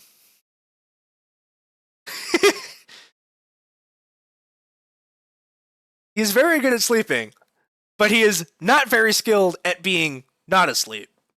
So, I don't know. That's fair. I was more just making a joke on my behalf that it is 3:18 and 2:18 in the morning for me. So, I am making a comment on my own inability to not be awake at midnight. Hooray me. I make decisions that may or may not be poor.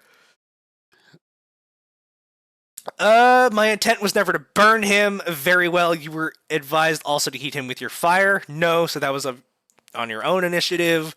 Yes.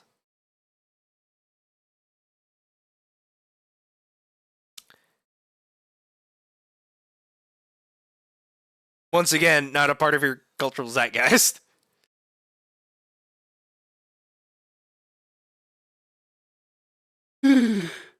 Excuse me. And you fail to appreciate the risk that you might injure him. Yes, increasing the heat on a slow gradient seemed a foolproof approach. You attempted to cook Mr. Murphy as you might boil a frog then. What's a frog? Do you not know what a frog is? I do try only to ask you to define things I don't know the definitions of for me. To do otherwise seems rude and obstructive.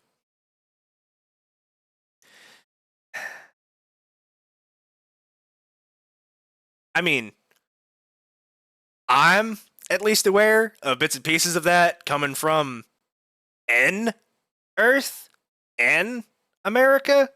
I'm aware of what Christmas and Yule is, and I have bits and pieces of knowledge of A Christmas Carol, but not any kind of like hollow or film.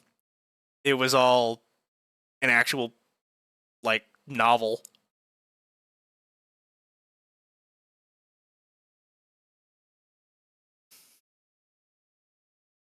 Let's that's a conversation between that's a conversation between you and Cat Bell. I will not comment on that.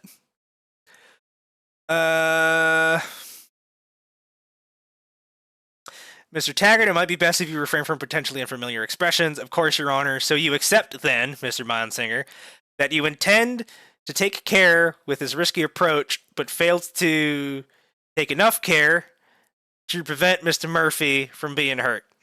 Yes, so you admit you were reckless as to injuring Mr. Murphy. Objection. Straightforward question. Deceptive equivocation. Even if my client accepts he might have prevented the accident if he had taken more care, it does not follow that he took no care at all, which is what at law reckless means. I understand the point, Mr. Rabbity, but I would have Mr. Mindsinger answer the question. No, a dragon would have been fine. But you understand that Mr. Murphy was not a dragon. Yes, that is why I used the level of heat that a dragon would have barely noticed and certainly would have slept through. But to appreciate that using your fire at all constituted an element of risk, well, yes, I do now. Do you mean to tell me you have never encountered a situation where you have applied your fire in any wise to another person? That was not a dragon? Correct. And is this true of most dragons? I wouldn't know. It is widely known among dragons that non-dragons are flammable? Yes. Is it generally accepted for this reason that exposing non-dragons to dragon fire is a risk?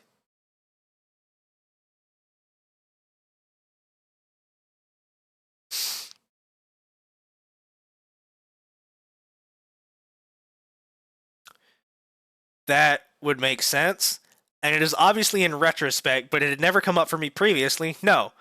Would it come up for the reasonable dragon, even if not yourself, Mr. Mindsinger? Objection. What now? Inviting the witness to speculate. Do you in fact know this for a fact, Mr. Mindsinger? No. Is that an honest answer? I really don't understand why he would expect you to admit to committing perjury. Like, that's kind of a ridiculous statement. I'm just like, are you lying to me on the stand and going to admit it in front of the entire fucking jury? That's ridiculous. Yes, what am I going to do? Say no. Are you absolutely sure it is wrong, then, that the reasonable dragon would appreciate the risk of their own fire to non-dragons? I don't know what you mean by reasonable dragon. The average representative of your species. I expect they would understand a risk exists, but be unable to quantify it. My kind seldom interacts with other species. I see. In that case, I would bring you to the aftermath of the injury. Mr. Murphy was administered narcotics, was he not? Apparently, I was not familiar with them. I am certain you will understand why I might have no concept of how to treat a burn. Yeah. Who administered the narcotics then? Mr. Rabbity. This... Fuck. Yeah. That's, yeah. Your Honor, I will need to... Objection, Your Honor. Count 3 was withdrawn. but if it assists the court, I administered Mr. Murphy painkillers from a kit he had acquired in accordance with instructions we had previously agreed in writing for such a circumstance. Why are you apologizing, Kat? I mean, yeah, there's nothing else you could have said that wouldn't have been perjury. So, you did the right thing in that instance. You didn't do anything wrong. Nobody's upset.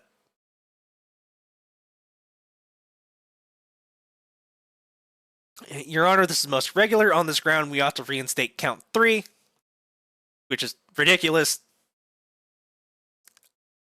Okay, that's understandable. However, I assure you, there is no need to apologize in this case. You have nothing to apologize for, and we have no reason to need to forgive you. You did the right thing.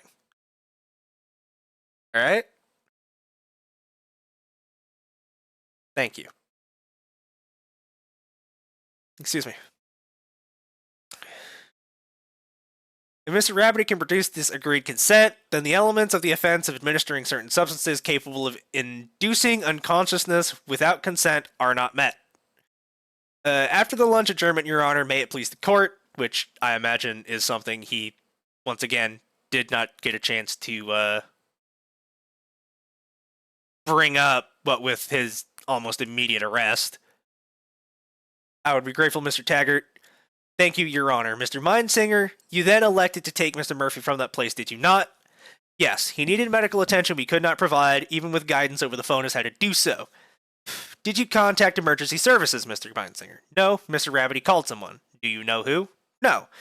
Your Honor, I will now need to call Mr. Rabbity. Do you mean to ask of Mr. Rabbity more than who this is? Possibly, Your Honor. God. That's fucking...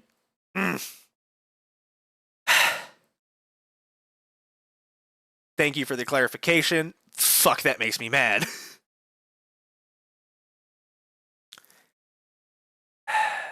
This whole thing is a massive goddamn shit show. Mr. Rabbity, then, if I could trouble yourself to take the oath, Mr. Mindsinger, if you remain in the witness box, please, and then, Mr. Rabbity is then, takes an oath to become a witness, as mentioned. Mr. Rabbity, who did you call? The Collingwood Care Emergency Veterinary Hospital. Why not 000? Because it is widely known that hospitals will not take us. Mr. Mindsinger assisted me in conveying Mr. Murphy to a facility that actually could treat his injuries. What do you mean by us, Mr. Rabbity? Mr. Murphy is a sloth. Thank you, Mr. Rabbity. No further questions. Mr. Mindsinger, do you understand this was Mr. Rabbity's intention? Yes.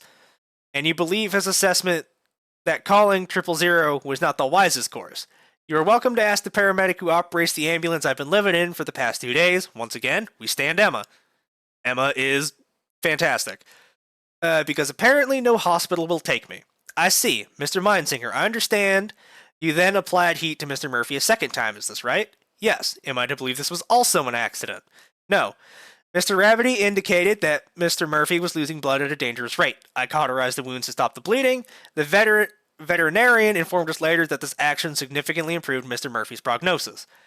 Are you trained in cauterization, Mr. Mindsinger? I am now. Were you then? No, I was following directions given by Mr. Rabbity based on an online search. Did you appreciate this was a risky procedure, Mr. Mindsinger? Yeah, you might have missed it earlier, but Emma is potentially in danger of losing her job. But, come Monday, somebody's gonna hopefully figure something out to prevent that. I think Ket mentioned that they have something in the works. I hope it works out.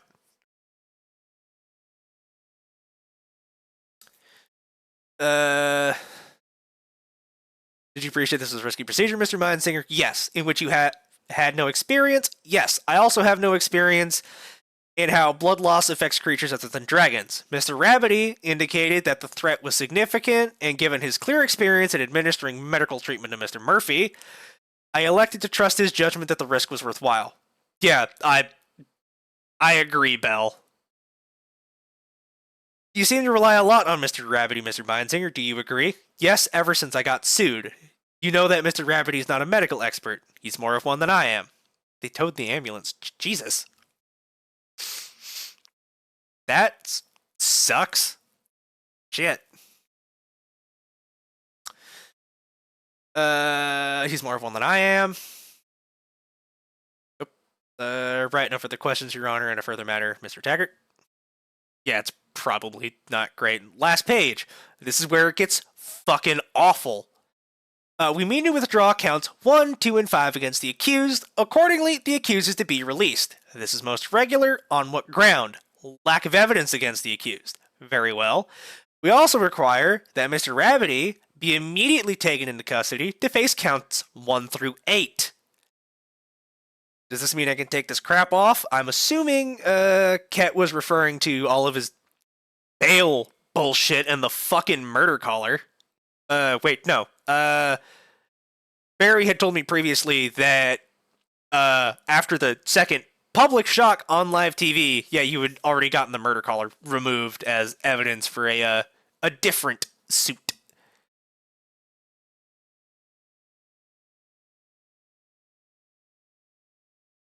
Yeah, but the pipes still coming off is still an improvement. Your bail conditions are vacated, Mr. Mindsinger. You're free to leave, Mr. Rabbity. I will come quietly, Your Honor. These proceedings are at an end, then, Mr. Rabbity, you will be detained pending a bail hearing. Mr. Mindsinger is cleared of all charges. Adjourn the court. All rise. And Ket goes and talks to Ed now to get Barry a lawyer. This is fucking horseshit. Beyond just junk, this is bullshit. Ugh. Which one's 8 again? I forget.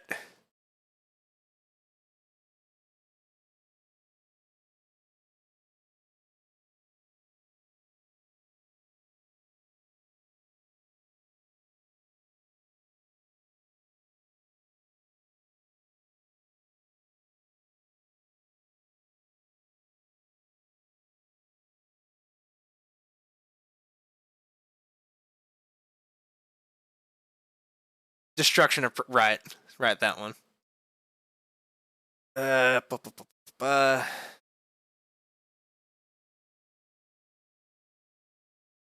And, yeah, that's all we've got currently, aside from a bunch of tweets commenting on not so much this one yet, but definitely the prior transcripts of the court hearings have...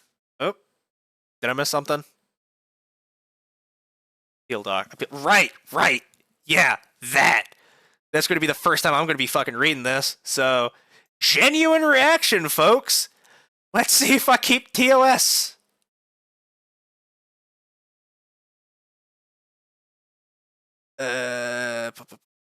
That's going to be in which location?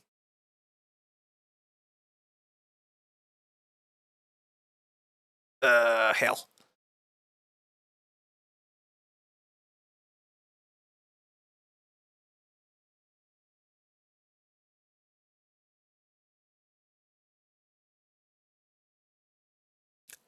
Quick out of character. Shoulder. I saw this earlier, and I had it down. I can't remember if I had it downloaded or not, but just in case I decided to do a stupid and didn't actually grab it. Where is this? Where's the next thing? Yep, no worries. Apologies. I thought I had downloaded it, but apparently not.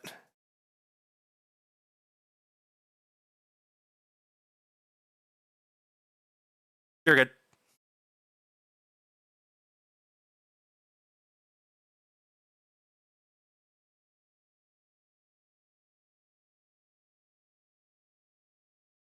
Oh, there it is. Right. That's why I got it confused. That's exactly why I got it confused, because of the fucking name that it has.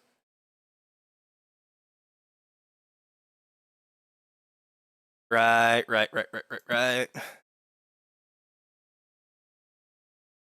Alright, much appreciated. Alright, so, finally found it. Apologies.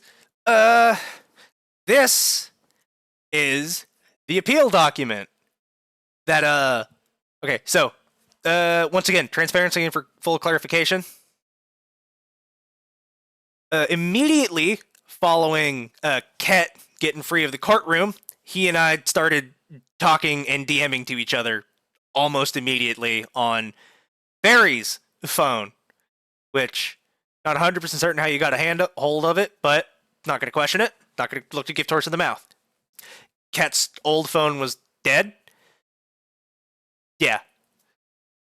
And so we talked about it. This got mentioned, and I was very confused about what the fuck this was all about and how Cheatham is appealing himself for a court case. Yeah, that, which I am very confused about, and I wish I had a lawyer in chat to assist, because I don't speak legalese. I barely speak Australian, so to speak. Hopefully,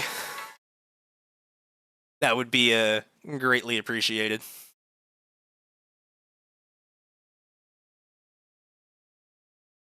Stand by.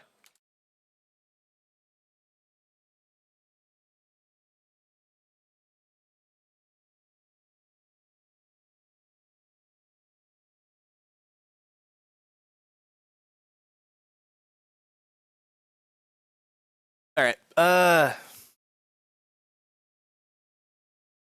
Okay, so this is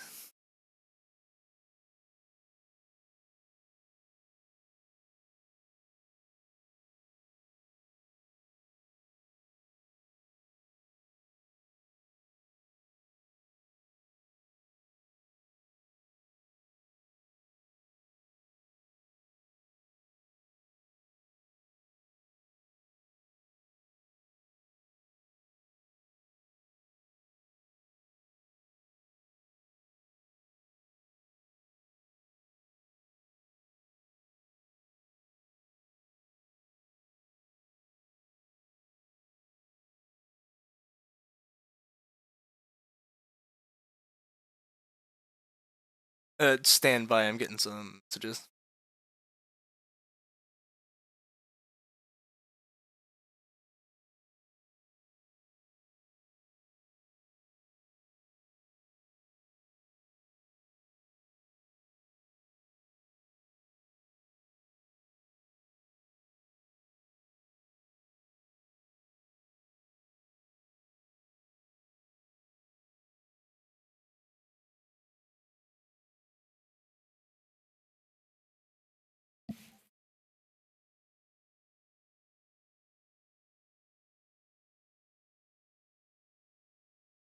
Okay, Judge. All right. Yeah, that would be really helpful.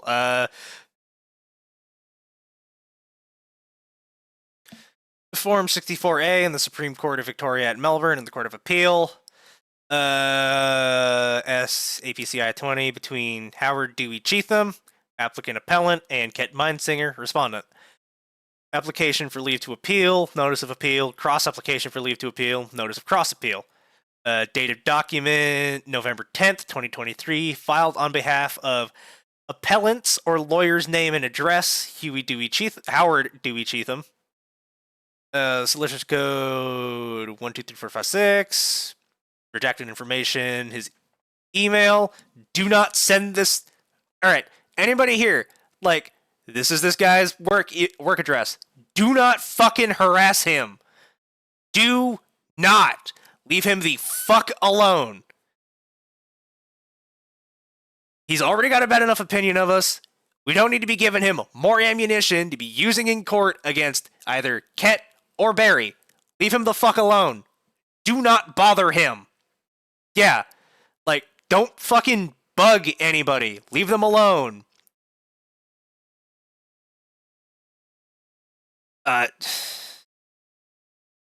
Yeah, that might be best. So I'm gonna just honestly, we're almost done. This is the very last thing. Very last thing, unless something comes up like within the next 10 minutes, in which case we will take another break, but this is like the very last thing. Hopefully it won't take us too long to get through. Responded lawyers' names: Kent Mindsinger, solicitor code 789123. This is Mr. Murphy's email address. Also, do not harass him. Don't fucking bug him with a bunch of offers to help. He'll let us know if he needs assistance with anything, and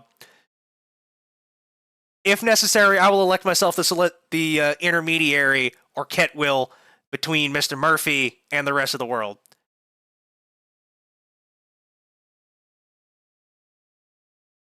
Yeah, I felt that was more important to play at the start rather than the end. Details in your party and you're attached? No. 1. Decision from which the application for leave or appeal is made. Judicial offers Haynes M. Of course, Kat. Court, Magistrates Court of Victoria in Melbourne. Date of decision made.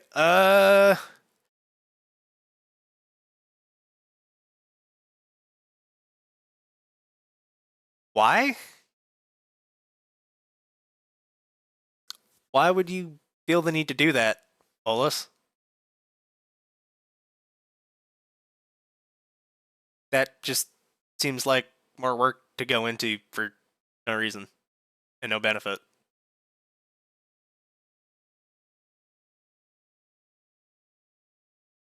Anyway. Yeah, that too. But like, howdy, Fravers. We are stand by.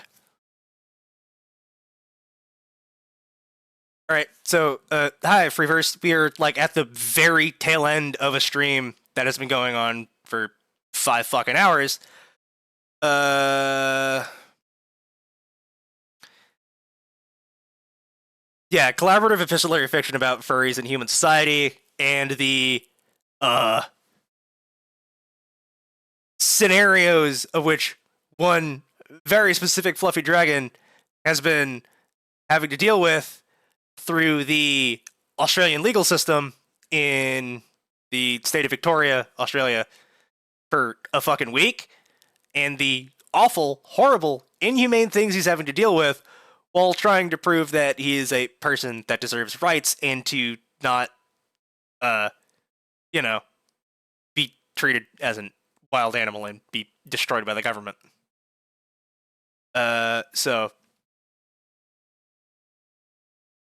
Further explanation, I have the out of character and in character cards.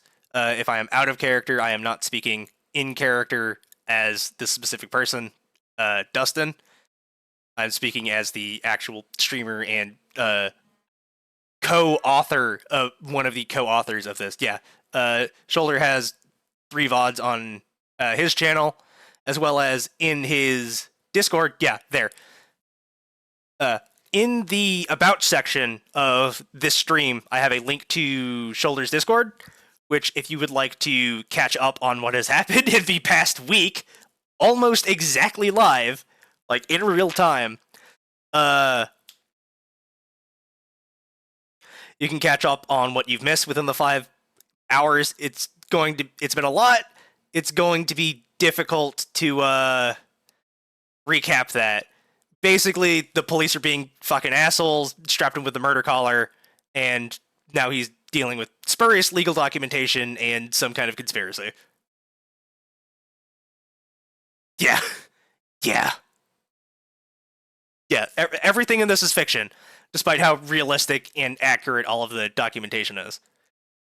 But this is the last document that we have for tonight, so I'm going to hop back into character. Judicial Officer Haynes M. Court, Magistrates Court of Victoria in Melbourne. Date of decision November 10th. 2023, case file number Cheatham vs. Mindsinger, 2023 VMC. Is the whole of the decision sought to be appealed or appealed? Yes. I don't understand why that's repeated. Is leave to appeal required? Yes. If leave to appeal is not required, state why. Leave required. Is an oral hearing of leave application requested? No. Reason for granting leave to appeal. Haynes M. conferred inappropriately a status of legal personhood to the respondent who is not human. Fuck you. You haven't ever had the mask on, but fuck you for saying your quote-unquote quiet part out loud, dick. Haynes M. had personal interest in the outcome of the proceeding, and particularly the precedent she sought to establish, also not being human.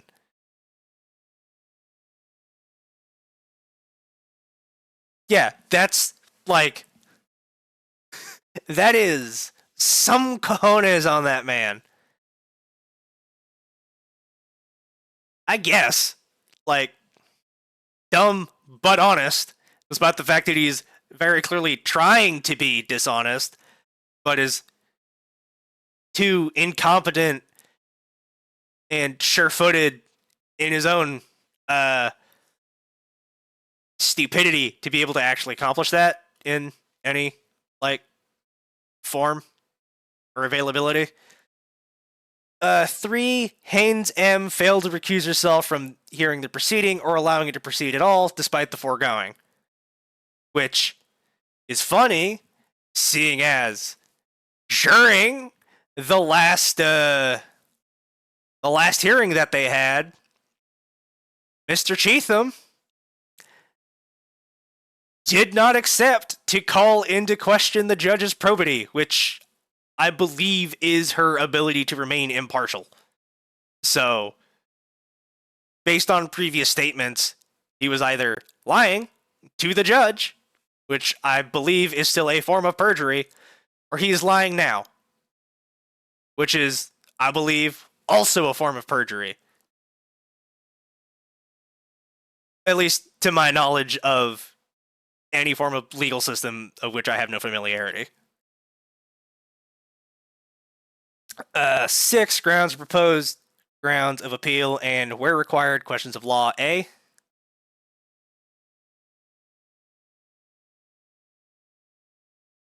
One, Haynes M. should have recused herself from hearing Cheatham v. Mindsinger 2023 VMC, as she had a personal interest in the outcome of the case. 2, Haynes M. erred in permitting the dragon, known as Ket Mindsinger, lacked capacity to act as respondent in the proceeding in his own right, being not a legal person. Mindsinger's owners were named by reference. No. I mean, by reference, but you can't name anybody who owns Ket. Honestly, yeah. Or it was done by, like, really primitive talk to text. Yeah, Mindsinger and others. Oh, yeah. I wouldn't blame you. This is like both boilerplate as well as poorly done. Yeah, no, we don't want you in the custody of the state because that is immediately going to end in negative consequences for anyone involved. Were named by reference and should have appeared in this capacity, or if not known, the state in whom Mindsinger would then have vested.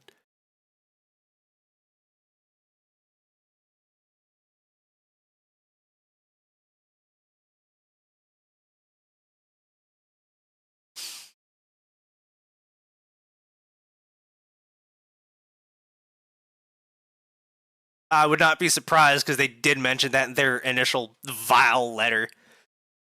Yep. Here it is, right here, repeating one of their points. B1. Charter of Human Rights and Responsibilities Act 2006 S3, definition of person. Person means a human being. On the plain language of the statute, a person is not otherwise a human being. Isn't that an American law, which has no basis in Australian courts? Or am I mistaken? I don't think that's how international law works, but I could be wrong.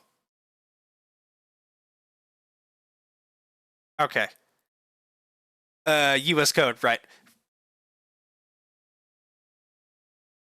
1. U.S. Code Section 8A, in determining the meaning of any act of Congress, or any ruling, regulation, or interpretation of the various administrative bureaus and agencies of the United States, the words person, human being, child, and individual shall include every infant member of the species Homo sapien who is born alive at any stage of development. On the plain language of the statute, a person is not otherwise than a member of the species Homo sapiens. Which, once again, American law, well, I guess in this case actually is an American law, which should have no statute within Australia, a completely different sovereign nation. No, this Freeverse. This is the Australian court of Australian Magistrates Court of Victoria in Australia.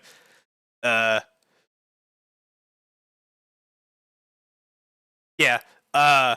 So, but also I kind of also stand in opposition to that, I guess, by technically being a citizen or resident of the state of Texas. It's weird, but that's things to be decided later, I guess, by the Texas state legislature and Austin City Council. Oh well. 3. The respondent is not human nor a member of Homo sapiens, therefore they are not a legal person. I mean, fuck you. 5. No legal person has claimed ownership of the dragon named as respondent. Because that would be slavery, which is illegal internationally. But I don't want to get into that. So I'm not going to.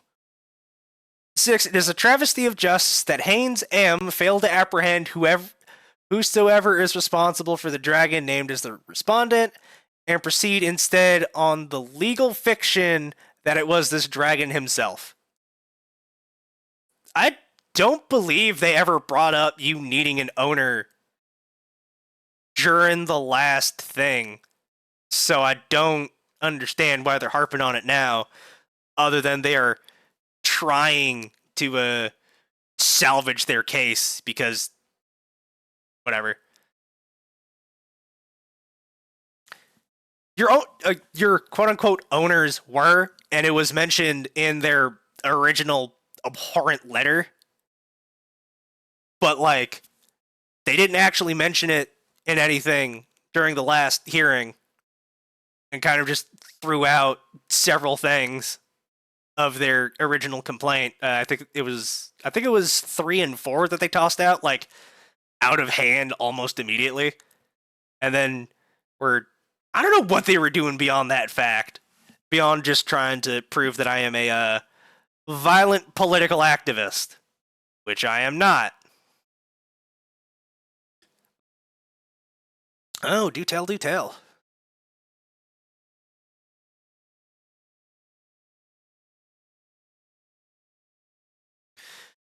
Yeah, the Domestic Animals Act, of where chipped, and if your owners could not be found, remanded to the state, and then destroyed, I believe?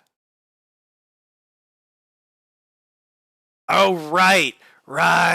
So, like, this isn't even technically in their original complaint or suit, is it?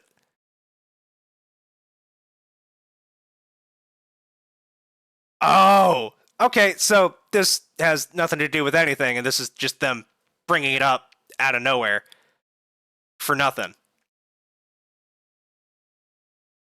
Are they trying to add charges to your lawsuit through this?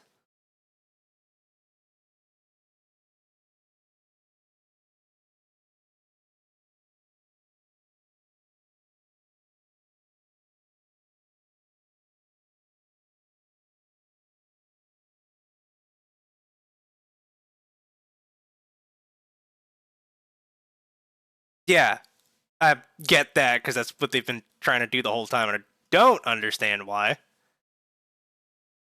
Yeah, don't have legal rights. Sure, sure, bud. Whatever. If we don't have legal rights, we're also not, affixed to your legal system. But whatever. We do have legal rights, and we are thus applied to your legal system, and you can't change this with some half thought out lawsuit. Or would you be able to enforce this? Once again, not threatening violence, simply stating what I appear to be a fact. Regardless, oh,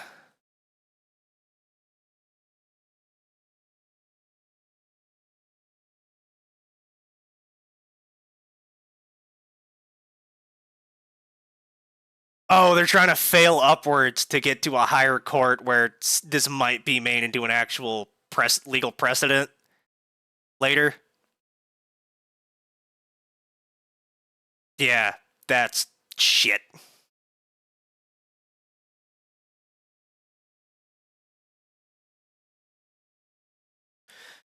The decision of Haynes M be vacated in whole. Order sought. The decision of Haynes M be vacated in whole, and in its place be ordered judicial notice be taken of the fact that the respondent is not a legal person. You are a legal person.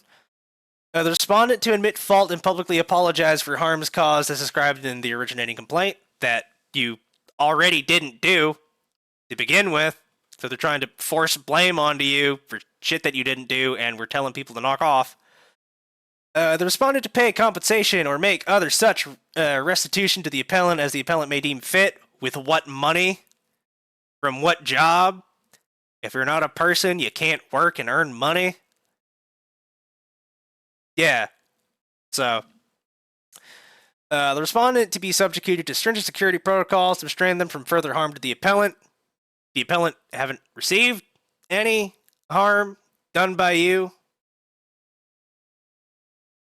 Yeah, exactly. The respondent, being a legal non-person, to be restrained from the right of appeal, which they do not possess in any event. Cool story, bro. Stop. You need to just stop. Not stop, think about it, and come back. Stop. Entirely. Please. You're embarrassing yourself. Extension of time requested. No. Stay applied for no. Is the application for leave or appeal urgent? Yes. Urgent interlocutory relief is still required to protect the premises and employees of Dewey, Cheatham, and Howe from the respondent. You, once again, have not directed anybody to do anything or have done anything. You have done, in fact, the opposite on stream, even in my stream, repeatedly. Once again, stop fucking harassing these people. Don't harass these people on anyone's behalf, least of all Cat's.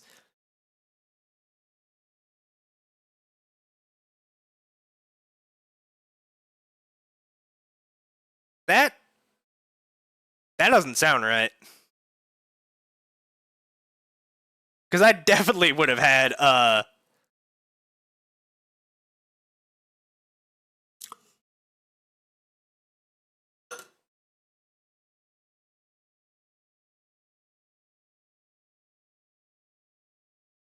guess so.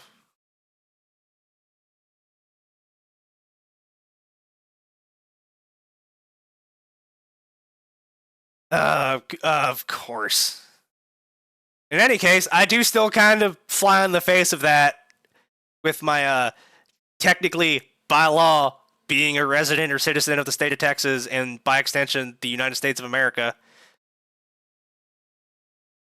So, I don't know. is there any way for me to get that applied to this in any way that is helpful? I don't know. I guess that's something for you to talk to Mr. Murphy about. And I'll need to look into that a little bit more carefully with Bolus's and Bell's help about stuff. Yeah, I was born on American soil, and an American weapon, and my great grandparents were born on American soil in an American top secret weapons lab, 200 years post apocalypse, under a government mandate that does not apply to this reality. So, and I wasn't, due to the lack of an American government 200 years post nuclear apocalypse, was not given a social security number at birth. Least of all one in American systems.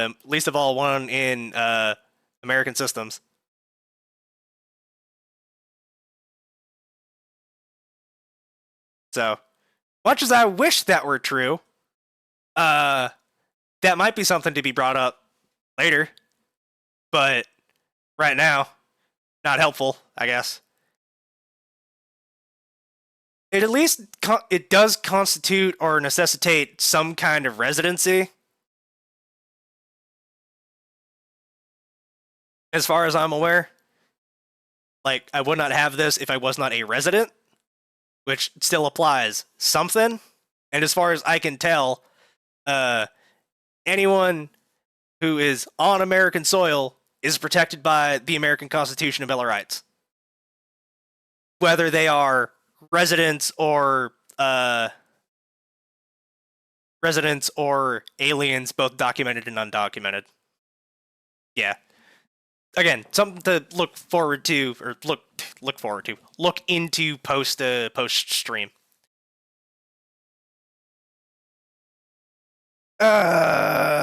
Establishing the legal non-status of the respondent is a vital first step.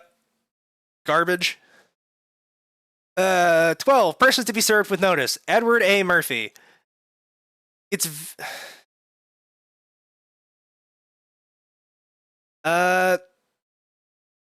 Ket isn't exactly from this reality, or I believe even this planet necessarily. So I'm not 100% certain how that would apply.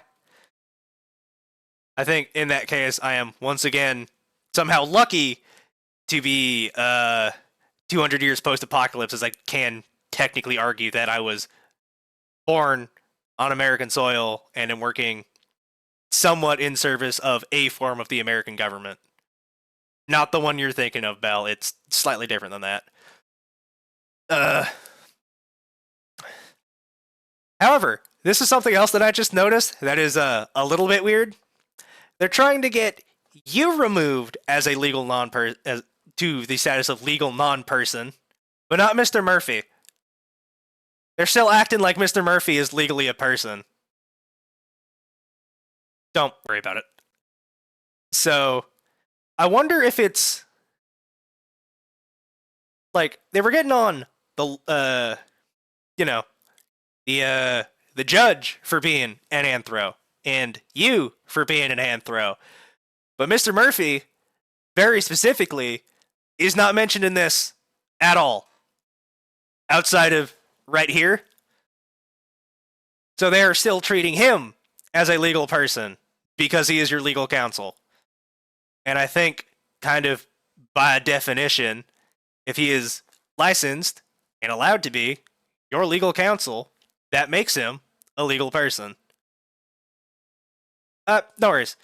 Bell and I were having a kind of philosophical discussion on whether or not I kind of already count as an American citizen, being technically born on American soil, which is all that is required by current American law to be a born natural citizen of the United States of America, even if it was technically 200 years post-apocalypse and the collapse of the, at the time, standing American government, regardless of what some other entities may or may not claim.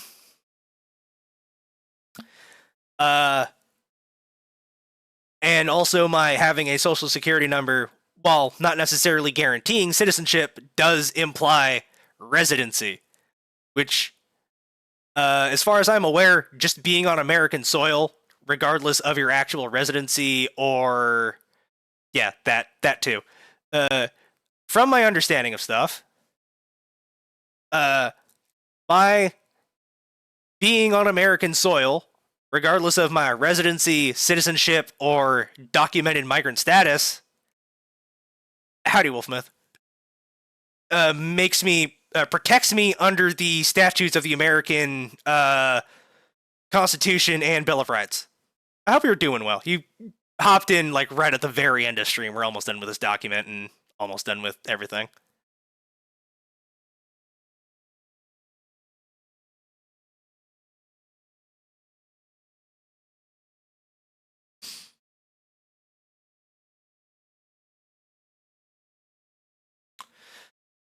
Please note that. Oh, right, and then the thing that I was just I don't really want to talk about the Enclave live on stream. That's kind of a sore subject. I'll talk about it off stream, but not on stream. Oh, right, and the other thing that we were talking about is how, Ket, I thought it was very particularly interesting that Mr. Murphy is not mentioned anywhere in this document as a non-person,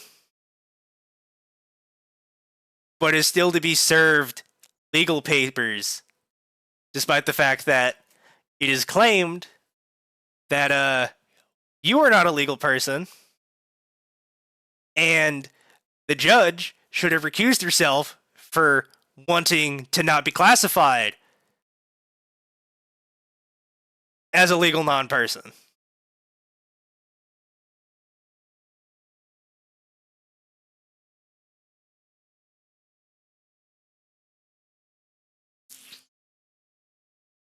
I'll have to ask you about that later, Wolfmouth.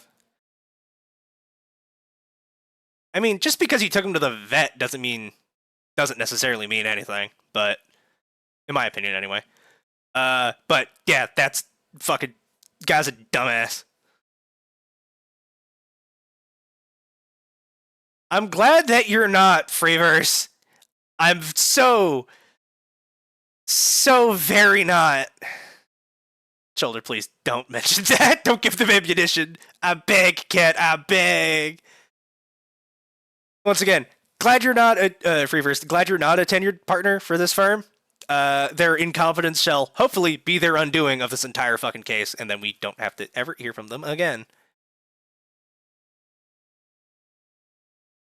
I would not be surprised. Controlled opposition and whatnot.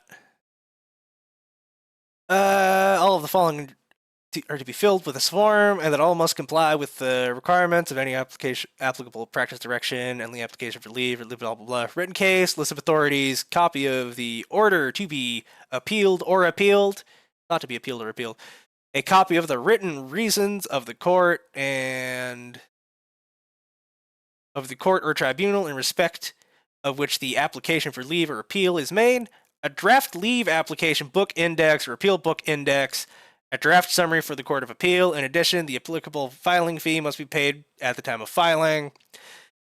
Date 10/11/2023, signed Howard Dewey Cheatham. That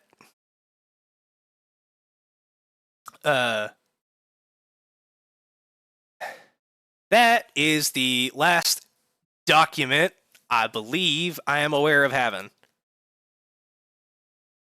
Stand by.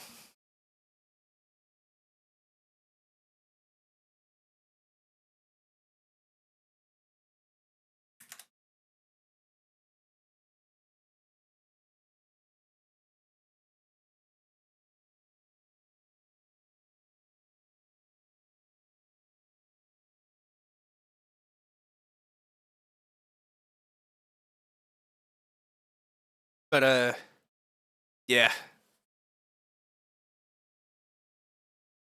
Of course, Kat. I very much appreciate. I'm very honored that you were willing to let me take over for you in this in this form.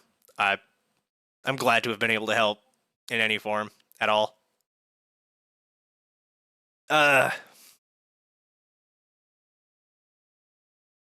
Oh, Freebers, you totally missed it. If you're willing to hop into Cat's Discord, link in the about section of this in my stream, I believe, you can check out a list of documentation that we have published there that we have been accruing and acquiring to try and keep better track of and deal with this whole fiasco. Somebody made an entire video of the first DCH hearing. Yeah, objection.lol or whatever. A video in the style of the Phoenix Wright series of games. Because it was that much of a train wreck. It was quite humorous to see. We watched it live on stream. Because it was way better than having me just read it out. But yeah, it was that much of a fucking clown show circus that somebody turned it into a humorous game tie-in thing. But yeah, so that's it for tonight. So, or I guess for last night into this morning, because it is 3:09 where I live. God damn, is it late? I think I could start to see the light outside start getting brighter. Just a hair. This was a lot. This was very intense. I am pleasantly surprised with my level of outbursts. And that I hopefully did not incriminate or recriminate anybody.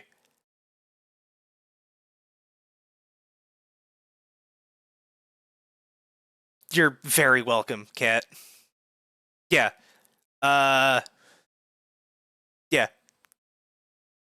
If need be, that, of course, man. Yeah, you had a lot. Yeah.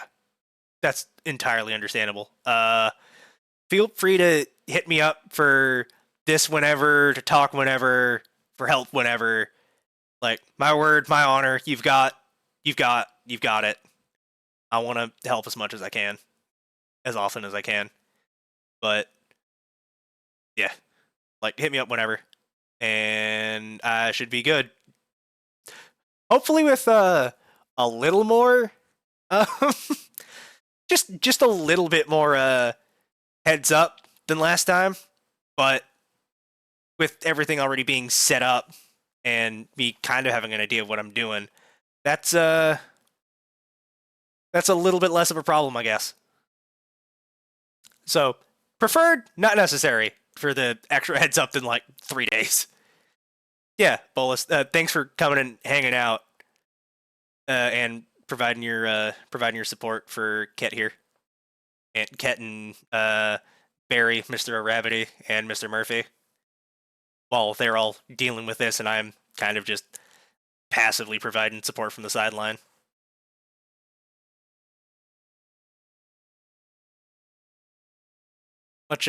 Much appreciated to you all for showing up. Biden.